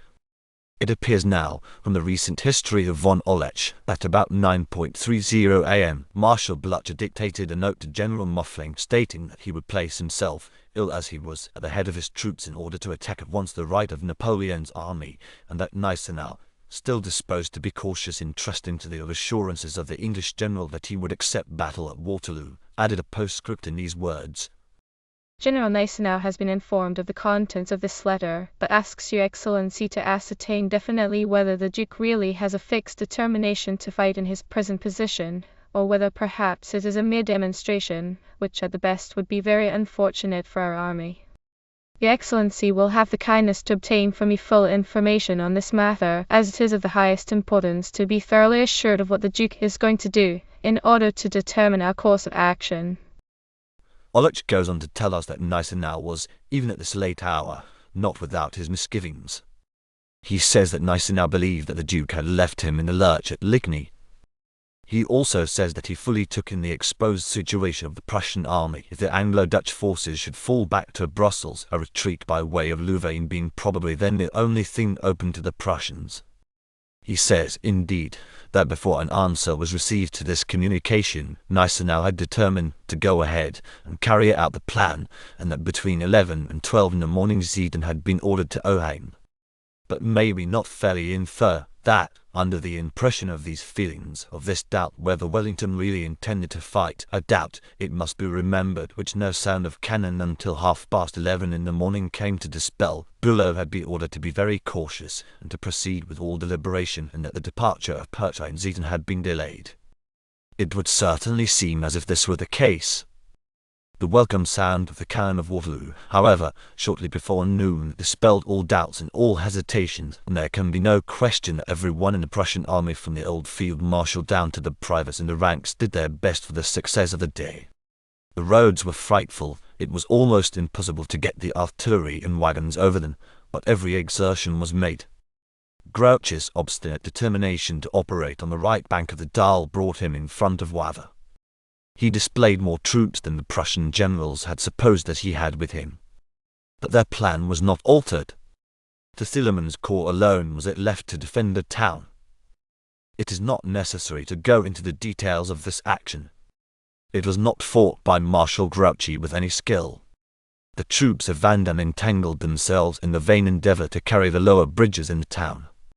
The Fourth Corps repeatedly but ineffectually endeavored to get possession of the mill of Beerges, just above the town. Here Gerard was wounded. Between 6 and 7 p.m., Pajol carried the bridge of Limail, and this position was held despite an attempt of the Prussians to repossess themselves of it. The attack on Wavre was conducted in a most gallant manner by the French, but without any well-arranged plan. Their efforts were in the main uselessly directed against an enemy behind walls and in houses, when nothing would have been easier than to have turned the whole position by crossing the river at Limail.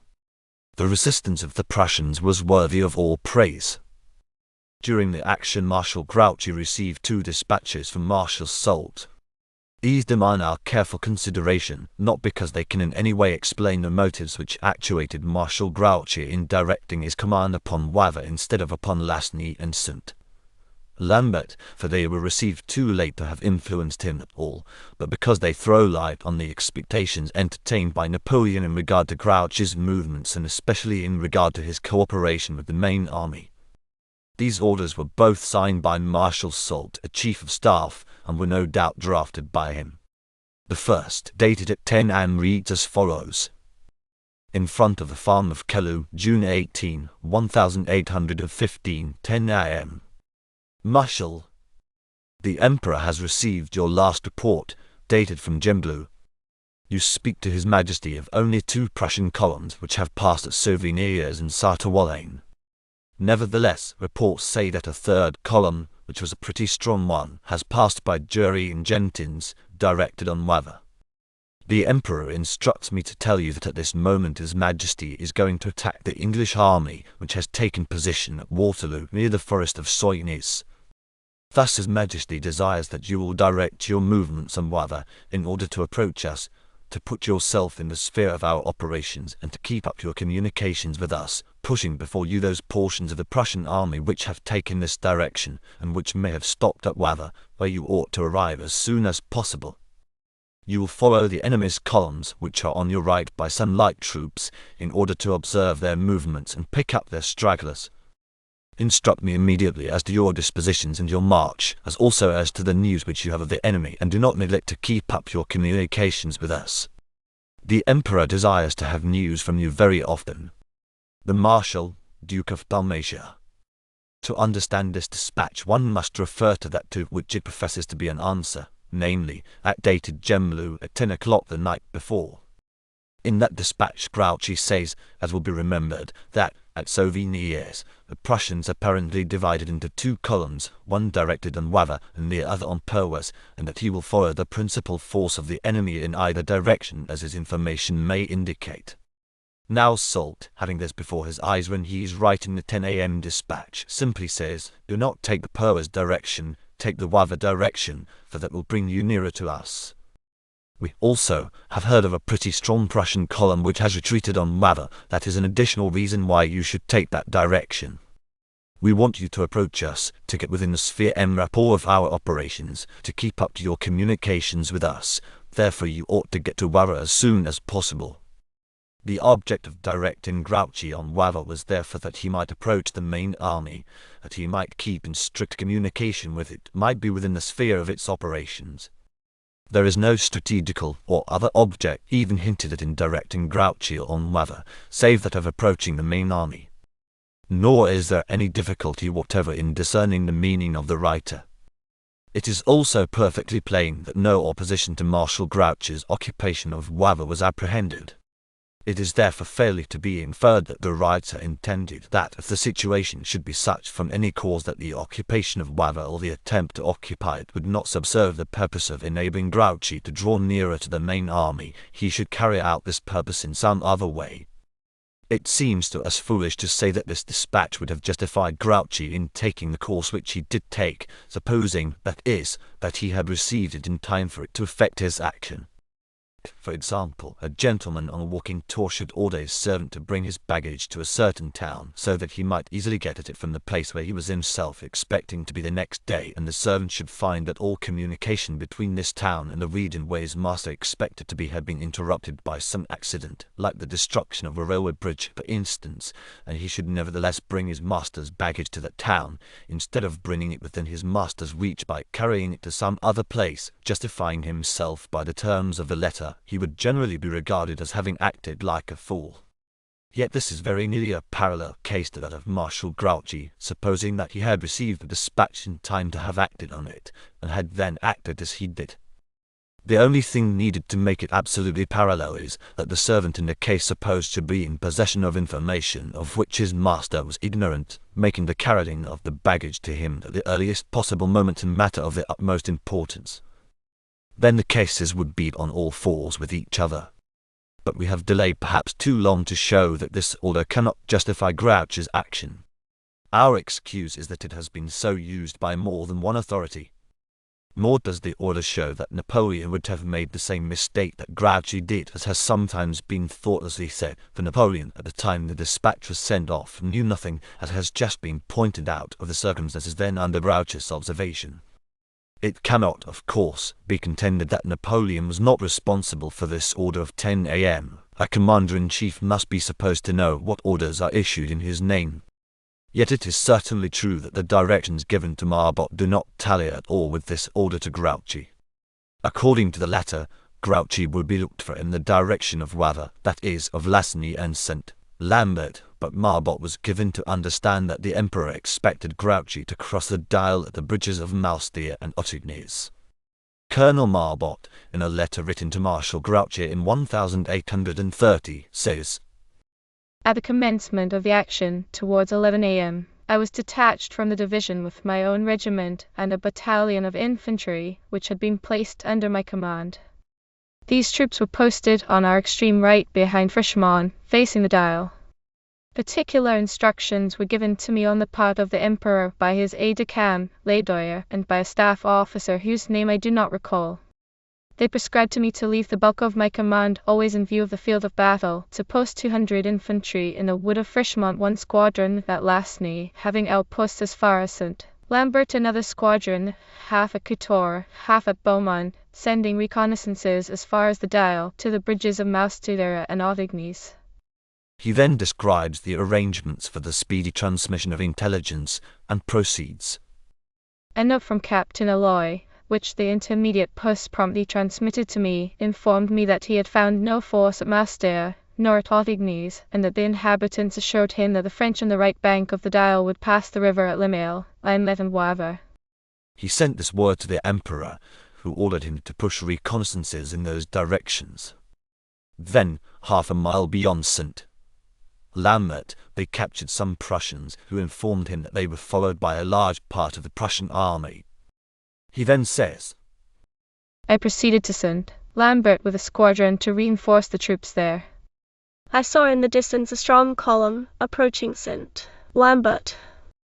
I sent an officer in all haste to forewarn the Emperor, who replied, telling me to advance boldly, that this body of troops could be nothing else than the corps of Marshal Grouchy, coming from Limel, and pushing before it some stray Prussians, of whom the prisoners I had just taken were a part.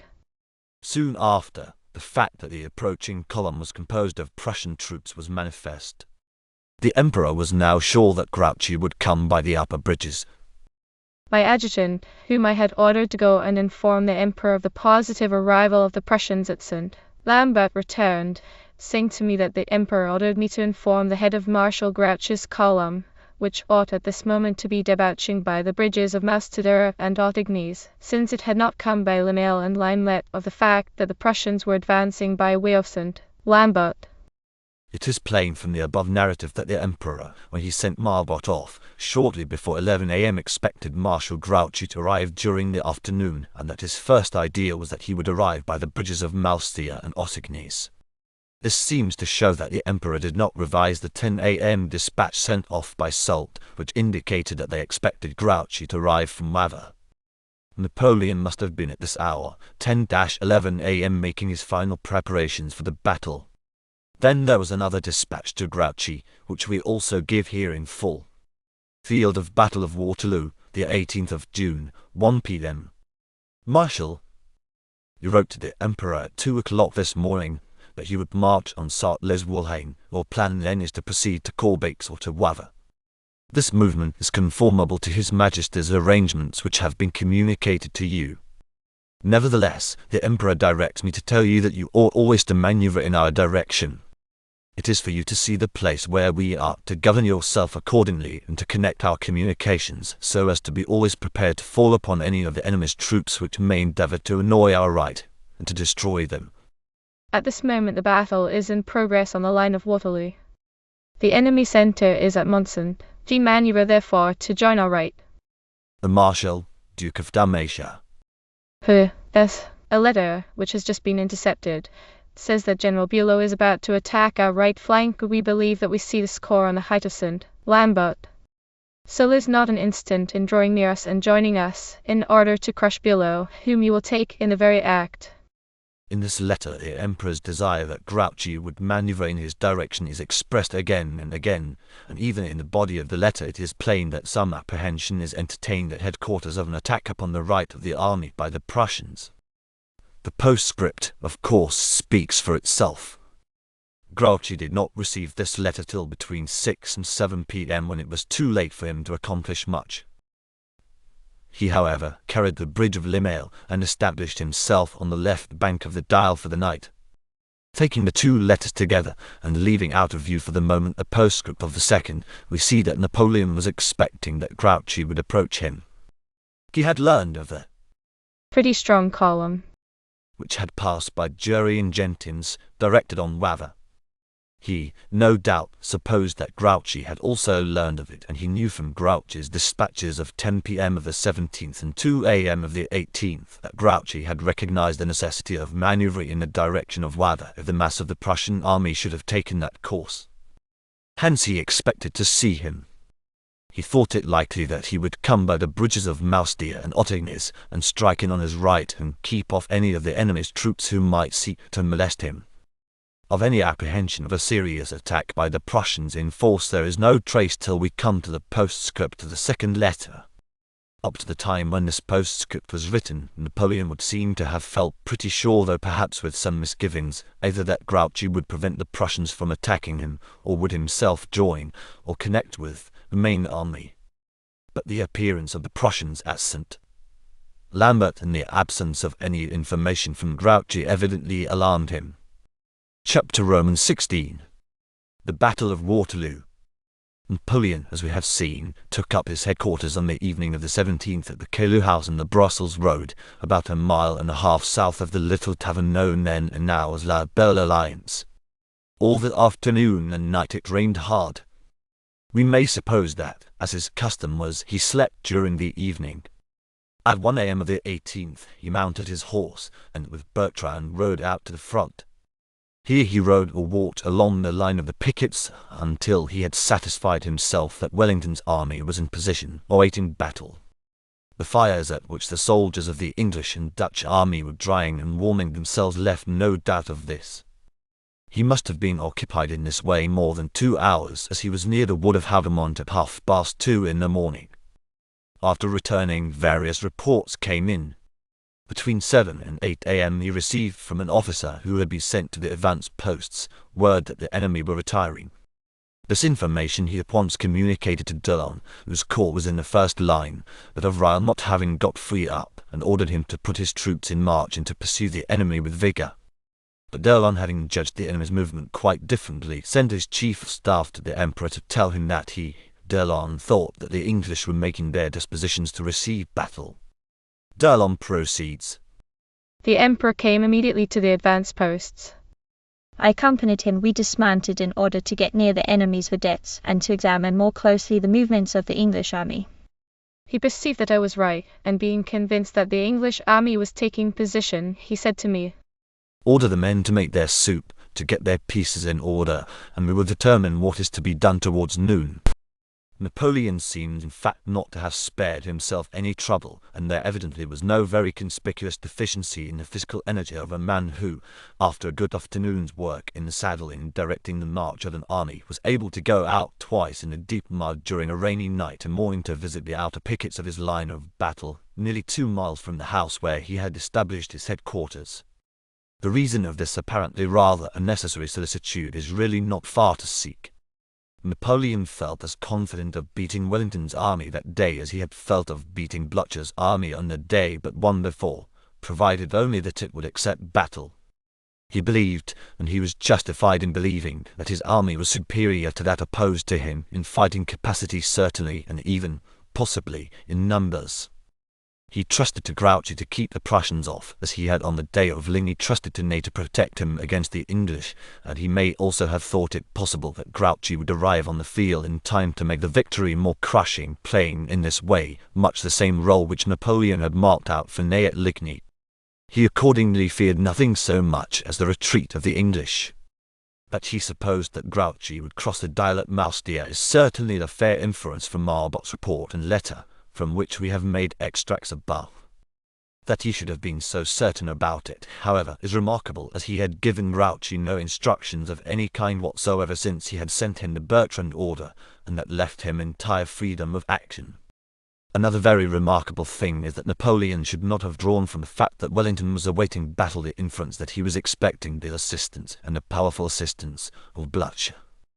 At least it would seem pretty certain that he did not draw this inference, for he took neither of the steps which, if he had come to that conclusion, would seem to be dictated by common sense. He neither attacked Wellington as early as he possibly could, nor did he do anything to make sure of Grouchy's intervention until 10 a.m. when he sent him the order which we have given above. If, on his return to the Caillou house at 3:30 or thereabouts in the morning, he had sent an officer to order Grouchy to march towards the main army by the bridges of Moustier and Ottignies, he would have done only what the fact of Wellington's confronting him, which he had just ascertained with his own eyes, should have led him to do. The rain ceased, according to Charras, at 6 a.m. Vaudencourt, a much earlier authority, puts it at 8 o'clock. Van Lobencels says that the rain had diminished at break of day, but it was not until 10 o'clock that the atmosphere became clear. Borders, who was at the battle on Soult's staff, says the rain ceased towards 9 o'clock. We may probably assume that the rain had ceased by 8 o'clock, and that in another hour, had Napoleon so chosen, he might have begun the battle. This, in point of fact, he originally intended to do. He had issued an order in good season to the corps commanders that they should see that the soldiers cleaned their guns and got their breakfasts, so that at 9 o'clock precisely they should be ready to commence the battle. Drouot, who was a distinguished artillery officer, and was then acting as adjutant-general of the guard, tells us that Napoleon intended to begin the battle by 8 or 9 at the latest. But Drouot advised a delay of 2 to 3 hours on account of the condition of the ground, which the heavy rain of the past afternoon and night had rendered too soft for the rapid and effective movements of artillery, and Napoleon, who was himself an artillery officer, and always made great use of this arm, yielded to the suggestion, and determined to put off the main attack till towards 1 o'clock p.m.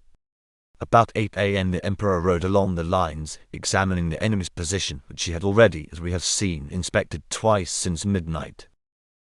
He then dictated an order of battle, or rather an order of movement, the result of which would be that the army would be arranged in 3 lines, ready for the attack. This marshalling of the army was, according to all accounts, a magnificent and imposing spectacle. The bands played, the men shouted. Vive l'Empire! The movement was skillfully designed and beautifully executed, but, except as a way of occupying the time, it would probably never have been thought of. It began shortly before 9 and was over by 10:30. It showed at any rate that had it been thought advisable, the battle might have been begun at 9 a.m. After this pageant, Napoleon passed before the lines and was received by enthusiastic acclamations. He then, shortly before 11 o'clock, dictated his plan of attack. Of this we shall speak later on. One cannot but be struck with a recurrence here of the same error to which we have had occasion to call attention before, namely, the error of acting on the probabilities of the situation when it is admitted that a different state of things may nevertheless, in spite of the probabilities, exist, and that, if it does exist, a wholly different course of action must be taken, or a fatal result will inevitably follow. Napoleon was, very likely, warranted in thinking it probable that knowing that, what with the loss and demoralization consequent on their defeat at Ligny, and what with the interference with their plans which Grouchy with his 33,000 men could reasonably be expected to make, he himself was safe against any intervention on the part of the Prussians. But he did not and could not know where the Prussians were. In fact, he had great reason to believe that a large part of them had gone to Wavre, and at that very moment he thought it very likely that their action in going to Wavre would induce Grouchy to come to him by way of Moustier. If, then, the exigency called in the Emperor's mind for this course on the part of Grouchy, why did it not equally demand from Napoleon the promptest action against Wellington, and the exertion of every means to make sure of Grouchy's intervention? This criticism is, in fact, only an extension of that made in reference to the step taken by Napoleon in detaching Grouchy's large force when he felt it necessary at the same time to warn Grouchy expressly that the Prussians might be intending to unite with the English. However we may explain these apparent contradictions, they certainly existed in Napoleon's mind and also in his actions. He was so sure of having only the Anglo-Dutch army to fight that he deliberately postponed attacking it until he could do so in the most approved style. He was confident that if the Prussians had gone in the direction of Wavre with the intention of joining the English or of attacking the French, Grouchy would return to him by the bridge of Moustier. And yet, from 1 p.m. of the afternoon of the 17th to 10 a.m. of the 18th, he sent Grouchy no orders and no information. Where such is the lack of ordinary care on the part of the commanding general, a great deal surely must depend upon the energy and capacity of the subordinate. While this was the general situation at the French headquarters, the Duke of Wellington, having with his customary carefulness set his army in battle array, was quietly waiting until it should suit his adversary to assault his lines. Every hour's delay was a distinct gain to him, and he knew it. He knew, what Napoleon of course could not know, that the Prussians were on their way to attack the French and to join the English. At the same time, it must not be supposed that the Duke had no cause for anxiety. Of the defects of his army he was well aware. No one knew better than he that such a conglomerate mass of troops as that which he commanded, consisting, too, in great part of raw and untried soldiers, could not possibly be equal to the well-appointed army of Napoleon's veterans whose blows he was soon to receive. His only reliance, therefore, was on Blücher's promised support. As Sir James Shaw Kennedy well says, In order at all to understand the views of the Duke of Wellington as to accepting battle on the field of Waterloo, it is essential to keep this arrangement fully in view, otherwise the Duke might justly be accused of the utmost temerity and folly in accepting battle, as much the greater portion of his army consisted of mainland ware and of Dutch-Belgian troops. The latter, from political and other causes, could not be depended upon, which, in fact, had been already proved on the 16th. It would be an error to suppose that it was from any want of courage that the Dutch-Belgian troops could not be depended upon. Proof enough exists that the people of those countries are capable of the most heroic and persevering exertions when engaged in a cause that they care to support, but under the circumstances in which they were placed on this occasion, they were without confidence, were now acting in a cause which they cordially supported, and showed that it was not one in which they wished to oppose themselves seriously to French troops. But Wellington felt that he could rely on Blücher's promise, and he took his chance that Blücher would be able to fulfill his promise, and that he himself would be able to hold out until the promise should be fulfilled. These risks, however, were by no means small. In the first place, the Duke not only did not know that Napoleon had given Grouchy 2 whole corps, he even supposed that he had given him but 1, and that Napoleon was confronting him on the morning of the battle with his whole army. With the exception of the 3D Corps, which had been sent to observe Marshal Blücher. This risk, fortunately for the Duke of Wellington, was not actually incurred.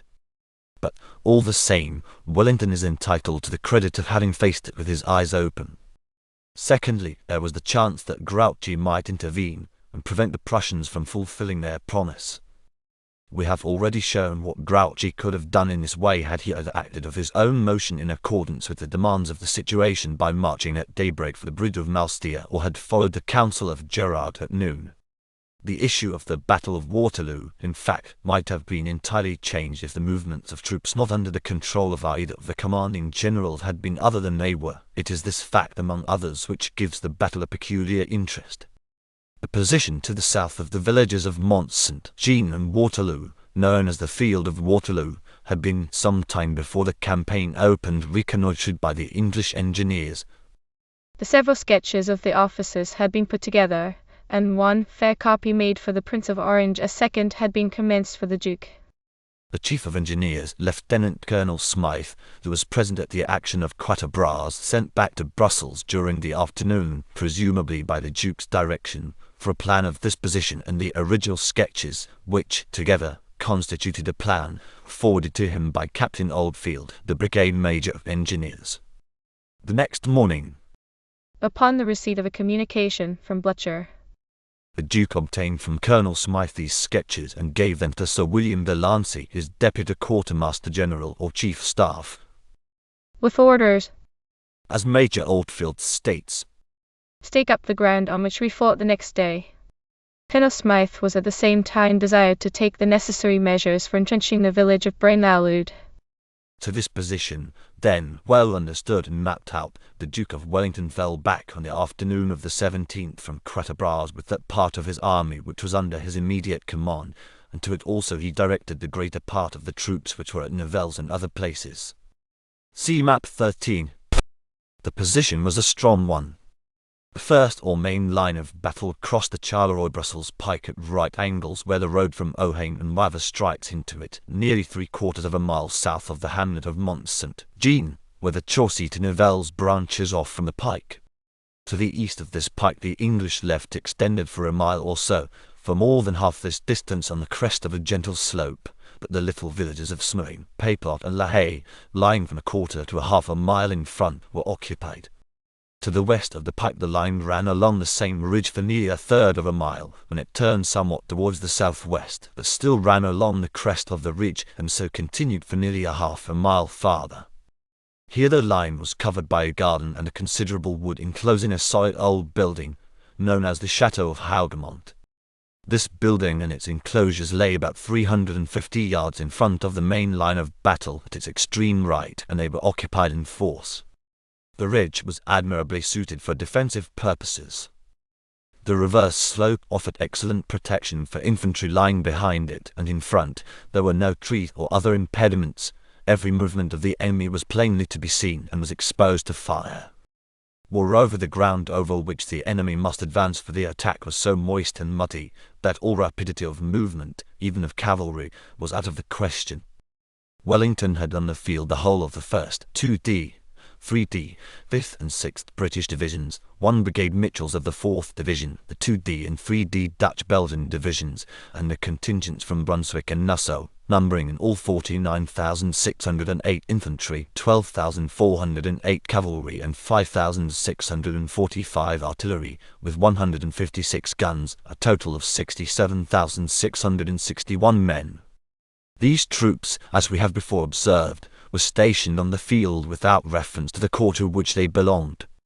The reason for this probably was that the Duke desired to distribute his foreign troops, on some, at any rate, of whom he placed no great reliance, among his British troops and those of the King's German Legion, which were his main dependents. Then, inasmuch as the army had never before acted by corps, or, in fact, at all in the field, no special inconvenience was to be apprehended from this arrangement. The army of the Duke was composed as follows: British troops, infantry 15,181, cavalry 5,843, artillery 2,967, 23,991. King's German Legion, infantry 3,301, cavalry 1,997, artillery 526, 5,824. Total British and King's German Legion 29,815 men. Hanoverians, infantry 10,258, cavalry 497, artillery 465, 11,220. Brunswickers, infantry 4,586, cavalry 866, artillery 510, 5,962. Nassauers, infantry 2,880. Dutch Belgians, infantry 13,402, cavalry 3,205, artillery 1,177, 17,784. Total as above. 67,661. To the eastward, or English left of the turnpike, were stationed in the first line the 5th and 6th British Divisions, the 2D Dutch-Belgian Division and the British Cavalry Brigades of Vivian and Vandeleur. This part of the line seems to have been commanded by Sir Thomas Picton, although it is not clear whether he had any authority except over his own division, the 5th. Of these troops the cavalry was stationed on the extreme left. One brigade of Dutch Belgians, that of Prince Bernhard of Saxe-Weimar, occupied the villages of Smohain, Payplot and La Haye. The English infantry were placed on the reverse of the slope of the ridge so as to be sheltered from the enemy's fire. But the other Dutch-Belgian brigade, Bylance, was, as Sir James Shaw Kennedy says, posted, most unaccountably, in front of the Wavre road on the slope. In this position, it was jutted forward in front of the real line of battle, which was mainly the Wavre road. It was directly exposed to the fire of the greatest French battery that was on the field, and singly exposed to the first onset of the French attacking columns. Who was responsible for this inconsiderate and dangerous measure we do not know. In the rear of the left wing and protected from the French fire stood the Union Brigade, so called, of Major General Sir William Ponsonby, composed of the Royal Dragoons, the Scots Greys, and the Enniskillen Dragoons. The right of the left wing rested on the Charleroi Turnpike. The 3D British Division, Altons, continued the line to the west of the turnpike.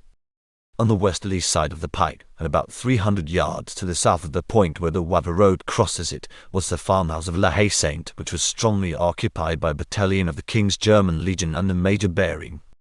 An abattis was formed across the road at the south end of the boundary wall of the house, but it was broken up during the course of the battle. Beyond the 3rd Division, on the Allied right, were stationed the 2 brigades constituting the 1st Division, Cooks, a part of the 2D Brigade, Bynes, occupying, with some Nassau and other foreign troops, the chateau and enclosures of Hougoumont. The 2D Division, Clintons, was in reserve near Mer-Braine, as was also the Brunswick contingent. The 3D Dutch-Belgian Division, Chasseurs, was on the extreme right and partly in the village of Braine-l'Alleud. The Heavy Cavalry Brigade of Lord Edward Somerset was stationed in the rear, near the Charleroi Pike. The Dutch-Belgian cavalry were farther to the right. It is plain from the foregoing that, with the exception of the unfortunate brigade of Bylance, the army was skilfully arranged so as to escape as far as was possible the fire of the enemy's artillery, which was known to be extremely formidable. The occupation of Hougoumont was most carefully attended to. The walls were loopholed, not only of the house but of the garden, and, surrounded as it was on the sides nearest the French by a considerable wood, it was a really strong place. So long as it was held, the right of Wellington's line was practically unassailable. The farmhouse of La Haye Saint on the Brussels road was also made very strong, although, owing to some oversight, no adequate mode of reinforcing the defenders, or of supplying them with ammunition, was provided. No earthworks had been thrown up anywhere. An abattis had, as has been observed, been placed across the Charleroi road, and another was thrown across the Nivelles road in rear of Hougoumont. Napoleon brought to the field of Waterloo the 1st, 2D, and 6th Corps minus the Division of Test, the Imperial Guard, the Heavy Cavalry of Kellerman and the Horde, the Light Cavalry of Donnen, detached from the 3D Corps, and of Subleby, detached from the Cavalry Corps of Pajol, a total of 71,947 men, of whom 48,950 were infantry, 15,765 cavalry, and 7,232 artillery. There were 246 guns. The 1st Corps constituted the right of the first line. Its left rested on the Charleroi Turnpike near the Inn of La Belle Alliance, and its light cavalry observed the villages of La Haye and Payplot on the extreme right. The 2D Corps continued the first line to the west, the cavalry of Pire being stationed beyond the Nivelles road. The 6th Corps and the Guard, with the cavalry of Kellerman and Milhaud, were in reserve. Of the 3 divisions of the 2D Corps present at the battle, that of Gerard having been left at Ligny, the division of Jerome was on the left at Foy in the centre, and that of Barcalou on the right, its right resting on the Charleroi road. Of the 4 divisions of the First Corps, that of Donzoc was the left, and its left rested on the Charleroi road. Then came that of Alex, commanded by Crit, then that of Marcognet, and then that of Durat. This last was opposite Payplot and La Haye. The 2 armies were nearly equal in numbers, and had that of the Duke of Wellington been equal in point of material to that of the Emperor, the advantage of position which it possessed would have fully made up for the slight superiority in numbers possessed by the French. As it was, however, the superiority of the French, not only in artillery and cavalry, but so far as a large part of the Anglo-Dutch army was concerned in moral, was unquestionable, and Wellington's only justification for receiving battle lay, as Kennedy points out above, in his expectation of receiving help from Blücher. Napoleon, as we have seen, dictated his plan of battle before 11 o'clock. It provided that, as soon as the whole army should be ranged in order of battle, about 1 p.m. and the Emperor should give the order to Marshal Ney, the attack should commence, having for its object to get possession of the village of Mont-Saint-Jean, where the road from Nivelles strikes into the Charleroi turnpike. This attack was to be made by the First Corps, supported on the left by the 2D Corps. To aid this attack, a formidable battery of 78 guns, many of them 12-pounders, was to be moved forward on the east side of the road to a ridge, which ran in front of and parallel to the French line of battle, and only 600 yards from the English position. The Emperor had then definitely decided before 11 o'clock to defer the principal move of the day till about 1 in the afternoon. In this decision he was mainly, if not wholly, influenced by the difficulties which he saw would be caused by the deep mud of the fields over which his troops would have to maneuver. The determination of Napoleon to make his main effort against the village of Mont-Saint-Jean so as to possess himself of the principal avenue of retreat open to the enemy, the road to Brussels, has always elicited the commendation of military men. The Emperor undoubtedly intended to aid the attack of the First Corps by advancing the Sixth Corps in its support, but this, as we shall see, owing to the intervention of the Prussians, he did not attempt. However, in case the attack had succeeded, so far as to give to the French the possession of the Brussels road, the forest of Soignies would have afforded cover to Wellington's retreating army, as English writers have always maintained, or would have necessitated the abandonment of the greater part of their artillery, as Napoleon contended, is a question which we will not undertake to discuss here. At 11:30 a.m. before the time arrived for beginning the main operation of the day, Napoleon ordered Reille to attack Hougoumont with his left division, that of Prince Jerome. This movement, intended only as a diversion, was undertaken without any sufficient examination of the enemy's position and in the most inconsiderate manner. Neither Jerome, who commanded the division, nor Guilleminot, who, Charras maintains, really controlled its operations, took the pains to direct the boiling courage and superfluous energy of the men, which, skillfully used, might have resulted in obtaining at least partial success. For example, the western entrance of the chateau was perfectly open to artillery fire, and had a few heavy guns been employed, the doors and adjacent wall would have been demolished, and the building would probably have been taken, although it is doubtful if it could have been held. Bags of powder, also, would have destroyed the garden wall, but no one thought of supplying them to the men. In consequence of these neglects, soldiers of Jerome's division, after possessing themselves of the wood and orchard, were shot down by their opponents from behind the garden wall and from the loopholes in the house and its outbuildings, and could make no further progress.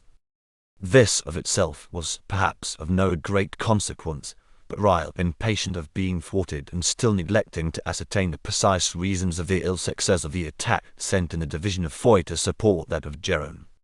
In fact, later in the day, the division of Barquillou was also employed in this useless and most costly attempt to get possession of Hougoumont.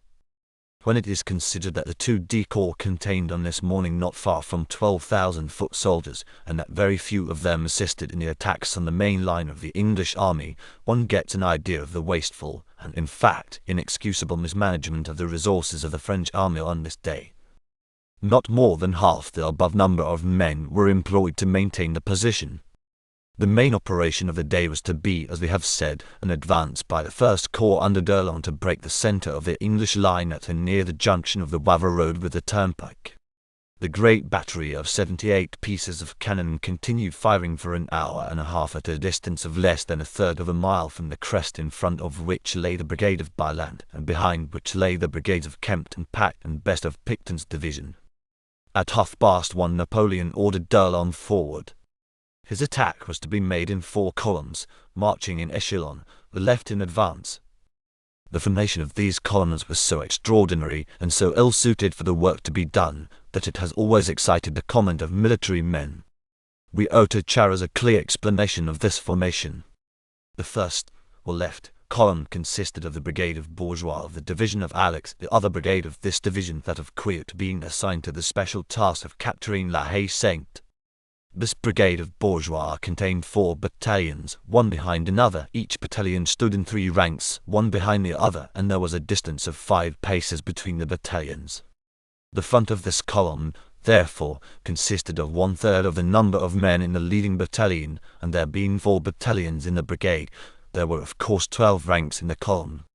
It was the same mutatis mutandis with the other columns. Donzel's division, which contained 9 battalions, had, therefore, 27 ranks in its column. The divisions of Marcognet and Jurat, which had only 8 battalions each, had each 24 ranks. This formation was quite an exceptional one. A column very generally in use at that day consisted of a battalion in the centre, in line, that is, in 3 ranks, flanked on either side by battalions in column of divisions, capable of promptly forming line or square. And then there were other convenient formations in frequent use. But these formations of d'Erlon's divisions were unwieldy, they lacked mobility. Why Ney and d'Erlon should have departed from the usual practice on this occasion, no one knows. The story of d'Erlon's charge has been often told.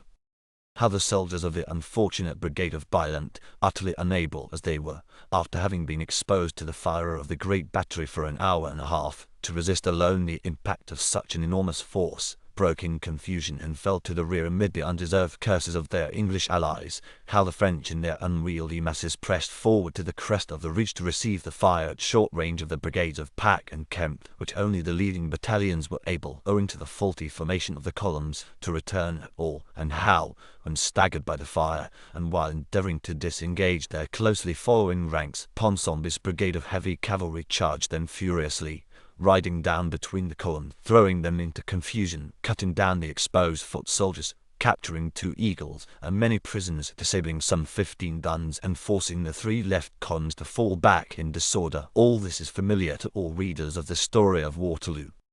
It is difficult to find a parallel to this clumsily executed movement of d'Erlon's. At the same time, faulty as the formation of the columns was, the troops got actually on the crest of the British position, and had there been any timidity or hesitation on the part of their adversaries, the columns would undoubtedly have forced their way through the British line. But the necessary time was not allowed them.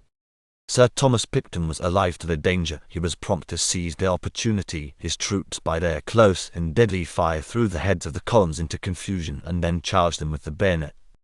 Lord Uxbridge, who commanded the cavalry, rode over from his own position on the other side of the turnpike, and ordered Ponsonby to charge. He then returned to lead Somerset's cavalry brigade in a successful charge on the west of the pike. The whole affair was a great and deserved success for the English. Their cavalry, however, was very severely handled on returning to its original positions. Shortly before d'Erlon moved out, Napoleon had seen a body of troops on the heights of St. Lambert, far off on his right. It was soon ascertained that they were Prussians. He then sent off the 1 p.m. order to Grouchy. By the time that the unfortunate charge of the First Corps had resulted in the repulse narrated above, certainly before 3 p.m., Napoleon had decided that he must employ the 6th Corps in resisting the Prussians, and not in supporting the First Corps in further operations against the English, as he had originally intended to do. But whatever shape the next movement might assume, the first thing to be done was evidently to carry the farmhouse of La Haye-Sainte, which had just been unsuccessfully attempted. This was undertaken in the same reckless and careless manner which had characterized the assault on Hougoumont. Although the French had an abundance of heavy guns, none were used to batter down the doors and walls, in front of which the bravest officers and men could accomplish but little, and was sacrificed to no purpose. The place was finally taken shortly before 4 p.m. But the capture of La Haye-Sainte was only a necessary preliminary to a serious attack on the enemy's main line. Napoleon, or perhaps Ney, seemed to have thought that the troops of d'Erlon had been too severely handled to warrant the expectation of any immediate aid from them. they would require an hour or two, perhaps, to recover.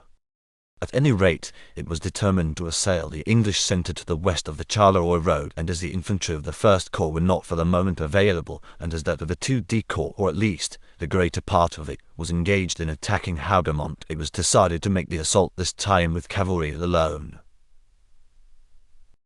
The troops on this portion of Wellington's line between the Charleroi road and Hougoumont had been subjected only to artillery fire, and even that had not been anything like as severe as that sustained by the troops exposed to the great French battery on the opposite side of the road. They consequently were in good condition to resist cavalry, especially considering that the bad ground over which the cavalry must pass would be certain to diminish the force of their assaults. Sir James Shaw Kennedy, who was on this part of the line, tells us that the opinion at the time among the English officers was that the attack was premature. This was also Napoleon's own opinion. He seems to have yielded to Ney's solicitations against his own judgment. But at this time, shortly after 4 p.m., the advance of Bulow's corps occupied the constant attention of the Emperor. He was constrained to leave the conduct of the battle against Wellington to Marshal Ney, in whose tactical skill and management he had great confidence, and to devote himself mainly to the task of directing the movements of the 6th Corps and of those portions of the Guard which from time to time he was obliged to detach for its support, so as to prevent the Prussians from seizing the village of Planchenoit and thus menacing the communications of the army. Napoleon's neglect of the conduct of the operations against the English has often been the subject of comment and severe criticism, but we imagine that he was far more anxious to hinder the Prussians, who were aiming, so to speak, at a vital part, from succeeding, and even to defeat the English. To fend off the Prussians was an absolute necessity, to drive the English from the field, a thing no doubt very desirable, but as there was no fear that they would take the offensive, and as, if they did, the army, or at least the great bulk of it, was in line of battle opposed to them, no great danger was to be apprehended from them. Whereas the Prussians were striking at the flank and rear, aiming to get control of the Charleroi road, and thus of the line of communications and retreat of the army. To prevent their succeeding in this was, therefore, of vital importance. Hence Napoleon attended to this himself, and left to Ney the conduct of the fight against Wellington's army. Marshal Ney, then, determined to carry the Allied centre by charges of cavalry. He seems to have made no effort to support this attack by the infantry of the 2D Corps, although it would certainly have been quite possible to have withdrawn at least Parkelow's division from the wood of Hougoumont and to have used it with good effect. But Ney was originally an officer of cavalry. This fact may have made him think it possible to accomplish more with cavalry alone than to others would seem practicable.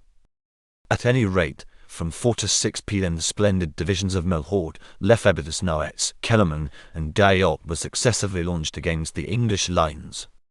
Everyone has heard of the magnificent gallantry of these fine troops. Everyone knows the indomitable steadiness with which their repeated onsets were borne. At the close of these assaults the French cavalry had become well-nigh exhausted, and they had not broken a single square. Nevertheless, the English, Hanoverian, Nassau and Brunswick troops had suffered severely, obliged to remain in squares for fear of the repeated eruptions of the French cavalry. They presented an easy mark to the French infantry skirmishers of Donzel's division, which with a portion of Quiet's was finally brought over from the east side of the turnpike, as well as to the artillery from the French main position, which, necessarily silent while the cavalry were on the plateau, constantly recommenced its fire as soon as the cavalry retired down the slope, as was done many times during these 2 hours. In fact, this part of their Allied line was finally weakened so much that it was very near giving way, as we shall shortly see. At one time all the troops for nearly half a mile to the west of the Brussels pike had retired from exhaustion and in disorder, and the Duke himself had to lead up fresh troops to take their places. More, however, might have been accomplished by the French. For instance, the enfilading batteries which towards the close of the day dismounted Mercer's guns and practically destroyed several squares of infantry might have been employed quite as easily 2 hours before, and more of them might well have been used. But no use whatever was made, except as above stated, of the very great advantage afforded by the position of La Haye-Sainte for the posting of batteries which should sweep the whole line of the Allies, dismount their guns, riddle their squares, and render their infantry unable to resist the shock of cavalry. Nor was the infantry of the First Corps brought up in season. As for that of the 2D Corps, Ney hardly made any use of it at all. He suffered it to remain in the wood and enclosures of Hougoumont. Napoleon said, and it cannot be seriously disputed, that the heavy cavalry of the Guard, the division of Guyot, went in without his orders. Whether Ney ordered it in is however doubtful. His chief of staff, Colonel Haynes, denies that he did. He says that the cavalry of the Guard went in of its own accord. Doc. In EPP 1617, at any rate it was a great mistake whoever committed it, as all the authorities freely say. It destroyed the last cavalry reserve of the army. While these operations were going on in front, Napoleon was personally superintending the desperate and gallant fight made by the two divisions of the 6th Corps under Lobau against Bulow's advance. The two leading divisions of the IVTH Corps, which moved at about 4:30 p.m. were easily checked at first, but they rallied and were reinforced by the rest of the Corps, and between 5 and 6 p.m., Lobau was driven back, and Planchenoit itself was threatened. The Emperor was obliged to put in the Young Guard, which, with 3 batteries, occupied Planchenoit, while the 6th Corps extended on its left so as to connect with the right of the 1st Corps. But the Prussians drove the Young Guard out of the village, and the Emperor had to order in 3 battalions of the Old and Middle Guard with 2 batteries. These troops, gallantly supported by the Young Guard, retook the town, and the Prussians fell back some distance. Napoleon then seems to have thought that the attack of the Prussians was exhausted. It was nearly 7 o'clock. In this action the fighting on both sides was very obstinate. The French troops were superior in point of experience to those of Bülow. Those of the 6th Corps were led by a very able officer, Lobau, and the regiments of the Guard were the elite of the army. Hence, though much inferior in numbers, they obtained this success which under other circumstances would have been decisive. But in this case their enemies had reinforcements at hand. Herchai at the head of the Ilid Corps was only 2 miles in rear. This, however, Napoleon of course could not know. Hence, thinking that the danger from the Prussians was practically over, he hastened towards the front, where for the last hour, ever since the conclusion of the cavalry attacks, the battle had languished. It had in fact consisted during this period only of a general skirmish firing along the centre of the English position to the west of the Brussels pike, the result of which, however, was undoubtedly to weaken perceptibly the strength and morale of the Allied troops. This part of the English line was in fact in a bad way at this period of the battle. As Sir James Shaw Kennedy, who was on this part of the line on the staff of the 3D Division, says, "The Haysaint was in the hands of the enemy, also the knoll on the opposite side of the road, also the garden and ground on the Anglo-Allied side of it. Armita's brigade was nearly annihilated, and Kielmansegge so thinned that those 2 brigades could not hold their position. That part of the field of battle, therefore, which was between Halkett's left and Kent's right, was unprotected, and being the very centre of the Duke's line of battle, was consequently that point, above all others, which the enemy wished to gain. The danger was imminent, and at no other period of the action was the result so precarious as at this moment. Most fortunately, Napoleon did not support the advantage his troops had gained at this point by bringing forward his reserve, proving that he did not exert that activity and personal energy in superintending and conforming to the progress of the action, which he ought to have done." As to this last observation, we have just seen how the Emperor was employed during this critical period of the action. He was in truth fighting another battle with inferior forces against the Prussians, and this, too, at a distance of 1.5 miles from the English line of battle. The criticism on Napoleon is therefore unfounded. It is due simply to the fact that his occupation during this period of the battle was not borne in mind by General Shaw Kennedy. But the fact remains, if there had been no other battle to fight, no desperate action at Planchenoit, requiring the presence and personal direction of the Emperor, the attack upon the Allied lines could have been made under the eye and direct orders of Napoleon himself. In the opinion of Kennedy, whose account of the battle is one of the best we have, it would have gone hard with Wellington's army. Add to this, that if there had been no other battle to fight, the Emperor could have brought 16,000 fresh men to bear upon this exhausted force of Wellington's. It should be added, also, that the English heavy cavalry of Somerset and Ponsonby, which had been well nigh exhausted by their charges at the beginning of the action, and had suffered more or less during the afternoon, were not able to render efficient service at the close of the day. Napoleon, as we have seen, as soon as he had, as he supposed, definitely repulsed the Prussians in the neighbourhood of Planchenoit, hastened to the front, where he must have arrived somewhere about 7 o'clock. His absence from the field during this time was, as we have seen, not due to any fault or neglect of his, but nevertheless it was most unfortunate for the success of his army. Marshal Ney had exhausted, as he supposed, all the resources available to him. Over the Imperial Guard he had no authority, and the only infantry in the army that had not been put in belonged to the Guard. Meanwhile Wellington had exerted himself to the utmost to restore at least a semblance of strength to his line of battle west of the turnpike. He had read the men of Alton's division, who had been shaken by the fall of their officer, who was severely wounded. He had brought forward some Brunswick troops. He had ordered Chassez's 3D Dutch-Belgian division from its position near Murbrain to a position in rear of the Guards. He had brought over to the centre the light cavalry brigades of Vivian and Vandeleur from the extreme left. He had, in fact, done all that could be done, and he was now awaiting the next move of his antagonist with a coolness, vigilance, and alertness which the discouraging aspects of the fight did not in the least affect. But his situation was a perilous one. His losses had been very great. His English troops were much exhausted, the patience and confidence of most of his foreign allies were nearly worn out, and on that part of his line lying to the west of the turnpike his artillery was mostly dismounted. He had, however, in reserve some of his best troops and 1 or 2 batteries. Maitland's brigade of Guards and Adams' brigade of Clinton's division had suffered but little and were troops of the best quality. Ney had acquainted the Emperor with the state of things in his front, and had been informed that, as soon as he could, the Emperor would sustain him with a part of the Guard. Meantime, he was to collect as much of the cavalry and of Ryle's infantry as he could to support the attack which might soon be expected to be made by the Guard, supported by the infantry of the First Corps.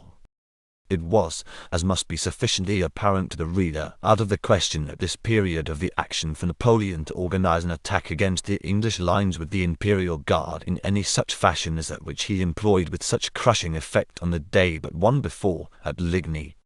To begin with, the cavalry of the Guard, both the light and the heavy, had been shattered and virtually ruined for the time being by their repeated, ineffectual and costly efforts to carry the plateau during the previous few hours. Then, but a fraction of the infantry and artillery of the Guard was disposable. The Young Guard, consisting of 8 battalions organized in 4 regiments with 24 guns, was in Planchenoit, where, also, was one of the 8 battalions of the Old Guard Grenadiers, 2 battalions of the Middle Guard Chasseurs, and 2 batteries. 2 more battalions of the Old Guard and 1 battery were on the road which, leading from Planchenoit to the Charleroi Pike, comes out near the Maison du Roy, and 1 battalion of the Middle Guard was at the farm of Chantelet in the neighbourhood of the Carew House, where were the headquarters, baggage, and trains. As each of the divisions of the Guard consisted of 8 battalions, there were therefore but 10 battalions left which could be employed against the English. But, in addition to these detachments, for which we have the authority of Charras, we learn from Damis, who states with more minuteness than any other author the disposition made of the Imperial Guard, that 1 battalion of Grenadiers and 1 of Chasseurs were brought forward from Rossum and stationed near La Belle-Alliance. This left but 8 battalions disposable for the projected attack. These 8 battalions constituted 4 regiments, namely 3D and 4th Grenadiers Old Guard and the 3D and 4th Chasseurs Middle Guard. The 3D and 4th regiments of Grenadiers constituted the brigade of General Roquet. The 3D regiment was commanded by General Porrec de Morvan, the 4th by General Hullet. The 3D and 4th regiments of Chasseurs constituted the brigade of General Mitchell. The 3D regiment was commanded by General Mallet, the 4th by General Henrien. The whole force, which could not have much exceeded 3,000 men, was under the command of General Friant, a very distinguished officer, titular colonel of the 1st Regiment of Foot Grenadiers of the Guard. The Imperial Guard, which consisted of 24 battalions, organized into 12 regiments, of which 4 belonged to the Old Guard, 4 to the Middle Guard, and 4 to the Young Guard, had been stationed at the beginning of the day just in front of the farm of Rossum and on either side of the Charleroi Turnpike. From this point 16 battalions had been detached to various points, as we have seen. The Emperor in person now took the remaining 8 battalions from this position to the front and handed them over to Ney just to the south of La Haye-Sainte. This was about 7 p.m. Here he addressed them, he encouraged them, and urged them to make their best efforts. These 8 or probably only 6 battalions were then formed in as many columns, each of a front of 2 companies, and arranged in echelon, the right battalion in front. This was the 1st Battalion of the 3D Regiment of Grenadiers, commanded by General Porrat de Morvan. 2 batteries of horse artillery placed on the left flank accompanied the infantry. There seems to have been no arrangement for the proper support of the movement by cavalry, although a body of cuirassiers did, shortly before the main shock took place, charge Napier's battery. They were, however, easily and speedily driven off. The French cavalry was, in fact, nearly exhausted. Protection on the left of the advancing column, however, the Guard imperatively needed, as in its march towards the enemy its left flank would inevitably be exposed to all the troops stationed between the north end of Hougoumont and the main British line. On its right, the column was protected from a flank attack by the troops of the 1st Corps. See Map 14. It was, according to all the accounts, Napoleon's intention that Reille should disengage at least one division of his corps from the enclosures of Hougoumont and support this charge of the Guard on the left, but this does not seem to have been even attempted. D'Aulon, on the other hand, must have exerted himself to the utmost to support the Guard, for the divisions of Domzot and Queat most gallantly and forcibly attacked the Anglo-Allied line for about a third of a mile to the west of the turnpike, overthrowing and driving back the Brunswick and Nassau troops, and even the Hanoverians and English, so that the personal interposition of the Duke was required to re-establish the line. These attacks were made about the time when the Guard began its forward movement, and they had the effect of shaking the Allied troops on this heart of the field so much that they certainly could not have stood another serious and well-sustained assault, such as might have been delivered by the Imperial Guard. But the movement of the column of the Imperial Guard was not made in this direction, but diagonally across the field towards the enemy's right centre, where Wellington had stationed his reserves, and where he had at least 1 battery, Bolton's, then commanded by Napier, in good condition. The English, as soon as they perceived the famous bearskin caps of the Imperial Guard, directed all their disposable guns upon their approaching foes, but whether it was owing to the smoke or to the inequalities of the ground, the Guard does not seem to have suffered until it got to close quarters with the 1st Maitland's brigade of the English Guards. The leading battalion of the Guard was, as we have seen, formed in column with a front of 2 companies in 3 ranks. As each battalion had 4 companies and consisted of about 500 men, there would be about 75 men in the front rank of the leading battalion, allowing for the file closest to its left and rear. Marching in echelon were the other battalions which constituted the attacking force, accompanied by 2 batteries of horse artillery of 6 pieces each, which kept up a destructive fire as the infantry advanced. We quote from the journal of an officer in the English Guards. Suddenly the firing ceased, and, as the smoke cleared away, a most superb sight opened on us. A close column of grenadiers, about 70s, in front of La Mayenne Guard, about 6,000 strong, led, as we have since heard, by Marshal Ney, was seen ascending the rise, past the charge, shouting Vide l'Empire. They continued to advance till within 50 or 60 paces of our front, when the brigade were ordered to stand up. Whether it was from the sudden and unexpected appearance of a corps so near them, which must have seemed as starting out of the ground, or the tremendously heavy fire we threw into them, La Garde, who had never before failed in an attack, suddenly stopped. Those who from a distance and more on the flank could see the affair, tell us that the effect of our fire seemed to force the head of the column bodily back. In less than a minute above 300 were down. They now wavered, and several of the rear divisions began to draw out as if to deploy, while some of the men in their rear beginning to fire over the heads of those in front was so evident a proof of their confusion that Lord Saltown halloed out, "Now's the time, my boys." Immediately the brigade sprang forward. Lagarde turned, and gave us little opportunity of trying the steel. We charged down the hill till we had passed the end of the orchard of Hougoumont, when our right flank became exposed to another heavy column, as we afterwards understood, of the chasseurs of the Guard who were advancing in support of the former column. This circumstance, besides that our charge was isolated, obliged the brigade to retire towards their original position. It is plain from this account that the head of the French column consisted of some 70 or 75 men, as we have pointed out would be the case if the leading battalion was in column with a 2-company front, and that the fire of Maitland's brigade, which must have had a front of about 450 men, added to that of a part of Hackett's brigade, to that of Napier's battery, and to that of the Dutch Belgian battery of Van der Smissen, which General Chasse had most opportunely brought up, destroyed this leading battalion and one or more of those in echelon with it on its left and rear.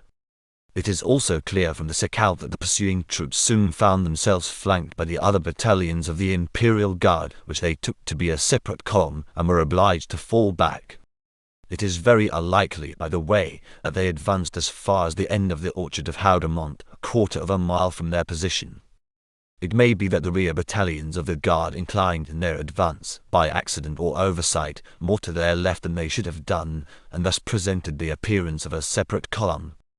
General Maitland says, As the attacking force moved forward, it separated the chasseurs inclined to their left. The grenadiers ascended the acclivity towards our position in a more direct course, leaving La Haye-Saint on their right, and moving towards that part of the eminence occupied by the 1st Brigade of Guards. He also speaks of the effect of the fire of the batteries which accompanied the Guard. Numerous pieces of ordnance were distributed on the flanks of this column. The brigade suffered by the enemy's artillery, but it withheld its fire for the nearer approach of the column.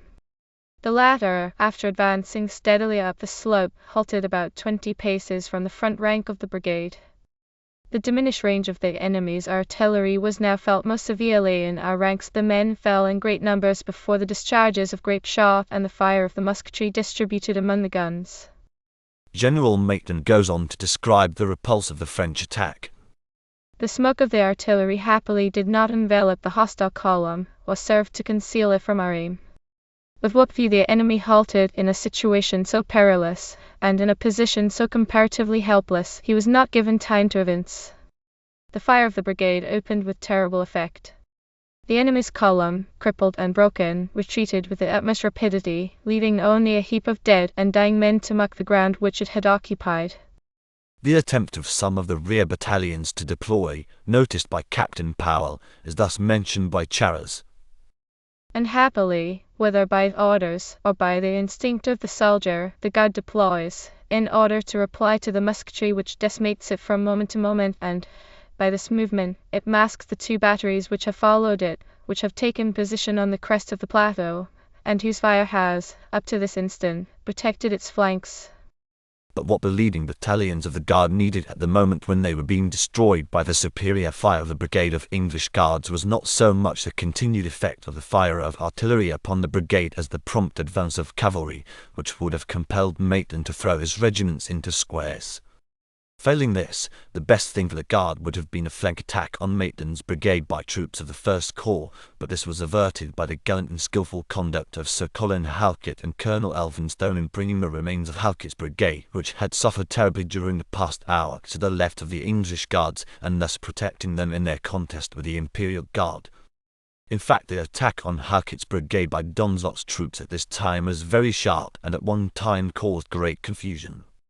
It was a critical moment, for if Halkett had been beaten, Donzelot's troops would have flanked Maitland's brigade, and, attacked as it then would have been on front and flank, it would have been forced to retire, and perhaps even routed. Donzelot's troops did their best to gain a foothold on the plateau. They did gain a temporary success. They knew the importance of the task assigned to them, and gallantly strove to support the charge of the Guard. On the other hand, the intelligent appreciation of the emergency on the part of Halkett and his subordinates, and their obstinate and courageous maintenance of their exposed position, deserve the highest commendation. If this attack of the Imperial Guard had been supported on the right by cavalry, this resistance on the part of Halkett's and Maitland's commands could not have been encountered. It seems probable that the failure of the attack of the Guard upon Maitland's brigade involved in confusion both the 3D and 4th regiments of Grenadiers Old Guard, the 4 or, more probably, 3 battalions of which were the leading battalions in the whole column. This, however, is by no means certain. All we know is that those troops which were not swept off the field by the charge of Maitland's Guard, among which assuredly were the 3D and 4th regiments of Chasseurs Middle Guard, ignorant, probably, of the fate which had befallen their comrades, steadily pursued their way towards the right centre of the English position. As the 8 or, more probably, 6 battalions of the original column were formed in echelon, the right in advance, it is plain that the march of the 4 or, more probably, 3 rear battalions would bring them on a part of the English line to the English right of the position of Maitland's brigade, in fact, towards that part of the English position which had been vacated by the 2nd Brigade of Guards when it moved to Hougoumont. In this direction, then, these remaining battalions of the Imperial Guard advanced. To all intents and purposes they now constituted a second column. As a second column they must have appeared not only to the men of Maitland's brigade, when their pursuit of the leading and defeated battalions brought them on a line with the left echelons of their original formation, but also to the troops of the brigade of Sir Frederick Adam, who, having been lying behind a ridge a little to the north of Hougoumont, were now advanced and found the French guard in full march for the summit of their acclivity. The initiative seems to have been assumed without a moment's hesitation by Sir John Colborne, the lieutenant colonel of the 52D Regiment, who brought his command into line parallel to the flank of the Imperial Guard and at once opened fire. This action was approved on the spot by General Adam, who ordered the other regiments of the brigade to support the 52D. The French column was obliged to halt and to deploy to its left in order to return the fire, and for a few minutes the action was very heavy on both sides. But the other British regiments coming up, and the French, who were acting at a manifest disadvantage in being thus compelled to halt when halfway up the slope and resist an unexpected and resolute attack on their flank while they were exposed also to the fire from the enemy's batteries in front, becoming evidently uneasy, Colborne ordered a charge which broke the column up completely. He followed the disintegrated and demoralized battalions without an instant's hesitation even across the Charleroi turnpike. In this attack, the Imperial Guard was supported on its left flank neither by cavalry nor by the infantry of Rile's corps. Had either been employed, the disaster could not have happened. A charge of cavalry would have forced the 52D to form square. An advance of Barkelow's division, or a part of it, would have engaged all the attention of Adams' brigade, and permitted the Guard to pursue its way unmolested to the crest of the hill. What would have succeeded the repulse and defeat of the Imperial Guard had the Prussians not interposed, no one of course can tell. But while these movements were going on, about 7:30 p.m. the van of Zieten's corps reached Peyplot, and the division of Steinmetz, supported by cavalry and artillery, turning at once the right of the 1st Corps and the left of the 6th, advanced upon the field of battle, spreading terror and confusion throughout the right wing of the French army. Duras and Markovnitz's divisions abandoned their positions. Elba retired towards Planchenoit, while the immense success which the English had obtained over the French left in routing the Imperial Guard was instantly improved by Wellington in ordering his 2 remaining and as yet untouched cavalry brigades, those of Vivian and Vandeleur, to charge. These bodies of horse, which had been in the latter part of the afternoon brought over from the English left to the rear of their centre, were now launched upon the troops of Donzelot and Quer and the remains of the French cavalry, and then the Duke, seeing that the battle was won, ordered the whole line to advance. See map 12. There was no resistance of any consequence made, except by the scattered regiments of the Imperial Guard, and by the 6th Corps under the Count de Lobau, which held Planchenoit against the renewed assaults of Bulow's corps, supported now by 2 divisions of the Corps of Perchay, until the retreat of the army beyond that point was assured. The Emperor did what he could. He exerted himself in every way. His headquarters cavalry charged the English light horse, but the army was too much exhausted to make any extraordinary exertions, and attacked both in front and flank as the French were. Nothing but extraordinary exertions could possibly suffice to check the victorious enemy, superior in numbers as well as in position.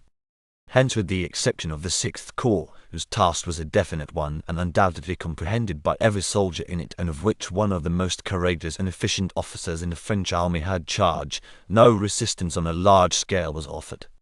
The 1st Corps was hopelessly disorganized, and necessarily so. The 2D Corps could no doubt have effected an orderly retreat on Nivelles, but Ryle did not see the necessity of this course, and perhaps could not have been expected to do so. Most of the battalions of the Guard preserved their organization and resisted heroically to the last. The Emperor was finally forced to take refuge in one of the squares of the Guard, and in its midst he was safely borne off his last field of battle. The French army was routed, but its condition was made exceptionally bad because only one avenue of retreat was followed, and also because this avenue was practically blocked at Genappe by the supposed necessity of crossing the Dyle on a single bridge. Had the army been able to spread itself over an open country, it is not likely that the rout would have been so complete, and it is quite certain that the captures of artillery would not have been so great. but the Prussian cavalry took up the pursuit, which neither the Prussian nor the British infantry was sufficiently fresh to maintain, and in the exhausted condition of body and bewildered state of mind in which the mass of the French soldiers were when the catastrophe came, little was needed to complete their demoralization. At Genappe over 100 pieces of cannon were abandoned, and from that point on no attempt was made to keep up even a semblance of order. Such was the famous Battle of Waterloo. It has become a synonym for hopeless and irremediable disaster. It is not, however, necessary here to review the causes of the catastrophe. What we have still to say on this head we shall put into the notes to this chapter. But there is one subject that properly belongs here. What would have been the effect if Grouchy had detained the corps of Bulow and Perchay so that they could not have taken part in the action? In this discussion we shall assume the correctness of our conclusions reached previously, that if Grouchy had started at daybreak for the bridge of Maustia, or even if he had followed the counsel of Gerard, he would almost certainly have prevented Bulow, Perchay and Thielemann from taking any part in the battle. We shall not re-egg these questions, for they have been already fully discussed.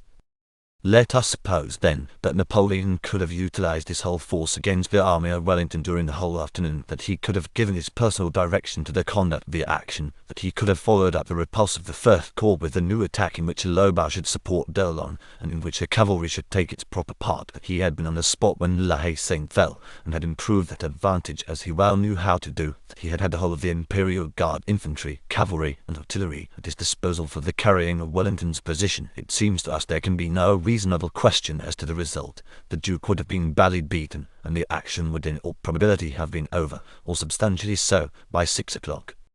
This question is not asked to gratify the imagination or for purposes of speculation, but simply that we may form a judgment on the adequacy of Napoleon's means to the end which he had in view. But military history cannot assist us in forming correct opinions on the adequacy of certain available means to the attainment of certain proposed objects. It is of no use whatever.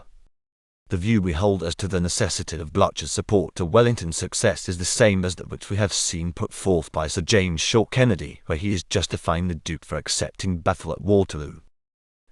As for Zieten, he could not have come up till 7:30 o'clock, which would have been too late for him to be of any use to the English.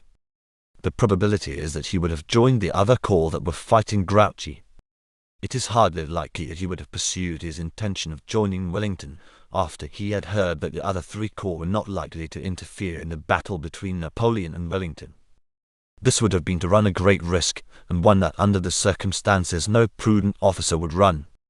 We are supposing now that Zieten hears at Ohain, for instance, that the other corps are engaged with Grouchy at St. Lambert or Puteaux. Now, then, he must admit that if Grouchy shall be able, owing to obstinate or skilful fighting, or to the lateness of the hour, or to chance, to prevent Bulow, Perchay and Thielemann from attacking Napoleon that afternoon, the chances are that Napoleon will defeat Wellington before he, Zieten, can possibly arrive, and therefore for him to proceed further than Ohain will simply be to involve himself in the disaster of the Anglo-Dutch army. But while we must state our conviction that Grouchy would have prevented the defeat of Napoleon had he crossed the Dial, we certainly do not consider him the sole cause of the defeat. Chapter Romans 17. Concluding observations. The justification for this book on the well-worn subject of the campaign of Waterloo is to be found, if at all, in its treatment of certain topics to which we now propose very briefly to advert. 1. First among them is Napoleon's plan of campaign. In regard to this we have followed his own account, and have pointed out the difference between it and the plan, which it has been claimed he either really did entertain or ought to have entertained.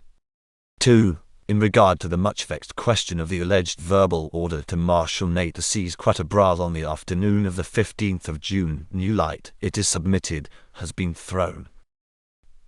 The contemporaneous evidence of the bulletin and the statement made by Marshal Grouchy in 1818 make it very difficult to disbelieve Napoleon's account of this matter.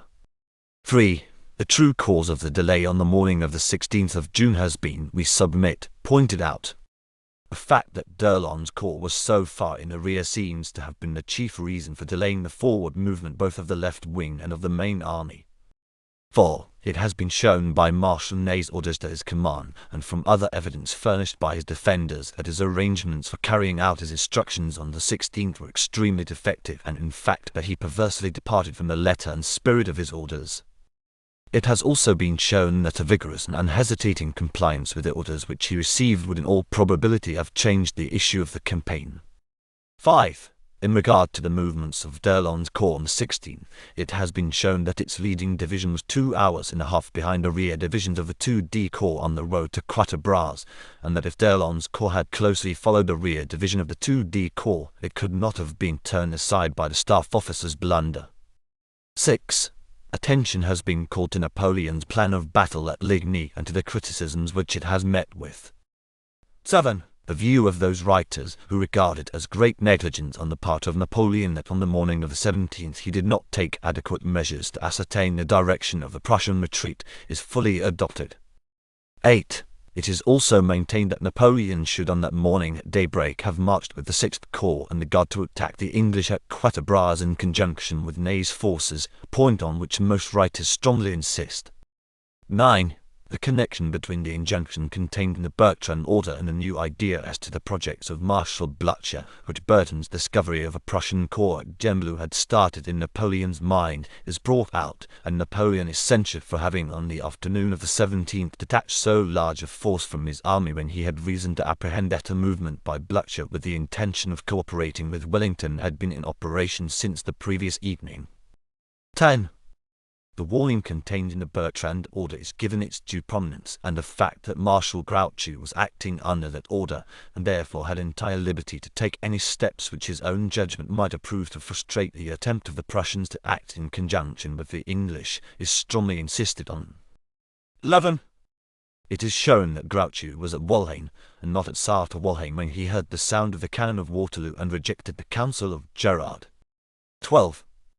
That Napoleon expected Grouchy to arrive on the left bank of the Daule by crossing it at the bridge of Malstia is shown by Marbot's testimony, and attention is called to the inference which this fact warrants, that Napoleon was not cognizant of the language used in the 10 a.m. order to Marshal Grouchy, which seemed to imply that Grouchy was expected to reach Wavre first. 13. It is pointed out that from about 4 o'clock in the afternoon of the 18th of June to about 6:30, Napoleon's attention was absorbed by the attack of Buller's corps upon the right and rear of the French army, and that, for the mistakes committed during this period in the assaults on the English army, Ney is mainly responsible. It is furthermore shown that by reason of this distraction of the Emperor's attention from the operations in his front, valuable opportunities for success against Wellington's army were lost. 14. Marshal Ney is censured for having done so little in the way of preparation for the successful charge of the Imperial Guard. 15. The questions relating to the formation of the Imperial Guard in its charge against the English, and of its repulse and defeat by the English Guards and the Light Brigade, have received particular attention. It is believed that the view here presented will be found to harmonize nearly all the conflicting statements. 16. It is maintained that Marshal Grouchy, if he had started for the bridge of Malstia at daybreak, or had followed the advice of Gerard at noon, would probably have stopped Bülow and Perchay by engaging them, and that Zieten, in all probability, would not have proceeded further than Ohain, in which case Napoleon would have been able to employ his whole army against that of Wellington, and would have defeated it. Coming now to the Allies. 17. It is contended that a definite understanding as to the steps to be taken in the event of a French invasion, which has generally been attributed to the Duke of Wellington and Marshal Blucher, did not exist. 18. That the Duke, in the early morning hours of the 16th, ordered a general concentration of his army at Quatre Bras, as he says in his report he did, is shown by an examination of his letter to Marshal Blucher, and a comparison of that letter with the statement as to the situation and destination at 7 a.m. of the 16th of the different divisions of his army, known as the disposition, drawn up by Sir William Delancey, the Deputy Quartermaster General, before the Duke left Brussels. 19. That the Duke, in issuing the order for concentrating at Quatre Bras after he had become satisfied that Napoleon was concentrating in front of Blucher, was acting in strict accordance with the demands of the situation, is maintained, but it is shown that it was several hours after Wellington received this information as to Blucher and Napoleon before he issued the order, and that this delay was not only uncalled for, but that it gravely imperiled the success of the Allies. 20. It is shown that it is not true that Blucher's decision to fight at Ligny was based on a promise of support from Wellington. 21. Attention is called to the now generally admitted fact that it was not until the early morning hours of the 18th that Blücher was able to give Wellington definite assurance of his support in the Battle of Waterloo. 22. The evidence in regard to the story that the Duke rode over to Wavre on the evening of the 17th is given, and on that evidence the story is rejected. A few words in conclusion. 1. It does not seem to us that Napoleon can be charged with any lack of activity or decision of character, except on the morning after the Battle of Ligny, when he was, as we imagine, pretty well tired out. But his energy speedily returned, and we find him conducting the pursuit of the English during the afternoon, and making an examination of their position in the mud and rain in the middle of the night. 2. Nor was there any defect in his plan of campaign.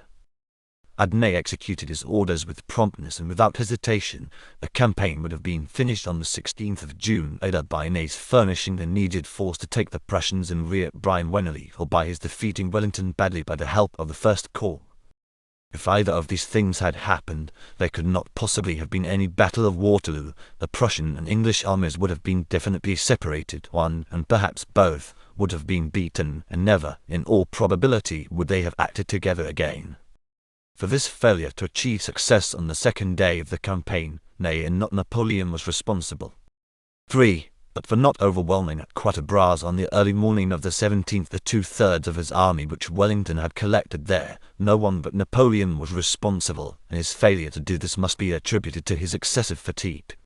4. Then, for his neglect to ascertain the direction of the Prussian retreat on the same morning, Napoleon is responsible, and although Soult ought to have attended to this in his capacity of chief of staff, yet as the Emperor does not appear to have blamed him for not having reconnoitred in the direction of Wavre, we must consider Napoleon as open to this censure. It is true, it was not likely that Blücher had retired in the direction of Wavre, but it was of vital importance to know whether he had or not. Hence it was a great neglect not to find out. 5. Napoleon is also solely responsible for having persisted in his original design of detaching Grouchy in pursuit of the Prussians after he had reason to believe that they were intending to unite with the English, and to suspect, in fact, that they had been approaching the English during the previous night and morning, and for contenting himself with me giving Grouchy a warning that this might be their intention. He laid upon Grouchy, in fact, a burden which to that officer, as Napoleon was well aware, was entirely new. Hence, the Emperor was not warranted in risking so much on the chance of Grouchy's being able to sustain it. It is this that Napoleon is to blame for in this connection, for having, when he saw that the Prussians might, as the Bertrand order expresses it, be intending to unite with the English to cover Brussels and trying the fate of another battle, persisted in adhering to his original plan, devised when he and Grouchy and everybody else supposed that the Prussians had gone to Namur, of sending Grouchy in pursuit of them with 2 corps d'army. Many writers will have it that Napoleon did not in the least foresee the flank march of the Prussians. This, if to foresee be equivalent to expect, may be true. But Napoleon certainly did, at 1 p.m. of the 17th, recognize the possibility of the Prussians uniting with the English, and the true criticism on him is, as it seems to us, that, having this in mind, as a possibility, he should have detached Marshal Grouchy with 33,000 men from the main army, and have been content to rely on Grouchy's being able to prevent this project of the Prussians from being carried out. It must be added to this, that his neglect to send Grouchy any information of his own situation, and any orders as to what he expected him to do if he found the Prussians were marching to join Wellington or to attack the main French army, showed an unjustifiable reliance on the favours of fortune. 6. To Marshal Grouchy belongs the blame of having entirely failed to apprehend his mission, as indicated to him by the express warning contained in the Bertrand order. Had he acted intelligently in accordance with the information which he acquired in the night of the 17th and 18th, he could have prevented the Emperor from being overwhelmed by both the Allied armies. At daybreak, as appears from his letter to Pagel, he knew that the Prussians had retired towards Wavre and Brussels. But the meaning of this fact he utterly failed to grasp. He made no change in his previously ordered dispositions, which this news should have shown him were wholly unsuited to the situation as now ascertained. Nor did the sound of the cannon of Waterloo produce on him a greater effect. He would not accept the suggestion of Gerard. He persisted in a course which completely isolated his command, and prevented it from playing any part in the events of that memorable day. Napoleon, as we have pointed out, made a great mistake in trusting so much to Groucho's good judgment. He took a wholly unnecessary risk. He might, as well as not, have taken Grouchy, with far the larger part of his command, with the main army. Had he done so, the catastrophe of Waterloo could not, so far as we can judge, have happened. But had Grouchy acted up to the demands of the situation in which he found himself, he also would have averted the ruin which the unhindered union of the Allies brought upon Napoleon and his army. I hope you enjoyed reading the book The Campaign of Waterloo, a Military History, 3rd edition with me. If you like this, please remember to like and subscribe. Please visit at Odonomy if you want to see different types of videos we produce. For statistics on our videos, visit at Odonomy Core. Happy YouTube travels!